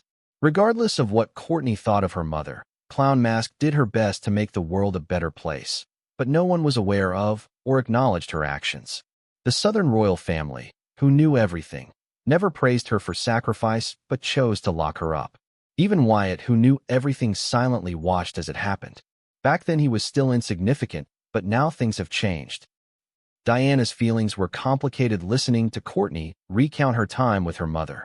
She hated Courtney for being the child of the person who tortured her most in her life, her master Clown Mask. She envied Courtney for having a mother. Diana soon learned that Courtney was being trained to be her replacement. After she had betrayed, decided to distance herself from the circle and subtly rebel against them. Diana could not believe Clown Mask would be so cruel to her flesh and blood, her only daughter. She began to pity Courtney. She no longer envied her for having a mother. Then, during the rebuilding of the city's orphanage, she had come to know of Courtney not just as a file her subordinates complied for her, but as a person, a fellow being. All her complex feelings towards Courtney resolved, and then she began to see Courtney as her sibling, similar to how she saw Jaya. This was mostly because they both had similar tragedies in their life: the circle and Clown Mask. "What do you mean?" Courtney asked Wyatt in confusion, not understanding what he was asking her. "I mean, when you were little, before you grew up and became strong. If you faced a problem, who would go to? There must have been an adult that you felt comfortable around, sharing your worries and secrets with them." Wyatt elaborated in a way that Courtney could grasp what he was asking her. Let me think. Most adults who approached me or I approached either tried to sell me, molest me, or take advantage of me. But I understand what you were saying. There was this old whore from the red light district that saved me and brought me to the orphanage. Then there is the orphanage headmaster. She was the kindest person I know. Growing up, she would never get angry with me or lose patience with me. Even now she treats me like one of her kids. Oh, now I get what you meant. The way to improve the orphanage system was to find more people like the orphanage headmaster. If there was more of her, then she could take care of more kids. Holy SHD, the answer was right in front of me. How come I never saw it until now? Wyatt, you are a freaking genius. Now think of a way to find more people like the headmaster. Courtney was excited, finally understanding what Wyatt was getting at. Courtney could not believe that the answer to improving the orphanage system was so simple. Once again, Courtney was motivated and hyped, going as far as to ask Wyatt to do the impossible, to find selfless, patient, and good-hearted people like her orphanage's headmaster. Courtney, that is not possible. Diana spoke, seeing that Courtney did not understand fully what she was asking Wyatt to do. But before she could explain it to her, she was interrupted by a furious Courtney. Why not? Courtney was angry with Diana and Cindy for saying that they would stick to donating money when they knew that the answer to improving the orphanage system was finding more people like the current headmaster of the city's orphanage. But then, thinking of something, she gently knocked herself and the head said, "Sorry, I got ahead of myself. Wyatt has never met the headmaster, so it will be hard for him to think of a way to find more people like her." "Girl, are you hearing yourself?" Cindy asked Courtney in disbelief. She knew Courtney was airhead, but this was just too much. That was considering that as an orphan, Courtney should know better than anyone that people like the orphanage headmaster were very rare, almost non-existent. "Courtney, how many kind people like your headmaster have you met in your entire life?" Diana asked, understanding that Courtney only understood things in their basic form. She could not understand how someone so dumb managed to survive so far, especially with her Tao-tung physique. Was the world looking out for her? Wyatt did not know if the world was looking out for Courtney, but he knew Clown Mask had been looking out for Courtney. The old hooker that saved Courtney and brought her to the city's orphanage was Clown Mask. Not only that, Clown Mask very discreetly helped the orphanage. With the circle monitoring her, she could not make it too obvious, hence its struggling state. Still, only with her secret protection did the current headmaster and her ideologies manage to survive in this city when Sulci was ruling it. Having recalled this from Clown Mask's memories, Wyatt had gone silent, wondering if he should tell Courtney the truth. Then he decided against it, mostly because it was not his place and he wanted Courtney to hear it all from her mother's mouth. Wyatt believed he had enough leverage to get the Southern royal family to release Clown Mask, especially since the current timeline had deviated very from the Clown Mask's future vision. None. Courtney answered Diana without thinking. Diana waited thinking. Courtney would realize what she was hinting to her. But that moment did not come, so she said, "So you see, Courtney, people like your headmaster are very rare, making what you are asking Wyatt to do almost impossible. Don't you think so?" "No, I don't. All my life I have only been in this city, and I have yet to meet and get to know everyone in this city. Even if the headmaster is one of a kind in our city, each should have at least one person like her. All Wyatt has to do is figure out a way to find that person, and then we help that person to the best of our abilities. Ain't that simple?" Diana's words did not demotivate Courtney. Instead, they made her more enthusiastic. Listening to Courtney, both Diana and Cindy shook their heads, thinking Courtney was too optimistic to think that every city would at least have a single person similar to the current orphanage headmaster. Back when they were in the orphanage, the headmaster then was in cahoots with the Circle and had no qualms about selling children to brothels or demonic card apprentices. They could not help but wonder what happened to that headmaster. Unlike the current headmaster, who was immortal, that one was a strong demonic card apprentice herself. She sacrificed significant infants to her card to maintain her young apprentice, beauty, and charm. Well, Clown Mask took care of her. She subtly got rid of the old orphanage headmaster without alerting Solcy and replaced her with the current headmaster, believing that she would be the perfect guardian for Courtney. Even though Clown Mask had abandoned Courtney, she regularly checked on her and silently helped her from the shadows. Figuring out an action plan to find more people like her headmaster, Courtney felt she had done half of the job for Wyatt. Now all Wyatt had to do was find a way to implement it and make sure it gave the promised result. For someone who was called the Hope of the South, Courtney believed this should be a simple task not worth mentioning. Excited, she grabbed Wyatt's shoulders from behind and, shaking him vigorously, she said, "Come on, genius, show us what you got. I have shown you the way. All you have to do is make it possible. I believe in you." "Courtney, stop feeling my arms," Wyatt said, and then turning to Diana he said, "Who do I complain about sexual harassment?" "Wyatt, man up. All I did was pat your shoulders to motivate you. Besides, you did not stop me." Courtney aggressively dismissed Wyatt's calm by victim blaming. Yes, Courtney excitedly grabbed Wyatt's shoulders and shocked them at first, but then, feeling his well-defined muscles, her arms slowly descended to the back of his upper arms, and she began to feel his triceps. Wyatt even felt her sensually squeezing them. The only other person to make him so cautious was Anna. Now that was locked up training, he did not want Courtney to fill the gap. He needs to nip this in the bud.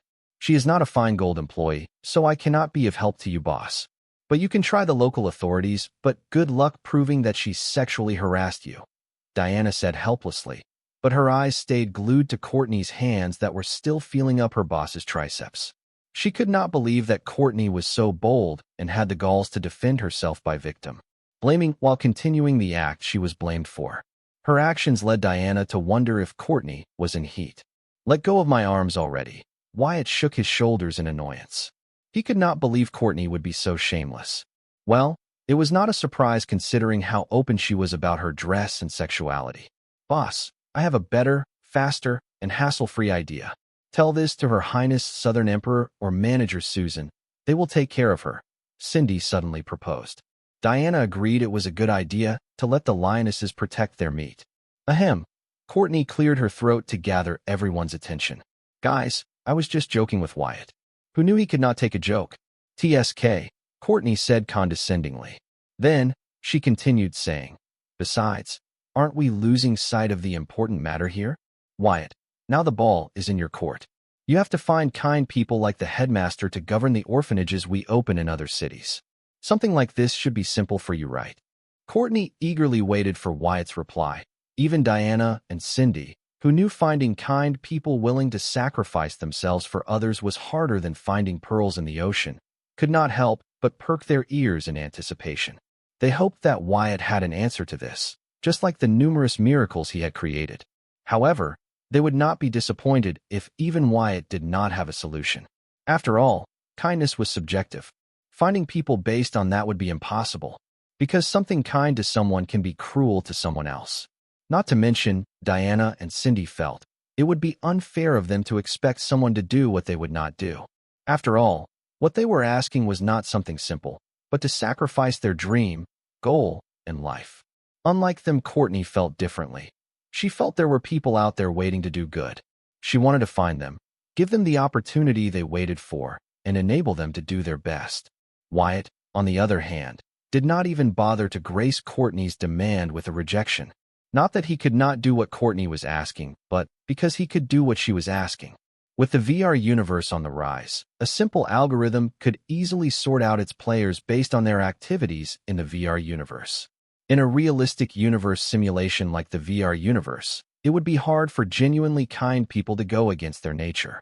Courtney was not wrong about wanting to find kind people to run orphanages.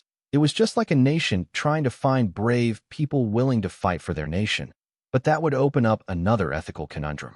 The kind Wyatt hated the most, manipulating people by playing with their emotions. Not to mention the people Courtney was searching for were genuinely kind ones. Wyatt did not like the idea of asking someone to give their life, dreams, and goals for his selfishness to improve the orphanage system. If he genuinely wanted to help orphan kids, he should step up, make the necessary sacrifice, and help. Not finding people who he knew would do the sacrifice and do what he wanted to do. It was just plain emotional manipulation. The same went for Courtney. If she wanted to improve the orphanage, she should step up and not be trying to find people who would not hesitate to step up. Such good people had their own destinies. Whatever they ended up choosing, they would achieve great things or greatly impact others' lives. Wyatt believed they would help the world in their own ways. Disturbing their lives for the peace of his heart would be very selfish, even if it was for the greater good, especially when he had other ways to achieve similar results. It wasn't just the orphanage that needed kind people. Other places needed kind people to lead as an example and leave a strong impression on their fellow beings. Inspiring the future generation. Imagine a loving mother of 3 who happened to lose one of her kids to traffickers. Just when she was heartbroken, she was offered a chance to manage an orphanage by Courtney because she knew that mother was kind. What would happen then? Influenced by her trauma and Courtney's words, the mother would willingly take charge of the orphanage and would dedicate her life to it. Was it a romantic ending to a tragic story or a selfish manipulation that separated a loving mother from her 2 children? This right here was what Wyatt felt was an example of people trying to play God in others' life. Courtney waited for Wyatt's answer, but it never came. Growing impatient, she asked, "Wyatt, I am waiting for your answer. Can you do it?" Sigh. "Courtney, let me ask you, did the headmaster ever ask you what your dreams and goals were, or how you wanted to lead your life?" Wyatt did not reply to Courtney, instead decided to help her understand the consequences of what she was asking him to do. "Yes, she does. She keeps bugging me about it every time I go to the orphanage." "Why do you ask?" Courtney answered causally. However, she had a grin on her face, as this time around, if the headmaster were to ask her the same, she had an answer. "Courtney, have you ever asked the headmaster what her dream and goals were? How she wanted to lead her life?" Wyatt asked. Courtney was 17 years old. She was not as smart as Wyatt when he was 17, but emotionally, she was more mature than Wyatt when he was 17 years old. Heck, just a few hours ago, she even lectured him about what she thought was friendship, which was why Wyatt did not get impatient with her. Instead, he believed with proper guidance, she could blossom into a brilliant flower. "No, it never crossed my mind to ask her that until now. I will ask her that today," Courtney said with a serious voice. Just now she realized she did not know the headmaster as well as she thought. Because if she did, then she would know what her headmaster's dreams and goals were. "Please do," Wyatt nodded and then asked, "Courtney, just because they are kind people, does it seem good to you to ask them to give up their dreams and goals and live their lives taking care of the orphan kids?" "I am not saying they will not be willing to do so. I am asking you if you feel it's fair." Courtney wanted to retort, but then she could not think of a good reason to use as a retort. Then, after contemplating for a while, she said, "Someone has to step up. If even the good people remain silent and look the other way, then what will happen to the world? All it takes for evil to win is for good people to do nothing." Courtney's words dug up this quote from Wyatt's memory, causing him to turn and look at Courtney and ask, "Where did you hear that?" "Hear what?" Courtney asked, rubbing the corner of her teary eyes, trying to hide her tears. With her emotional maturity, she had already understood what Wyatt was getting at. All of a sudden, she felt for the orphanage headmaster. She wanted to know what the orphanage headmaster's true dreams and goals were. If it was not too late to fulfill them, she wanted to help her fulfill them. Those words that you just spoke, did you come up with them yourself? Wyatt asked Courtney, ignoring the tears in her eyes. Knowing this topic was a very sensitive topic for Courtney, Diana, and Cindy. Why do you have a problem with that? If good people like you guys, and I do not do everything in our power to be the change in the world, what will happen to the world? Answer me, damn it. Don't tell me you expect the bad people to bring the change you expect to see in the world. Courtney yelled furiously. She was disappointed in Wyatt, Diana, and Cindy. These guys had the power, wealth, and awareness, but they did not want to do anything because they put their dreams and goals above all else. Suddenly, Courtney felt very lonely in a very cold world. Diana and Cindy clenched their fists and bit hard on their lips, drawing blood. They were already feeling worse because of their choices. Hearing Courtney call out to them for their choice when they knew better, they felt even worse. Right now, they have the lowest opinion of themselves. However, they continued to choose their dreams and goals. This was their ambition. They could not allow a fleeting moment of guilt to stop them. They were willing to carry this regret as a reminder. Yes, exactly that. Though, I feel the characterization of people as good and bad is naive. But if it helps you understand the world better, then it doesn't matter. Wyatt responded, shocking not only Courtney, but Diana and Cindy. What? Wyatt, this is not a matter of joke. I can understand if you do not want to participate, but don't make fun of it. Courtney sternly warned Wyatt. Now that she had decided to live her life for the greater good of the orphaned kids around the world, she won't rest until she has achieved it or die trying. Therefore, she would not allow anyone to mock her resolve, even if that person was her best friend. Do you see me laughing? Wyatt asked, summoning the most serious expression he could conjure. Wyatt, when people like you, Diana, and Cindy are not willing to give up on your dreams and goals and live for the orphaned kids, then how can you expect people who are willing to murder and loot to dedicate their lives for some orphaned kids? Courtney asked Wyatt while glaring at him with threatening eyes. If he did not give her a proper explanation, she was planning to beat him up. Why, Courtney? Don't you think every person deserves a second chance? Wyatt asked Courtney with a gentle smile, as if he believed that even people who committed heinous crimes and murdered innocent people deserved a second chance. What the FCK are you getting at? Courtney asked Wyatt with a frown, feeling that Wyatt was baiting her. Even Cindy and Diana looked at Wyatt curiously and wondered. Wyatt didn't seriously believe that criminals of all people would be willing to dedicate their entire lives to nurturing and guiding orphan kids. Because they, themselves, were the criminals that Wyatt spoke about. Yes, they only walked in the gray area, but they were dangerously close to the black area. They felt that there was no way in the world that criminals of all people would sacrifice their ambition to dedicate their reminder of lives for orphan kids. Nothing. I genuinely think that everyone deserves a second chance. Therefore, I am thinking of talking to the Southern royal family and starting a rehabilitation and reintegration program for willing criminals, especially those sentenced to for life or the death penalty. I think if given the option, these people will be willing to redeem themselves by dedicating their lives to nurture and guide the orphaned kids, Wyatt answered, going into details about how he wanted to improve the current orphanage system. Listening to Wyatt, Courtney was fuming, ready to explode, but even before she could speak, Cindy asked Wyatt, wanting to confirm if she heard him right. Boss, don't tell me you really believe that. I know I am not the one to say this, as you gave us a second chance to turn our lives around, but the people you are talking about are not like us. Yes, we also participate in crimes, but we never knowingly hurt innocent and regular people. Diana nodded, agreeing with Cindy, and added, Master, trust me, those who are sentenced to life or with the death penalty are not like us. They are a totally different breed of criminals. Most of them even used to be demonic card apprentice. They will tell and do anything to save their life. They cannot be rehabilitated. Diana, Cindy, you guys need to have a more open mind. Life is beautiful. Sometimes it will surprise you. Wyatt spouted bullshit, pondering on how to convince the Southern royal family to greenlight his criminal rehabilitation and reintegration program. That's it. Let my fist show you how beautiful life is. Courtney jumped on Wyatt from behind, ready to beat him up, but she felt a force binding her to her seat. Then she yelled at Wyatt, You asshole! I knew it. You were not serious. How dare you mock my idea? Unhand me, you jerk. I will not rest until I make you apologize. Wyatt, don't tell me you really believe the bullshit you just spouted. The field marshal's voice sounded in Wyatt's mind, asking if he was being serious. She had been eavesdropping on him since the beginning. That was an unavoidable part of her job as his bodyguard.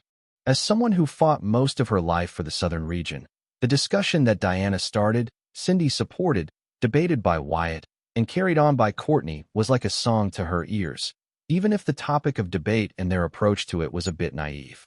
Seeing that the future generation of the southern region was willingly trying to find ways to contribute to society, how could she not be happy?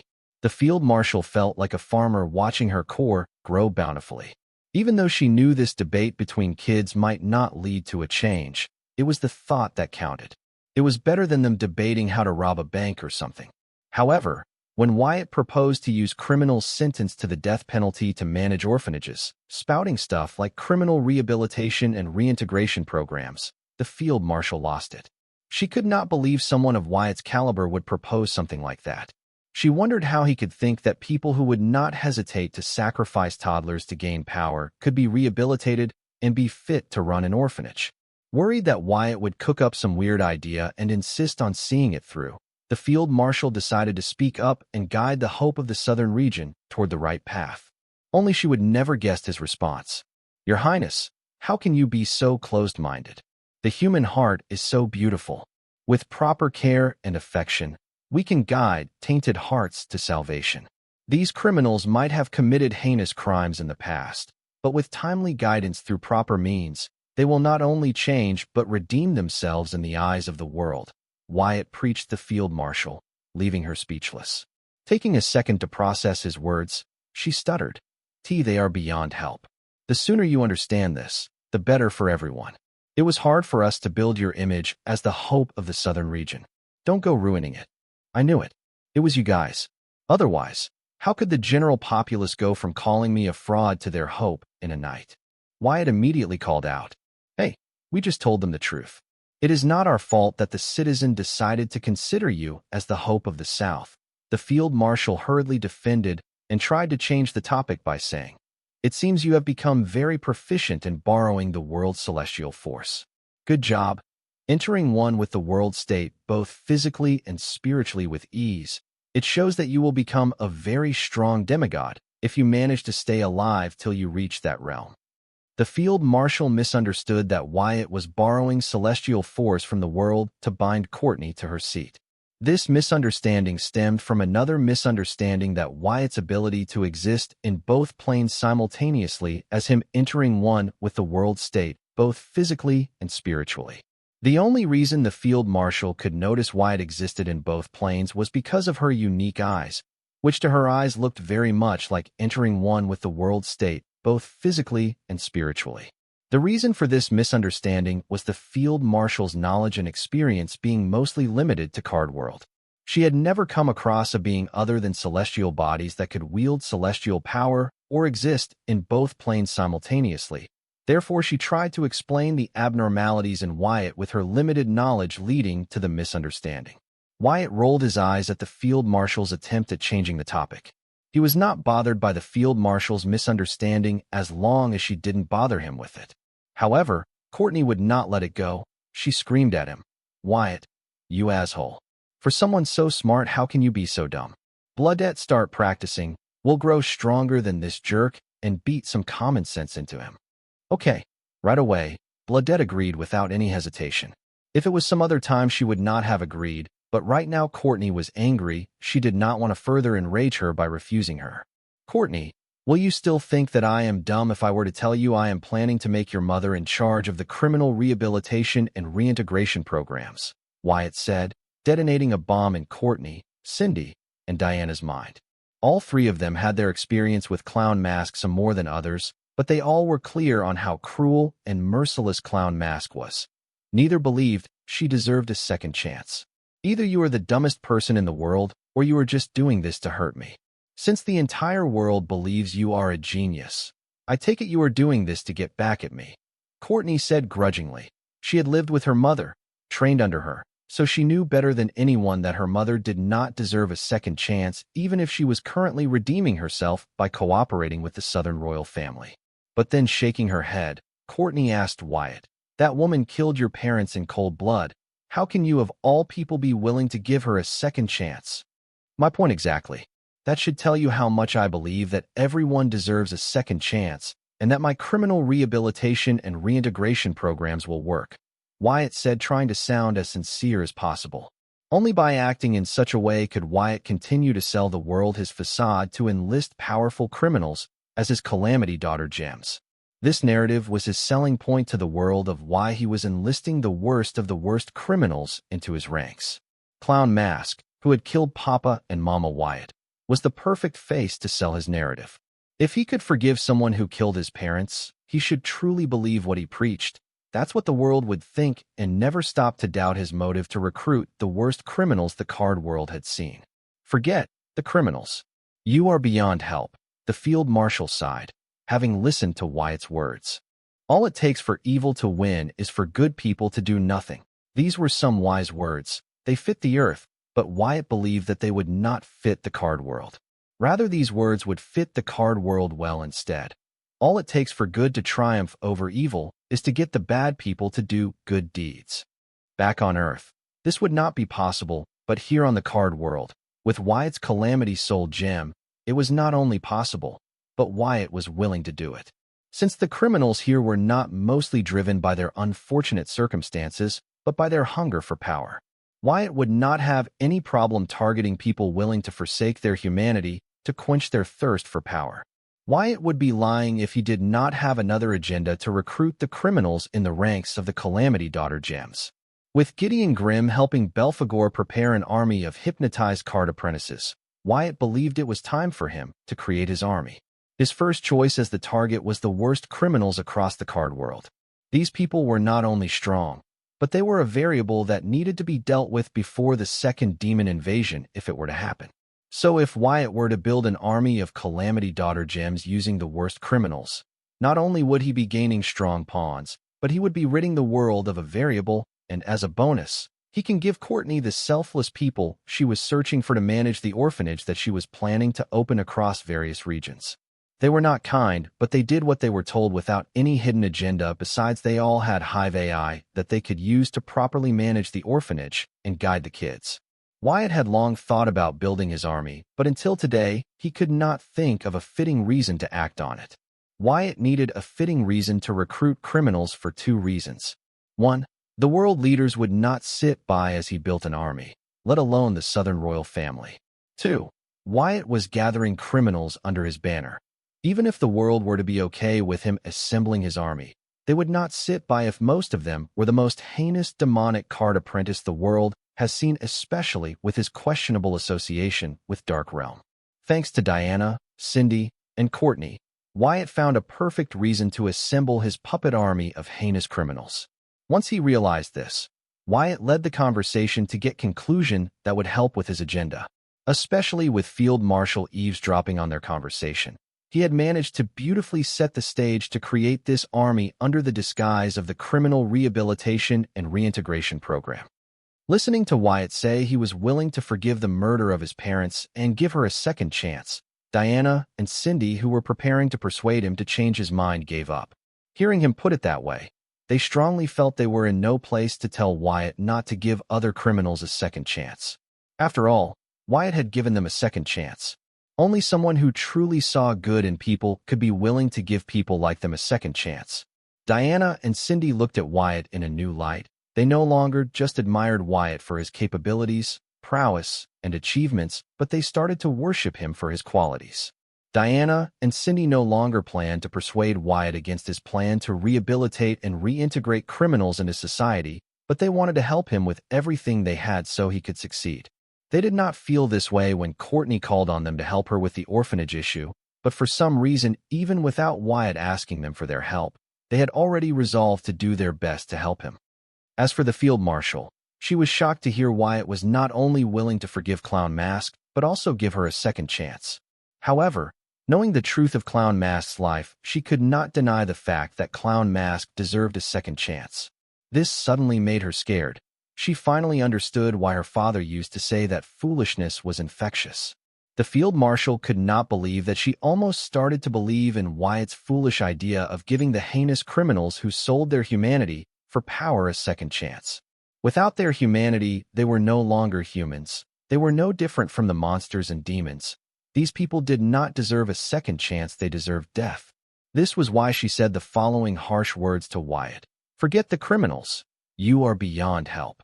Your Highness, I have decided. I hope you can help me inform the Southern Princess that I wanted Clown Mask released in my custody. Now that you guys have already copied her memories, I do not believe you imprisoning her after everything she sacrificed and did for the card world would be fair," Wyatt informed the field marshal. The Southern royal family has been preparing for his meeting with Anna's mother for weeks now, but Wyatt would not let them have their way. He threw a bomb in their court with his criminal rehabilitation and reintegration program. "Wyatt, have you gone insane? We will do nothing of that sort," the field marshal declared with an authoritative tone. "Your Highness, forgive me for my rudeness, but that is not for you to decide. Just pass my message to Her Highness, the Southern Princess. I do not want her to be caught off guard when I bring this topic up during our meeting," Wyatt replied politely. The field marshal was strong but never held the authority to act as a true decision-maker in the southern region. That power lay somewhere else entirely, in the hands of Anna's mother, the darling of the southern ruler. "You insolent fool, listen to your elders for once." The field marshal Heatsen's voice thundered in Wyatt's mind and would have echoed in the depth of his soul if not for the world calamity trees shell protecting his soul. "Your Majesty, control yourself. You're above a third-tier city full of mortals. Even a tiny whiff of your power can kill them," Wyatt reminded the field marshal, set on provoking her. "Wyatt, believe it or not, I will spank you." The field marshal sitting on the clouds about the sky blossom city brimmed with rage. She wanted to guide the misguided junior, but he was so full of himself that he ordered and dared to correct. If it were someone else, they would be enjoying the fresh air 10,000 kilometers above the city. The field marshal both hated and liked Wyatt's bold and decisive way of handling things. Despite repeatedly being manipulated by Wyatt on several occasions, she considered him a straightforward guy. That was mostly because her powerful intense sense could never sense malice from him. Honestly, she could not sense his intentions at all. This was also why, while the kids were debating about improving the orphanage system, she could not guess what Wyatt was thinking from the beginning. Meanwhile, the other kids, Courtney, Diana, and Cindy, were all like an open book to her, which was why she was sure that they meant what they said and that they were genuinely concerned about improving the orphanage system. But when it came to Wyatt, she could only choose to believe that he meant what he said. Therefore, when Wyatt said he was going to give heinous criminals a second chance at redeeming themselves by managing orphanages, right after he helped the other kids see the mistake in ways to improve the orphanage system, she could not help but wonder that he really meant what he said or he had another motive. But when he said he was not only willing to forgive Clown Mask for killing his parents, but also help her reintegrate with society, all her doubts about Wyatt's intention vanished, and she believed he was the foolish person her father had warned her about. "No, you will not. You adore me too much. Just make sure you convey my intention to Her Highness Southern Princess. I want Clown Mask released in my custody as soon as possible." Wyatt brushed off the field marshal's warning as an empty threat and once again repeated his demand, continuing to provoke her to high heavens. There was a reason he was so set on provoking the field marshal. Even though she was not a decision-maker in the southern region, she had a strong influence over every decision made as the aunt of the Southern Princess and her most trusted aide. By provoking the field marshal, Wyatt was trying to manipulate the information that the Southern Princess would receive from the field marshal. If the field marshal were to inform Anna's mother that Wyatt was planning to start a criminal rehabilitation and reintegration program as she normally did, then Anna's mother would not believe them as Wyatt's true intention and directly began to wonder what he was up to. However, if the field marshal were too sensitive about Wyatt being foolish with his stupid idea, then the information she would be giving Anna's mother would be totally biased. Seeing the field marshal so riled up, Anna's mother would think there was true to matter. Even though she would still doubt his actions, she would also be doubting her judgment and wonder if she might be wrong about it. As a result, she would give Wyatt the benefit of the doubt. Wyatt did not think he could fool Anna's mother, nor was he trying to. He just wanted to keep her guessing. Meanwhile, he would achieve his agenda without much trouble. By the time she knows what happened, it will be too late for her to do anything about it. Wyatt had long understood that the field marshal wasn't just his bodyguard but the best and most trusted means of Anna's mother to keep an eye on him and his activities. Just like how he planned to use the criminal rehabilitation and reintegration program to build his army, Anna's mother was using his security as a reason to monitor him through her most trusted aide. Knowing her, Anna's mother must have long guessed that Wyatt was trying to diversify and decrease his dependence on the Southern royal family.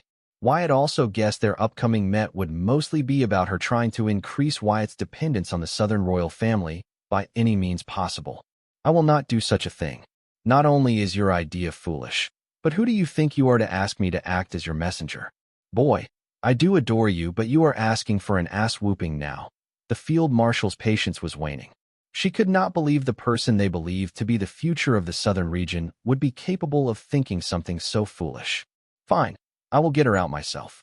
Just don't blame later for not following the proper procedure, Wyatt responded, saying that he would free Clown Mask himself. You? I know you are strong, but where Clown Mask is being held, power is of no use. Stop wasting time on foolish ideas and focus on increasing your active soul energy. The field marshal laughed at Wyatt's words and advised him to increase his realm first, instead of wasting time on foolish ideas like criminal rehabilitation programs. Your Highness, respectfully, you have no idea what I am capable of. If I wanted to, I can free Clown Mask right now. I just do not be disrespectful toward the Southern royal family, Wyatt said, feeling challenged. Really? Let me tell you what, Wyatt. If you manage to free the Clown Mask in the next 8 hours, I no longer persuade you to give up on your idea of starting criminal rehabilitation and reintegration programs. But if you fail to free Clown Mask, you have to give up on your foolish endeavor and follow my arrangement. Do we have a deal? The field marshal was very cautious when she proposed the wager to Wyatt. Yes, she was confident in the secret facility holding Clown Mask. However, she was also sure that Wyatt would not make empty claims. She knew Wyatt enough to not underestimate him. She believed since he said he could free Clown Mask, then he might already be aware of the secret facility where Clown Mask was being held and its whereabouts. What puzzled her the most was his confidence to make such a claim despite knowing the secret facility and its capabilities. Even the leader of the freedom fighter Henriks would not dare to make such a claim, as even his origin card ability allowed him to go anywhere he wanted to, would not be able to enter that place. This was not just the field marshal's speculation but fact.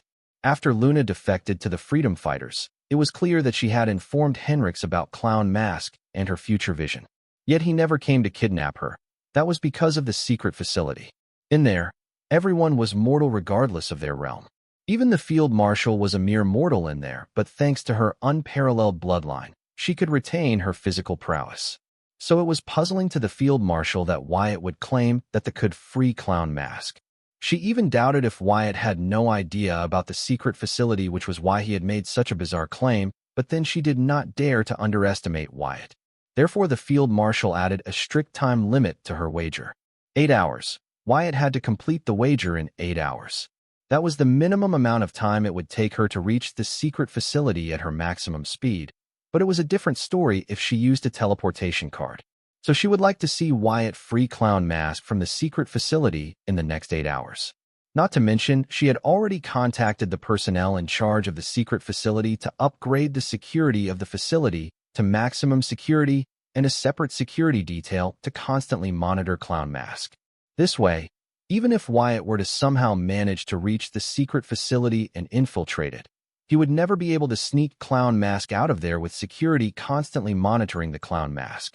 Worst comes to worse, in case she was alerted of a disturbance in the facility, she will carry Wyatt and go there to check on the facility. With her there, Wyatt can forget about helping Clown Mask escape the facility. So no matter how she saw it, the field marshal felt that she would win the wager. Still, if Wyatt were to somehow manage to pull a miracle and free Clown Mask from the secret facility, all she would be losing was the right to persuade Wyatt not to pursue the criminal rehabilitation and reintegration program. Despite ensuring all this, the field marshal was still worried. What she was worried about was if Wyatt would agree to her wager.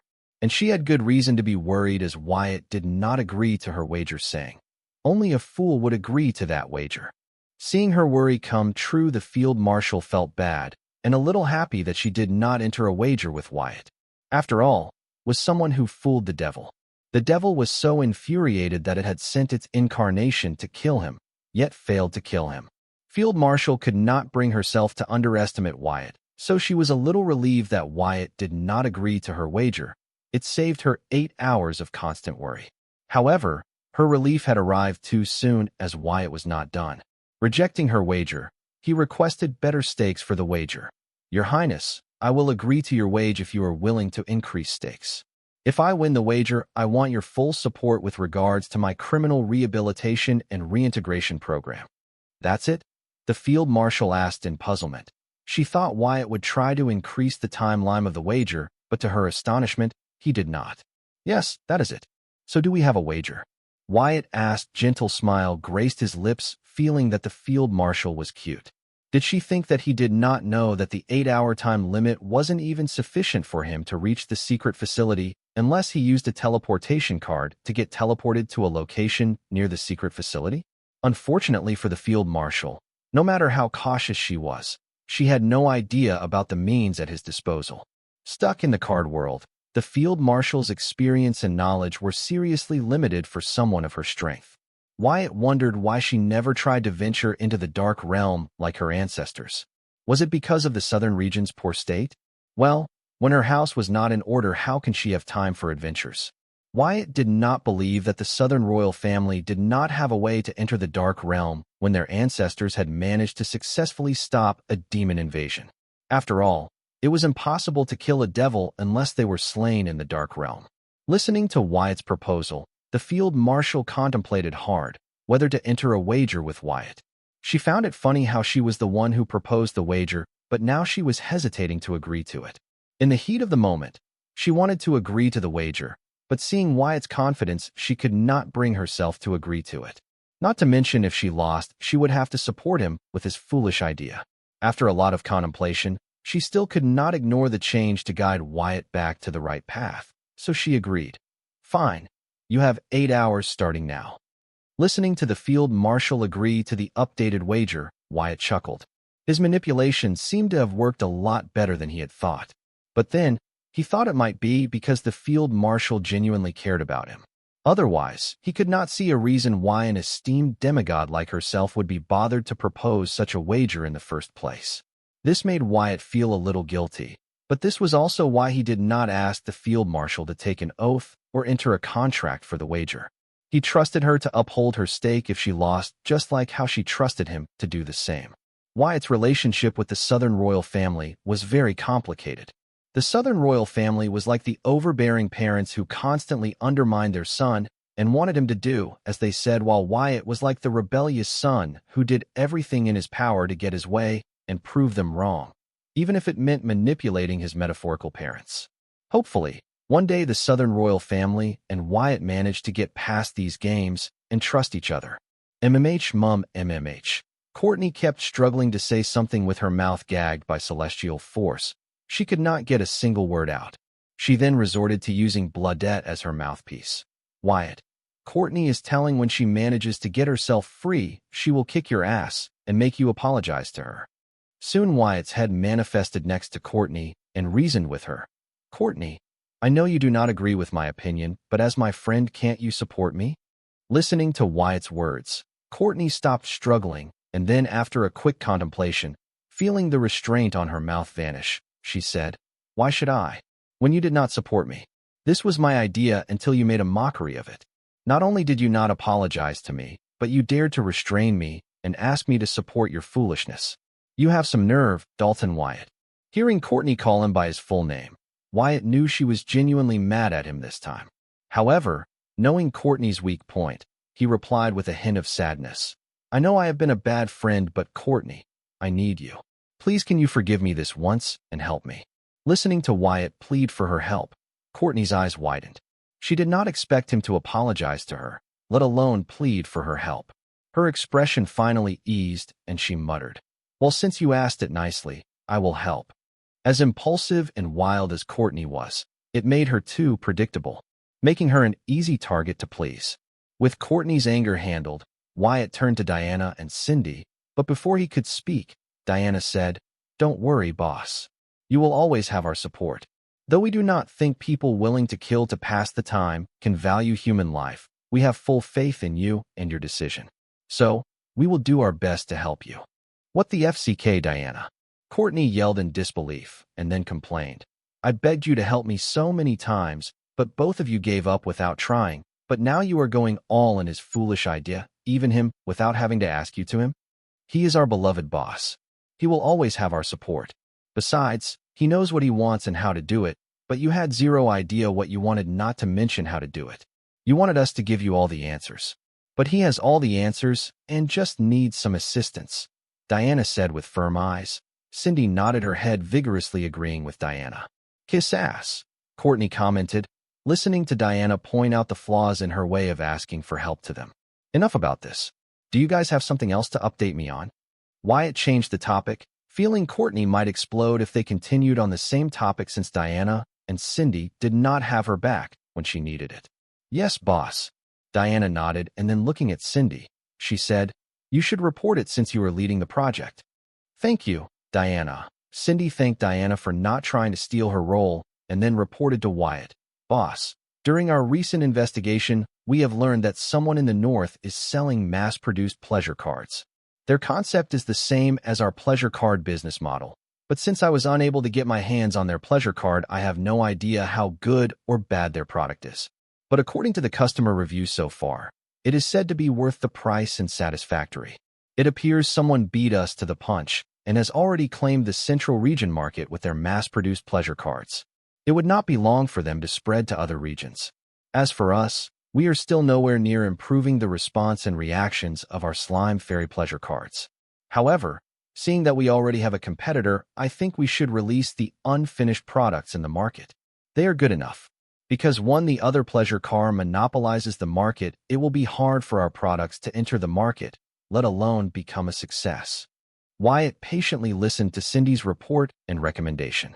Then, with a gentle smile, he said, "I know who our competitor is. I allowed him to copy our pleasure card business idea. So, I can confidently tell you that you are looking at it in the wrong way. Trust me, he is not our competitor monopolizing the market. Instead, he is someone helping us create a market for pleasure cards. With his status and authority, he can help us deal with all the sanctions and regulations that we were worried would hinder our pleasure cards. Once he opens up the market for pleasure cards, we will sweep the market with our fully developed pleasure cards and monopolize the market in a single attempt. So don't get distracted by it, and continue according to our schedule." Listening to Wyatt assure them, Cindy, Diana, and Vivian nodded while Courtney and Bloodette wondered what pleasure cards were. Just then, the field marshal's voice sounded in Wyatt's mind. "What are you doing? You do know you only have less than 8 hours to free the clown mask, right?" Seeing Wyatt casually discuss his business with his staff, having just agreed to an impossible wager with a tight time limit, the field marshal frowned. She almost got the feeling that Wyatt might have forgotten their wager. But she knew Wyatt well enough to know he would not make such dumb mistakes, and felt he might have already commenced his plan to free Clown Mask. This thought made her uneasy. So to make sure her hunch was right, she could not help but contact him to gauge what he was up to. 8 hours is a lot of time. Besides, Your Highness, I mean disrespect by this, but why do you care? You are betting against me, remember, Wyatt reminded the field marshal, knowing she was suspicious of his actions. However, he genuinely felt that 8 hours was a lot of time for him to complete his wager with the field marshal to free Clown Mask from their custody. Field Marshal did not respond to Wyatt, feeling that she was feeding him information about her mental state rather than gauging what he was up to. She had long learned to be wary about what she said and did around Wyatt, understanding that just like her niece, this boy could not be underestimated because of his realm, actions, and words. Both of them were deeply hidden and only let others see what they wanted them to see. The field marshal had warned herself about this before accepting the wager. She knew she would come to regret entering a wager with Wyatt. She was not new to mind games, nor did she shy from them, but it's just that Wyatt and her niece played at a higher level than her, which gave her a head. Right now, she wanted to take Wyatt and go to the hidden facility where Clown Mask was kept to guard both of them simultaneously for the next 8 hours, But then she did not act on it, thinking that maybe Wyatt was counting on her to do exactly that. This uncertainty was always present when dealing with these two. She was the strongest, but strength cannot solve everything. Not to mention these two were among the few people she cared for. This made it even harder for her, which was why she did not want to go against them unless she absolutely had to. Shaking her head, the field marshal gathered her wits. Now all she would do was make sure that everything on her end was solid. She once again contacted the facility holding the clown mask and requested them to give their best for the next 8 hours. Just then, thinking of something, she hurriedly said to Wyatt, "You do know that you are not allowed to hurt the staff during the course of this wager." "Of course, who do you think I am to hurt my own people?" "Don't worry, neither me nor my people will not touch a single person guarding clown mask," Wyatt promised the field marshal, even though he strongly felt that she should have thought of this before agreeing to the wager. Anyway, it did not matter since he did not plan to harm anyone to free Clown Mask. "Your people hurt the people guarding Clown Mask. That's a joke, right? Who are these people of yours? The hoodlum youngsters or the low-level adventurers? You do know that the card apprentices guarding Clown Mask are of Card Emperor realm minimum. Not to mention they all excel in martial arts and have superior physical strength." The field marshal suddenly stopped, thinking she unintentionally was leaking a lot about the facility. Even if Wyatt already knew this information, she should not be unknowingly confirming it for him. That was not professional at all. Wyatt chuckled, finding the field marshal's clumsiness cute. She was scary strong, but as a person, she had a good personality. He could see befriending someone like her. With crazy friends like Courtney and Corey, he could use some normal. "Wyatt, what is a pleasure card?" "None of them is answering me," Courtney asked Wyatt when Diana, Cindy, and Vivian avoided answering using various reasons. "You have a working grimoire, don't you? Go search it on the grimoire network," Wyatt said, feeling that if Jill's father must have already started selling his pleasure cards, then he should have a proper ad for his product on the network. Courtney should be able to find a proper explanation on the grimoire network about pleasure card than asking him. Speaking of Jill's father, Wyatt could not believe that the old dude had not only created his version of the pleasure card so fast, but was also selling it in the central region. He is fast, Wyatt thought. Then, Wyatt pondered if it was because he was busy creating his version of the pleasure that demigod Norley did not respond to his distress call to rescue over 100,000 people from becoming a human sacrifice. Even if that were the case, he could have contacted him later. But Wyatt, himself, was unavailable for the last day since he was stuck in the Blood Rule source dealing with multiple ruler-class beings. Wyatt wondered if he should call Jill and clear the air. After all, demigod Norley was her father. She should know the reason why he did not respond to his distress call. While he was at it, he could ask her to share her father's pleasure card with him. He had no presence in the central region, so he could not get his hands on demigod Norley's mass-produced pleasure card to judge it. Though the ads demigod Norley put for his products came with a lot of promise, it was still unknown if the product could fulfill all of them. Even though Wyatt felt demigod Norley could not outdo him, it would not hurt him to keep an eye on his competition. After all, demigod Norley was one of the founding fathers of the current civilization Wyatt was enjoying.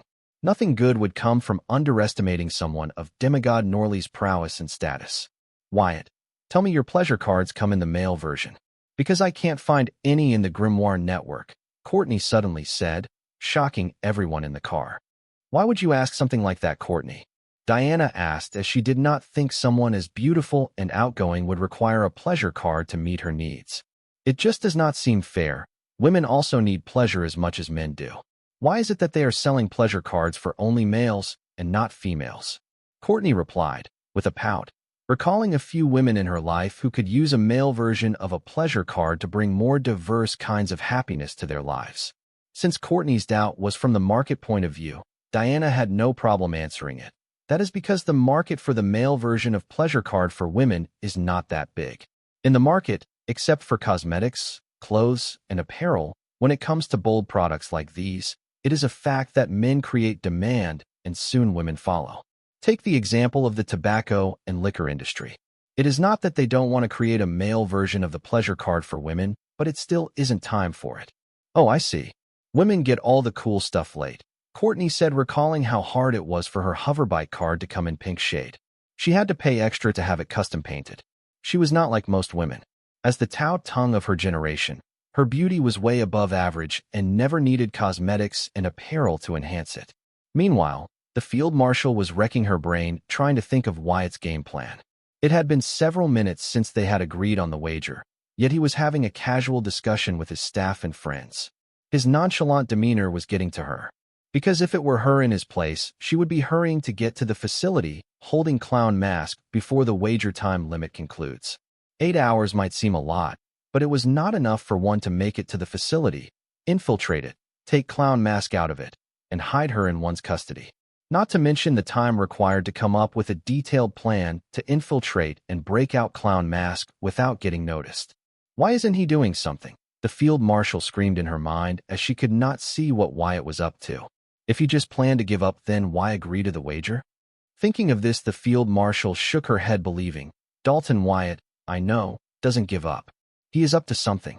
Field marshal thought of every possibility she could think of and even recalled every word Wyatt spoke while accepting and after accepting the wager to see if she missed something. She even remembered the joke that Wyatt cracked that his people would not hurt the guards guarding Clown Mask. Just then a thought crossed the field marshal's mind, but she did not believe Wyatt would resort to that. No, he would not. But then, seeing his laid-back appearance, she thought he might. Unable to conclude if Wyatt would resort to something like that, she decided to get confirmation from Wyatt himself. Wyatt, tell me you are not planning on having our buddies from the Dark Realm help you break Clown Mask free from the facility. Listening to the field marshal ask him that, Wyatt's expression showed subtle changes. Catching them, the field marshal yelled, You are.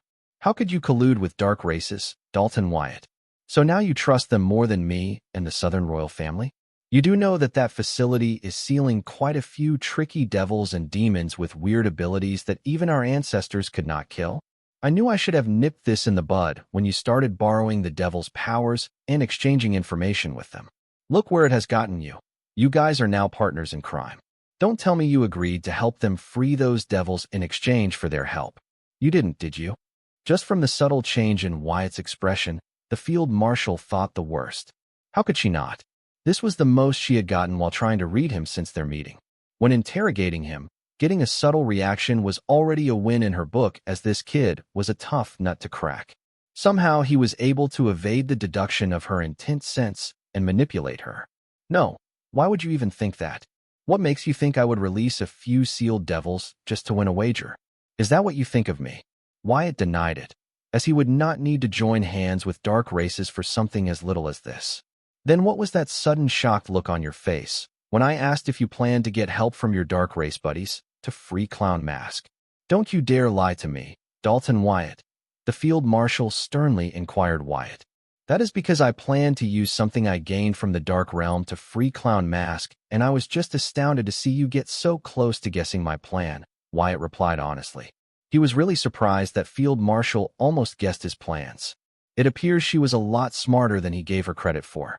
Unfortunately for her, she had very little experience of the Dark Realm, so she could never guess of how he was planning to free Clown Mask. I did? I almost guessed your plan. The Field Marshal, herself, could not believe she came close to guessing Wyatt's game plan to free the Clown Mask. She felt proud, but then her expression changed and she hurriedly asked Wyatt, Now that I know, are you going to change your plan? Don't get ahead of yourself, you know nothing. The plan is still a go, Wyatt responded with a chuckle. What is all this? This was supposed to be a normal breakfast with the orphanage headmaster and kids. Whose idea was it to assemble the Bright Lions for this? They are being an inconvenience and nuisance to the public, Wyatt asked, seeking whom he should be scolding for turning a normal breakfast into a high school gang meet. The road to the orphanage was jammed with teenagers in various high school uniforms forming a crowd holding posters and banners of Wyatt's image. Not to mention the city cops were nowhere in sight. Wyatt frowned and asked, What are these high schoolers doing here? Shouldn't they be preparing for their college entrance exam? Boss, these are not kids from the Bright Lions.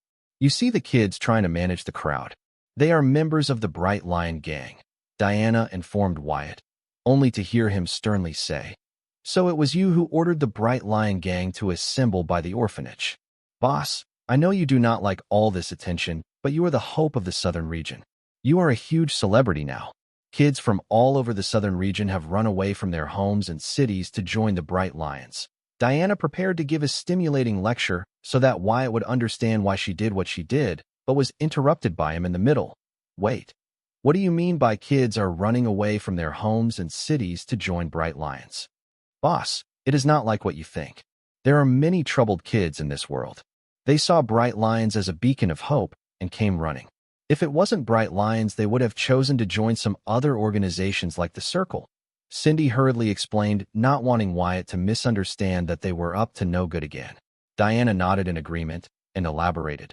Boss, don't worry, we have made proper living arrangements for these kids, and most of them are living at the orphanage and helping with its expansion. Meanwhile, we are providing the kids with the proper professional help they need. Most of these kids are either orphans or come from a very bad household. We are doing our best to help them. Not to mention we have found a few gems among them that we believe will be a good addition to your empire. FCK, Wyatt cursed, and looking at the ceiling of the SUV, Wyatt yelled, "Why did you not inform me about this earlier?" Wyatt was mad, not at Diana but the field marshal, because it was them who made him the hope of the South, thinking it would be good for the Southerners. Now the people of the South were pouring in to help the hope of the South. While Diana and Cindy saw troubled youths in these kids, Wyatt saw young souls seeking meaning in their existence by trying to become a part of something bigger. These kids weren't troubled and weak. They were innocent and strong. They were so strong that they found a way to look past their troubled past and decide to dedicate themselves to something bigger. Yes, these kids all had their agendas and ambitions. They could have chosen to go anywhere to fulfill them, but they came to the hope of the Southern region. They all came here to achieve their ambitions while doing what they thought would be noble, helping the hope of the Southern region. It was very much like teenagers joining the military wanting to serve and protect their nation. The reason Wyatt hated the title, Hope of the Southern Region, was not because it was cringe, but because of the responsibility that came with it. The Southern royal family and Anna's mother knew exactly what she was doing when she used her influence to make Wyatt the hope of the Southern region. Anna's mother had long seen through Wyatt's intention of branching out and becoming less dependent on the Southern royal family. So this was one of her means to tie Wyatt to the Southern region indefinitely, with billions of people expecting Wyatt to be their savior. Even if Wyatt could not be the savior, they wanted Wyatt also could not be the monster that betrayed their trust and aligned with some other region and forces.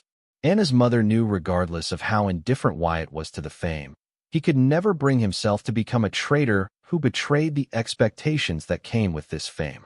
She did not want Wyatt to do great things, she just wanted Wyatt to remain with the Southern region. She was mentally binding Wyatt to the Southern region with the fame and expectation that came from being the hope of the Southern region. Wyatt, I don't know what's the big deal. They are all legal adults.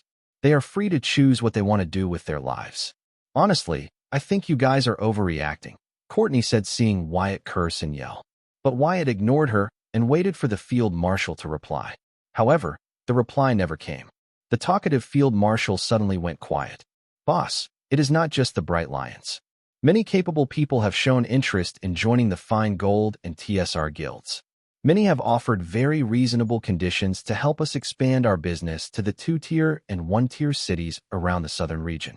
But we rejected them, feeling they were just interested in making use of your name, Diana revealed. It's not like she wanted to hide this from him. She thought this matter was not worth her busy boss's attention. But seeing him get so angry over Bright Lion's case, she decided to come clean before he found it by himself. How are these many kids able to move to the Sky Blossom City? Don't they need some kind of permission for immigration? Because of the threat of the unchecked dungeons in between the cities and overpopulation stressing the local economy, the authorities strictly managed immigration between cities, especially between lower and higher tier cities. Wyatt doubted someone had asked the authorities to overlook it, and he had a good hunch about who would be capable of doing that. Turn the car around. Hurry before someone spots us. Break the air traffic rules. Just get me out of here, Wyatt ordered in urgency, morphing into a middle-aged, average-looking businessman. Hey, Wyatt. What gives? Aren't you overreacting a bit much? Courtney yelled. She had promised her orphanage headmaster that she would bring Wyatt to the orphanage for breakfast. Diana and Cindy were not wrong.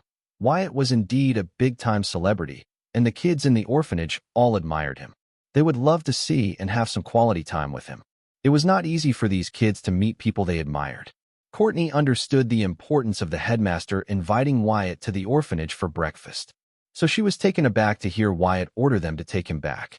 Yes, boss. Courtney is right. Aren't you overreacting a bit? I can understand you hate attention. But these kids and people have come a long way to meet the hope of the southern region. It is not just them. Even our people have been working their bones for you, but most of them have never met you in person. I thought it would be good for their morale to meet you and hear you speak some encouraging words. Diana spoke up, seeing Wyatt morph into a total stranger. Diana could not believe her boss, who was rumored to have defeated a devil as a card master, was afraid of little attention. Had she known, she would have sought his permission before making such arrangements. Besides, even if she had not made the arrangements, people would gather sooner or later once they knew the hope of the South was visiting the city's orphanage.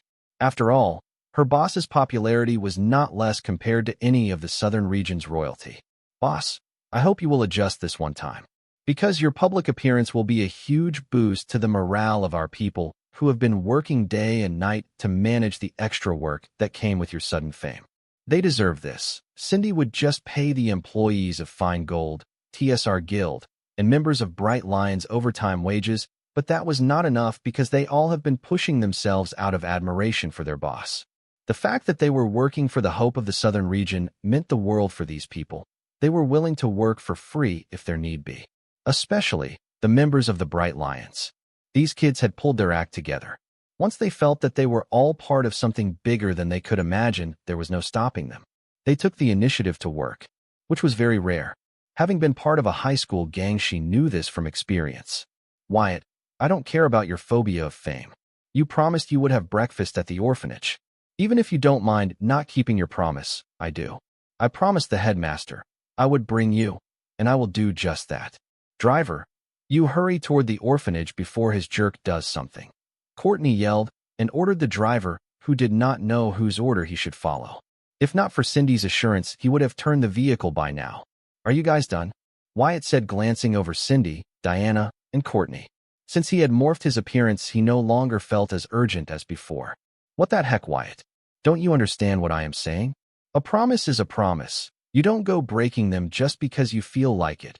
Courtney yelled in frustration, while Bloodette repeatedly warned her not to fight Wyatt if she didn't want to be restrained by his invisible force. She was starting to hate the fact that she was weaker than Wyatt. If not for her promise to the headmaster, she would return to the dungeon seal to practice her active soul control. Shut it. I never promised anything, but fine, I will have breakfast at the orphanage, but I will do it my way, Wyatt said to Courtney. Then, turning to face Diana and Cindy, he ordered, you two disperse the crowd. I am serious. Do whatever it takes to achieve it. Their lives might be in danger. As for the morale, just gather those who contributed the most during this time. I will meet them in person and say a few words of encouragement. Wyatt, you know you have to attend in your original appearance, right? Courtney reminded, seeing him in a stranger's form and claiming he would keep his promise to her in his way. She assumed the worst. I know, Wyatt replied, summoning all bits of his patience. Only to hear Cindy ask, Boss, you will be meeting our staff in the orphanage or our headquarters? Since they are all here, it would be convenient to meet them here. Listening to Cindy, Wyatt felt his patience wasn't sufficient. Just then Diana sternly said, What's wrong with you two? Didn't you two just hear the boss say that there are lives in danger here? But before Wyatt could sigh in relief that he had one sane person amidst his staff and friends, he heard Diana add, But boss, they both have a point. You have to meet them in your original form, and since they all are here, you might as well meet them here. It will save you a lot of time. Just when Wyatt was about to flip the entire car in rage, he heard the field marshal's voice. Don't get angry. These kids have complete trust and faith in you. Therefore, they are focusing on things they know you will neglect, instead of focusing on things that they trust you have under control. You should be happy that you have friends and staff that understand you so well. Wyatt, you are lucky to be surrounded by such good company. The field marshal wasn't making this up. Her intense sense informed her of the thoughts and emotions going through Courtney, Cindy, and Diana's minds and hearts in real time. As a powerful demigod, the field marshal was gifted with a strong, intense sense. She could sense the intentions of all, including her family and subordinates, regardless of how adept they were in masking their true intentions. That was the perk of being the best. Nothing was hidden from her. However, It made it hard for the field marshal to get close to people knowing what they thought and expected from her. She could not get close to them and could not push them away. This was the burden of her godlike powers, or just the weight of knowing what was expected of her. This was because the field marshal wanted to do the best for her people, but if she wanted to take advantage of them, then she would not be burdened as much. Rather, this godlike ability would enable her so nobody could stop her. Just like how the masters behind the central government were abusing their strong, intense sense to manipulate their subordinates and subjects. The field marshal wasn't the only one struggling with this. Even Wyatt was, which was why Anna's mother could use the fame to bind Wyatt to the southern region for the foreseeable future. The day Wyatt had risked his life to protect Anna, he had shown his weakness to Anna's mother. Knowing Wyatt was strongest against weapons and weakest against good intentions, she had been using it to fight Wyatt. The Southern royal family has been going out of its way to accommodate Wyatt in many ways. They even sent their strongest as his bodyguard. They were being so nice to Wyatt that honestly, he found it overwhelming. Sometimes, even Wyatt felt he did not deserve such treatment. What made it worse was knowing that Anna's mother was using it to manipulate him. It would not have worked if it was just the Southern royal family, but it was the entire Southern region. This was especially because, unlike the Southern royal family, the Southerners' faith in Wyatt was pure. Look who finally decided to speak. Why did you not inform me about this when we were talking about how to deal with Gideon Grimm? Do you have any idea what would happen if even one person among the crowd was his puppet? Wyatt asked the field marshal. Wyatt, last time we tracked Gideon Grimm's puppets there were none in the city, the field marshal replied. She had to be tolerant to fix her niece's doing. Your Highness, you and I both know a lot has changed since then. Not to mention we are no longer able to track his puppets, Wyatt retorted. The last time the field marshal checked Gideon Grimm's hypnotized puppets, Gideon Grimm did not know that Wyatt had revealed his existence to the Southern royal family and found a way to track his puppets.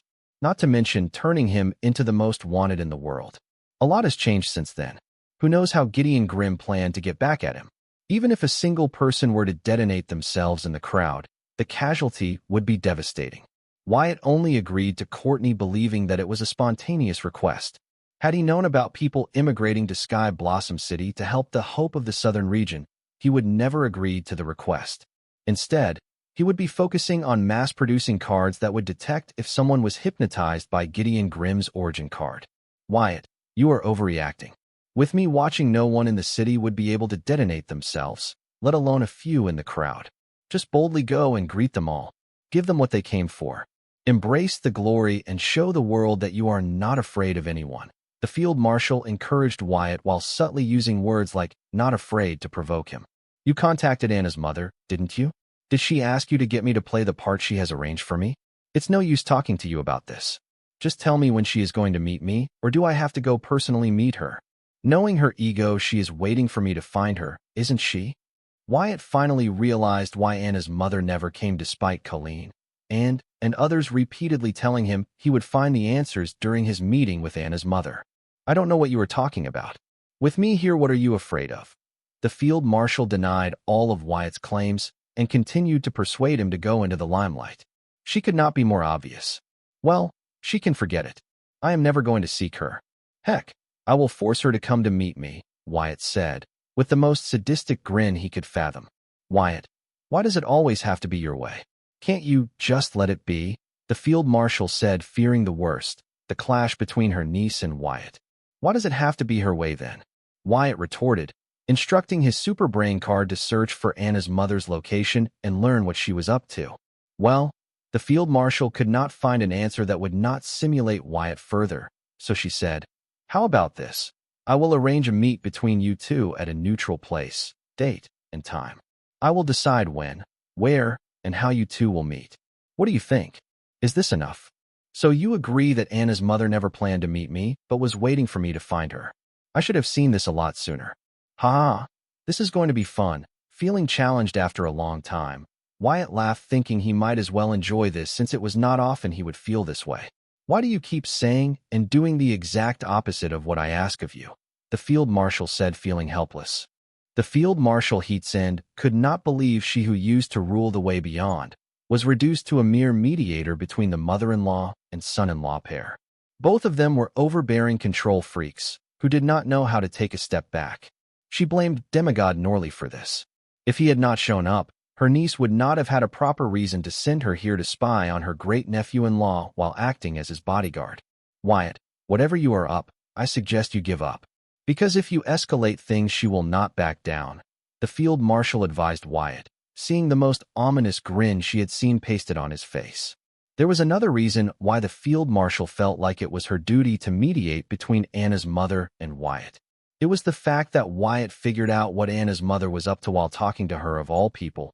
She thought if anyone were to slip up, it would be Colleen, her sister-in-law, but she never thought that it would be her of all people. Disappointed in herself, the field marshal took away all the credit she gave herself for almost figuring out Wyatt's game plan to free Clown Mask. I am not afraid, Your Highness. As you said earlier, with you by my side, what do I have to be afraid of? Wyatt said, listening to the field marshal warn him that Anna's mother will not overlook his provocations. Wait, I only said that about facing the crowd gathered by the orphanage. I did not mean anything about fighting against your mother-in-law. Keep me out of it. She is scary and mean as heck. Worst of all, she knows how to hold a grudge. I don't want to be part of it. The field marshal rambled at the mere thought of being a part of a rebellion against her niece. This, right here, clearly showed how strong of a grip Anna's mother had on the Southern royal family and its key figures. It was a surprise that she was not chosen as the next heir by the Southern ruler. It was very likely that she stepped down and gave her unruly daughter the honor. My mother-in-law? She wishes, Wyatt remarked. Then, he added, come on, Your Highness, don't tell me you have never thought about knocking your niece a peck down? Or at least you might imagine who among the two of us is the best, right? Get on board with me. I will show what winning is like. Wyatt blatantly tried recruiting the field marshal into his despite knowing she was spying on him for Anna's mother, which was what it more fun. What would be more of a provocation to Anna's mother than stealing her trusted aid from her side? The field marshal guessed what Wyatt was thinking and responded, keep me out of it. Knocking her a peck down with your help will not make me feel any good about myself. It would only make me feel that I betrayed my family. After all, she is family and you are not. Unless you agree you two are family. Wyatt could not respond to the field marshal. There he was trying to recruit her against Anna's mother, and there she was trying to tie him to their family using Anna's mother. Yep, the field marshal was not to be underestimated. She seemed to be well-versed in the secret skill of the elderly, matchmaking. Boss, what's wrong with you? You are acting weirdly. You are scaring Courtney. Diana spoke, breaking the awkward silence in the car, seeing Wyatt not speak for long and make weird and ominous facial expressions. Wyatt didn't answer Diana, and seeing that the crowd around the orphanage was still not cleared. Instead, it grew, he asked, did the field marshal Heatsen contact you and order you not to disperse the crowd? I am sorry, boss. It's a command given by the royalty. I cannot go against nor can I disclose more about it. Diana was surprised. She wondered how her boss knew that the renowned field marshal herself had sent her a message asking her not to let Wyatt disappoint the crowd and fulfill his role as the hope of the southern region. Otherwise, Wyatt would be heavily penalized for neglecting his duty. Reading Wyatt would get penalized. She did not even bother to question how the field marshal knew about this and why it concerned her. She just did what she was ordered. She did not go into details about the message from the field marshal because she did not want Wyatt to get into trouble with the Southern royal family over this. She was worried for her boss. It is not your fault. You were just looking out for me. Wyatt consoled Diana. Though he did not have intense sense like demigods, he had strong observation and deduction skills. Then, shaking his head, he contacted the people who would ruthlessly follow his order even if meant killing royalty. His calamity daughter Gems. He ordered the Bright brothers to disperse the crowd. The field marshal might have full confidence in her ability to subdue any suicidal puppet of Gideon Grimm in the crowd, but Wyatt did not want any surprises. Therefore, he did not take any chances and chose to be cautious. Anna's mother wanted Wyatt to embrace the role of hope of the southern region more so that he would be willingly tying himself to the southern region and the southern royal family. Hence, after learning that the field marshal was confident about handling any surprises, she ordered the field marshal to persuade or provoke Wyatt into taking the stage she had set for him and entering the spotlight by any means possible except for force, which went without saying. However, unlike Anna's mother, Wyatt did not have an alternative motive, so he would rather not tempt his luck and stay cautious. What the heck? The cops showed up now of all times. Wyatt cursed, receiving an update from Nick Bright that the cops were not allowing them to disperse the crowd, claiming that the crowd was gathered on private property and the Bright Lions had no right to ask them to leave. The cops never dared to go against Bright Lions, but today they were very aggressive. Wyatt thought. An order from the field marshal Heatsend herself should have that effect. Boss, why are you fighting this? Diana asked Wyatt in worry. Even the royalty was intervening in this matter. She felt something important was going on behind the scenes, which she wasn't eligible to know. But her cult loyalty and reverence in the Southern royal family told her that her beloved boss should just follow their arrangement and shouldn't fight it. However, if her boss needed her, she was willing to help him at the risk of her life. That was because Diana felt her boss was a genuinely good person who was willing to give everyone a second chance. He gave someone as sinful as her a second chance. Her boss, Dalton Wyatt, was the only human on the card world fit to bear the title Hope of the Southern region. He deserved all her devotion and respect because he had earned it. Wyatt sighed, listening to Diana. He might have gained their trust and faith, but it was still not enough to erase the decades of brainwashing the Southern royal family had put the Southerners through with patriotism and whatnot. For the Southerners, the royal family was not just their ruler, but it was also their spiritual leader, a symbol of faith. They were taught to cultivate faith and reverence toward the royal family when they were young. Currently, in his group of friends and staff, except for his calamity daughter Gems, everyone held such emotions towards the Southern royal family. For Wyatt, they would be willing to go against the Southern royal family, but it would depend on the circumstances. They would require a strong reason to help him fight the Southern royal family. Otherwise, they would prefer if Wyatt and the Southern royal family worked out their differences. Boss, looks like the traffic will not clear anytime soon, Cindy said from the front passenger seat, looking at the haphazard mob waiting for the arrival of the Hope of the Southern region. We can walk. The orphanage's western entrance is not far from here, Courtney suggested. Listening to her, Wyatt nodded and asked Diana, how is the security of the orphanage? Is its perimeter breached? I just received an update from Agent Deborah Kahn. With the help of the Bright Lions, she managed to stop the crowd from entering the orphanage compound. Diana informed Wyatt, based on the latest information she got from within the orphanage. Good. Order the Bright Lions to stop managing the crowd and focus on the orphanage security. Now the crowd is the cops' headache. We are walking to the orphanage, Wyatt instructed Diana. Then, turning to Courtney, he said, you are not allowed to reveal my identity until I make sure the surroundings are safe. I have made a lot of enemies, and I don't want the orphanage and its kids paying the price for me. Not even your orphanage headmaster. Do you understand me? Yes, Courtney affirmed aloud, nodding vigorously. She did not care as long as Wyatt fulfilled his promise. Boss, what about the staff with a high contribution to our organization? Should I invite them to join us for breakfast? Cindy asked Wyatt. Seeing him nod, she cheered. Okay then, lead the way, Wyatt in his morphed middle-aged businessman form said to Courtney, after getting out of the car. As everyone followed Courtney to the orphanage's western entrance, they did not attract much attention. Since except for Wyatt none of them were that popular, and they made a point to cover their faces with sunglasses and hats. Not to mention the crowd was not so keen on observing a few businessmen and women walking the street because of the traffic jam. Wyatt could have used his agility and flight to just rush into the orphanage, but he moved in the crowd and used his soul pupils to scan the crowd for any abnormality, especially to check if there were any hypnotized puppets of Gideon Grimm among the crowd. Just then he heard the field marshal's voice in his mind. Why do you keep doing this to me? What did I do to you, Your Majesty? Your Highness was the one who shamelessly used her status to force my staff against me, Wyatt said, reminding the field marshal of the text she sent to Diana.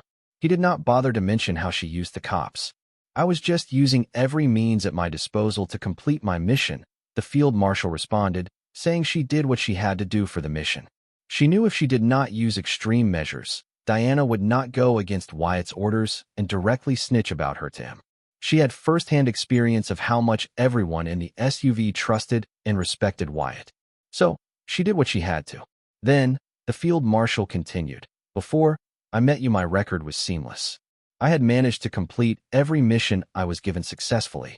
But since I was assigned to you, my failure streak began. Do you have any idea how much control, patience, and work goes into achieving a few centuries-long seamless mission record? Now it is all ruined because you are not willing to listen to your elders and want to do everything your way. Your Highness, you and I know you do not care about your mission records. You might have cared about it when you were young, but not now. So, please spare me the emotional manipulation. I am not going to address the crowd as the hope of the southern region. You can forget about it. Wyatt interrupted the field marshal in the middle of her heart and asked her to cut the bullshit. Well, I tried, the field marshal said as if she gave up, but Wyatt knew she was far from done and only said it to get his guard down. Which was good, as he planned to use that spirit of hers to bait her into his trap. Your Highness, there is a way for you to not only get me to embrace the title Hope of the Southern Region, but also agree to become your family. I don't know if you are willing to give it a try. I am listening, the field marshal responded, acknowledging the bait that Wyatt threw her way. I guess you are not as interested as I thought you were, Your Highness, Wyatt said, pretending to pull the bait away, not getting the right response from the field marshal. All right, what do I need to do in return? The field marshal hoped she could get Wyatt to give more, but seeing him take away what he was ready to give, she caved and hurriedly bit the bait. How could she not? Wyatt was dangling everything she could hope from him in front of her. If she could get Wyatt to willingly embrace his title Hope of the South, as her niece urged her to persuade him to do so, and also get Wyatt to become a part of their royal family, just as many in their family had hoped, she would become the hero of the family, especially in Anna's eyes. So she could not help but perk her ears when Wyatt proposed these terms. Now, you are speaking my language. In return, I want your full support. Switch your alliance to me, Wyatt revealed his terms. He had long decided to teach Anna's mother a lesson by stealing her most trusted aide, Field Marshal Heatsend. Not happening. The Field Marshal rejected without thinking, which only made Wyatt smile as he asked, why not? Don't you want to help the Hope of the Southern Region? Wyatt, I know what you are trying to do, and it will not happen. The Field Marshal saw through Wyatt's intentions. Well, he wasn't trying to hide it. He was slowly reeling her in. Your Highness, I am not only willing to play my role, but also become your family. What else will it take for me to gain your alliance? Besides, what kind of Hope of the South would I be if I didn't have the trust and support of the hero of the South? Wyatt pointed out. After all, the Field Marshal did say, she would not go against her family for someone who was not her family. Now he was practically becoming a part of her family, yet she was hesitant to give him her support. It is not as simple as you make it sound, the Field Marshal retorted, feeling trapped by her own words. I see. You want me to do as you say, but at the same time, you don't want to give me what I want. Was that simple enough? Wyatt basically said the Field Marshal wanted to screw him over. Regardless of her nuanced words, that was the gist of it. Not just her, but the entire Southern royal family. Well, except for Anna. The last time Wyatt saw her, she gave him the feeling if he asked her to, she would not hesitate to betray the Southern royal family for him. That's the feeling he got from her. That was extreme and heartless, but that was how Anna rolled, pursuing what she wanted with one-track mind. As for her other worries, they were split into her innate twin and, hence, her thoughts were not much complex, nor was it her style. Wyatt couldn't believe he missed that crazy and spoiled princess. Wyatt, you are overthinking things. Things are not that simple. Since you are becoming a part of our family, would you be willing to part with your manager if I asked you to? The Field Marshal turned Wyatt's fingers onto him, asking him, since he was joining their family by marrying Anna, would he give up on Susan? Wait, you are telling me it's okay for me to be with whoever I please even if I chose to become your family? Wyatt did not know he could continue to see other people after marrying into the royal family. No, that was not what I meant. Stop twisting my words, you devil. The Field Marshal gave up, understanding there was no winning with Wyatt. He was one of the most difficult persons she had met. He was stubborn, uncompromising, and unyielding. Your Highness, let me make it easier for you. How about we make another wager? If you win, you will get what you want without having to do anything in return, Wyatt proposed. He remained patient. He didn't try to tug too strong, worrying that the string would snap, and all he worked for so far would be for nothing. Another wager? Why would I willingly put myself through that mental torture again, when I am already experiencing it? No, thank you. The field marshal had already been at the end of her wits about how Wyatt planned to free the clown mask when he was busy here. She knew Wyatt would not give up and had some plan, but she had little idea what it was, which made it harder for her to stay calm. If not for her new mission to get Wyatt to embrace his title as Hope of the South distracting her, she would be wrecking her brains right now trying to figure out Wyatt's game plan. When the field marshal could not handle the hell of having entered a wager with Wyatt, why would she go out of her way to get herself another one of those? She wasn't a masochist. So, she rejected Wyatt without hesitation.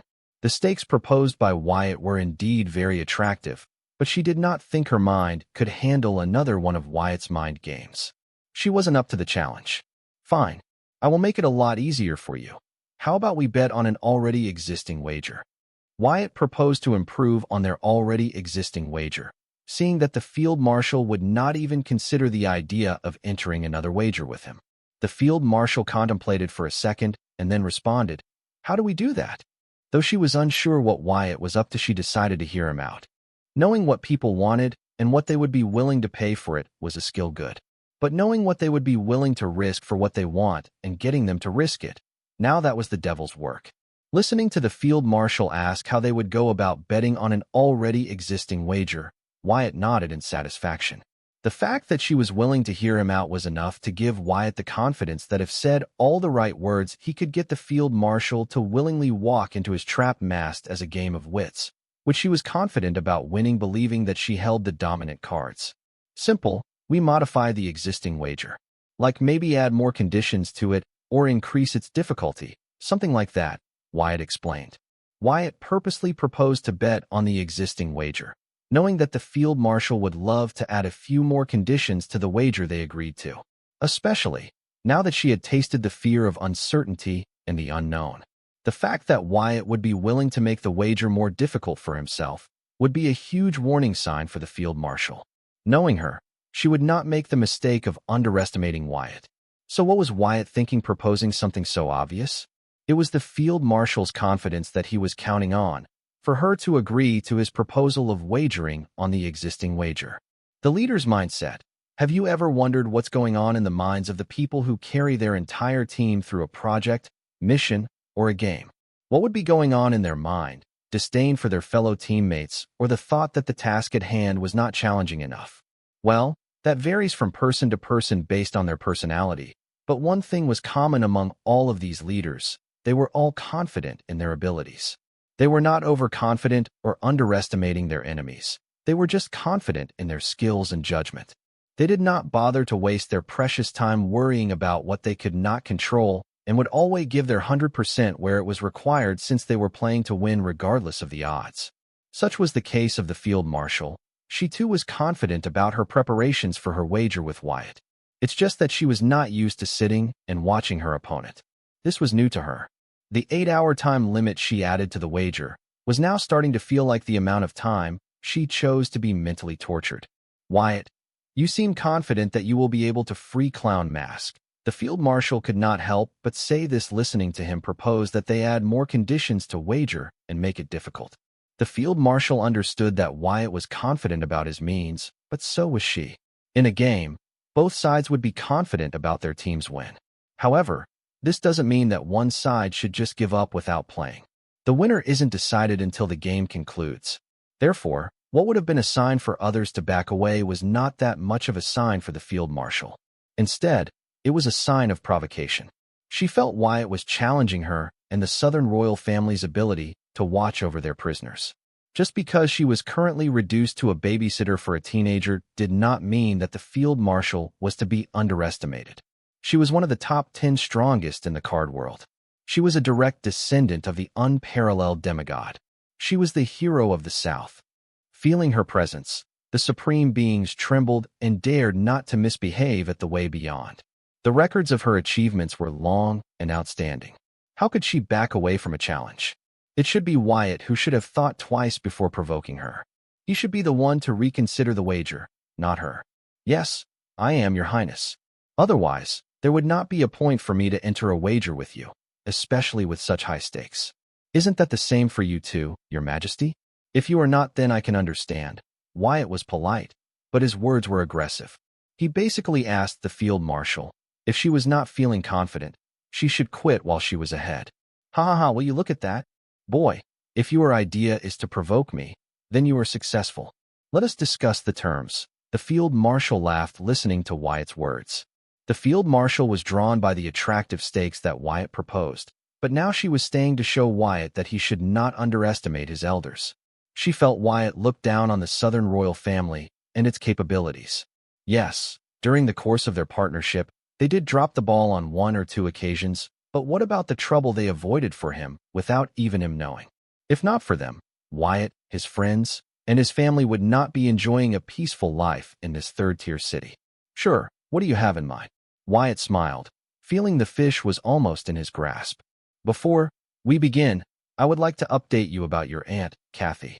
She is in the Southern Academic Region and will be your assistant when you take your post there, the field marshal suddenly brought up, giving an example of things the Southern royal family were doing for Wyatt without him knowing. Ha ha ha, thank you. I guess informing the Border Patrol and the Southern Watch about her heading to the Central Academic Region to join her job at Morningstar University worked out as I thought. It is good to know the authorities are doing their job, Wyatt thanked the field marshal with a grin. You were the anonymous tipper?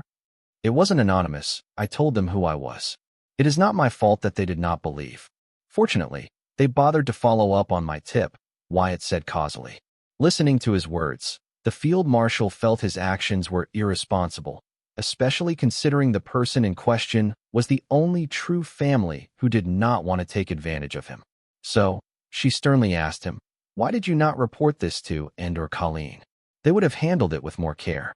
Besides, what's up with your grimoire? It doesn't show your ID. I did not feel the need to. Since I had contacted Kathy and informed her about the ordeal, giving her the contact info of Anne. Though heartbroken, she did not want to bother others and was set to return to Sky Blossom City to her old job as a high school teacher. As for my grimoire, I made a few adjustments to keep the peeping Tom out. Wyatt explained why he did not bother to report this to and/or Colleen. As for his grimoire's privacy updates, he was honest about it. So, why did you contact the Border Patrol and the Southern Watch? Wait, you were testing them. Wyatt, this is too much. The field marshal wanted to ask Wyatt. What if there was a spy? How could he risk his only aunt's life like that? But thinking it would only shine a bad light on Southern Border Patrol and the Southern Watch, she did not bring it up. Do you even have to ask that? Let's say, if I was testing them, then would I not be also evaluating them? Besides, you should be happy, Your Highness. Your people did not let you down. However, they did not have to keep Kathy in the dark about what was going on until Colleen arrived. It caused her unnecessary mental stress. I think you guys should work on public relations a bit more, Wyatt advised the field marshal while explaining to her that he had everything under control, giving her a hypothetical. Wyatt, who the heck do you think you are to test and evaluate the Southern Border Patrol and Southern Watch? Field marshal's tone was sharp. She was pissed at the fact that Wyatt was seriously undermining the Southern royal family and its authority, especially when they were lowering themselves to deem Wyatt as their equal partner. If they wanted to, they would take everything from him and have him work for them for pennies. Whoa, I never agreed to having done such a thing. Besides, this was after the Southern Capitol incident. I wasn't a big fan of you guys back then. Wyatt denied the field marshal's charges against him, but was honest about why he did such a thing. You know, I can arrest and hold you in prison indefinitely for tampering with your grimoire. The field marshal suddenly brought, unable to counter Wyatt on his reason for his actions. Go ahead, arrest me, Wyatt said, believing the field marshal was only trying to scare him. You think I won't? The field marshal asked, feeling challenged. Then shaking her head, she said, forget it. I won't lower myself to a child's level. Good for you, Your Highness. It would be pretty embarrassing to lose to a child, Wyatt said sarcastically. Don't blame me. You asked for it. Saying that, the field marshal mobilized her power to teach Wyatt a lesson. Wyatt's senses warned rang, and soon his body was pushed down to the ground with an incredible and invisible force. Splat. Wyatt's body was reduced to a red skid mark on the sidewalk. The crowd did not even notice what happened to him, except for Cindy and Diana, who were following him, and Courtney. Before they could panic, a profound female voice informed them their boss was fine and they should prepare a change of clothes for him. The voice belonged to the field marshal. She knew about Wyatt's instant regeneration capabilities and decided to use them to complete her mission. The Field Marshal would not have thought of this plan if not for Wyatt provoking her. Field Marshal Heatsen's plan was simple. She would squash Wyatt's body except for his mutant ego gem. That way, Wyatt's ego gem would instinctively regenerate his body in its original form. When it does, the onlooker would notice him, and what happens next does not matter to her, because she believed her mission was completed as long as she revealed Wyatt to the crowd. As for what Wyatt would do next, does not matter to her either, since her mission to give Wyatt to the crowd would be complete. After all, she can lead a horse to water, but she can't make it drink. The Field Marshal was pleased with herself for coming up with such an ingenious plan to complete her mission, but the smile on her face froze when she saw Wyatt's mutated ego gem take the form of a rainbow fly monster and then use stealth to hide and hover over the crowd. How is this possible? The Field Marshal asked in astonishment. She had crushed Wyatt's entire body. Without a brain to command it, the ego gem should be instinctively regenerating his body into his original form and not into a fly monster, unless his spiritual body can function independently of his body. Considering Wyatt was so adept in borrowing celestial force from the world that was obvious his, how could she have made such a simple oversight? Shocked, Wyatt remarked. Then, he added in a sarcastic tone, I cannot believe that someone as noble and honorable as you would resort to such lowly means, Your Highness. Shut it. You had it coming with that big mouth of yours, Field Marshal said in frustration. She continued saying, and stop it with your fake politeness. Ditch the honorifics since you do not mean them. Hearing Your Highness, Your Majesty from your mouth is starting to feel like a taunt. As honorable as the Field Marshal was, she was equally despicable. Otherwise, it would be impossible for her to survive the battlefield from a young age. When faced with death, one has nothing, no honor, no shame, no pride, similar to when one was born with no honor, no shame, no pride. The Field Marshal's father, who had taught her about honor, was the one who had repeatedly told her this. Along with how foolish righteousness was contagious, it should be nipped in the bud. Now that the Field Marshal had shown Wyatt both her honorable and despicable sides, she felt a lot more comfortable around him, going as far as to ask him to ditch the honorifics when addressing her. Sure, if you say so, Wyatt agreed without a second thought, as he did not care for it since the beginning. "Si, you could at least try to be a little reluctant," the Field Marshal said, feeling Wyatt was too shameless. "Says the person who did not think twice before reducing me into a meat patty," Wyatt remarked. He was not surprised that the World's Will did not hold Field Marshal responsible for breaching the contract between him and Anna. There were many holes in the contract that Wyatt had drawn up for Anna to sign. Back then he was fresh to the card world and still did not fully understand the horrors of the card world, especially the capabilities of the demigods. However, even with little knowledge he managed to draw up a contract that would ensure his safety and freedom at the end of the day. How was the Field Marshal able to avoid breaching the contract despite destroying his physical body? It was simple, actually. The reason behind it was the same as how a surgeon will not be tried for attempted murder for cutting a patient's chest to operate during the line of their duties. That was to say, what if the Field Marshal had to destroy Wyatt's body to save him? As long as Wyatt was alive at the end, she would not be blamed. How did the Field Marshal manage to fool the Card World's Will into believing that her destroying Wyatt's body was to save him?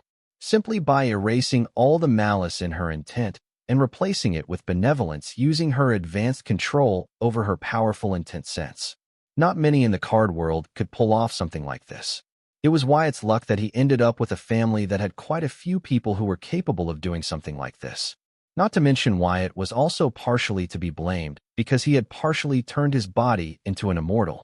No matter how advanced the Field Marshal's control over her powerful intent sense was, it would all not be possible if not for his immortal physique.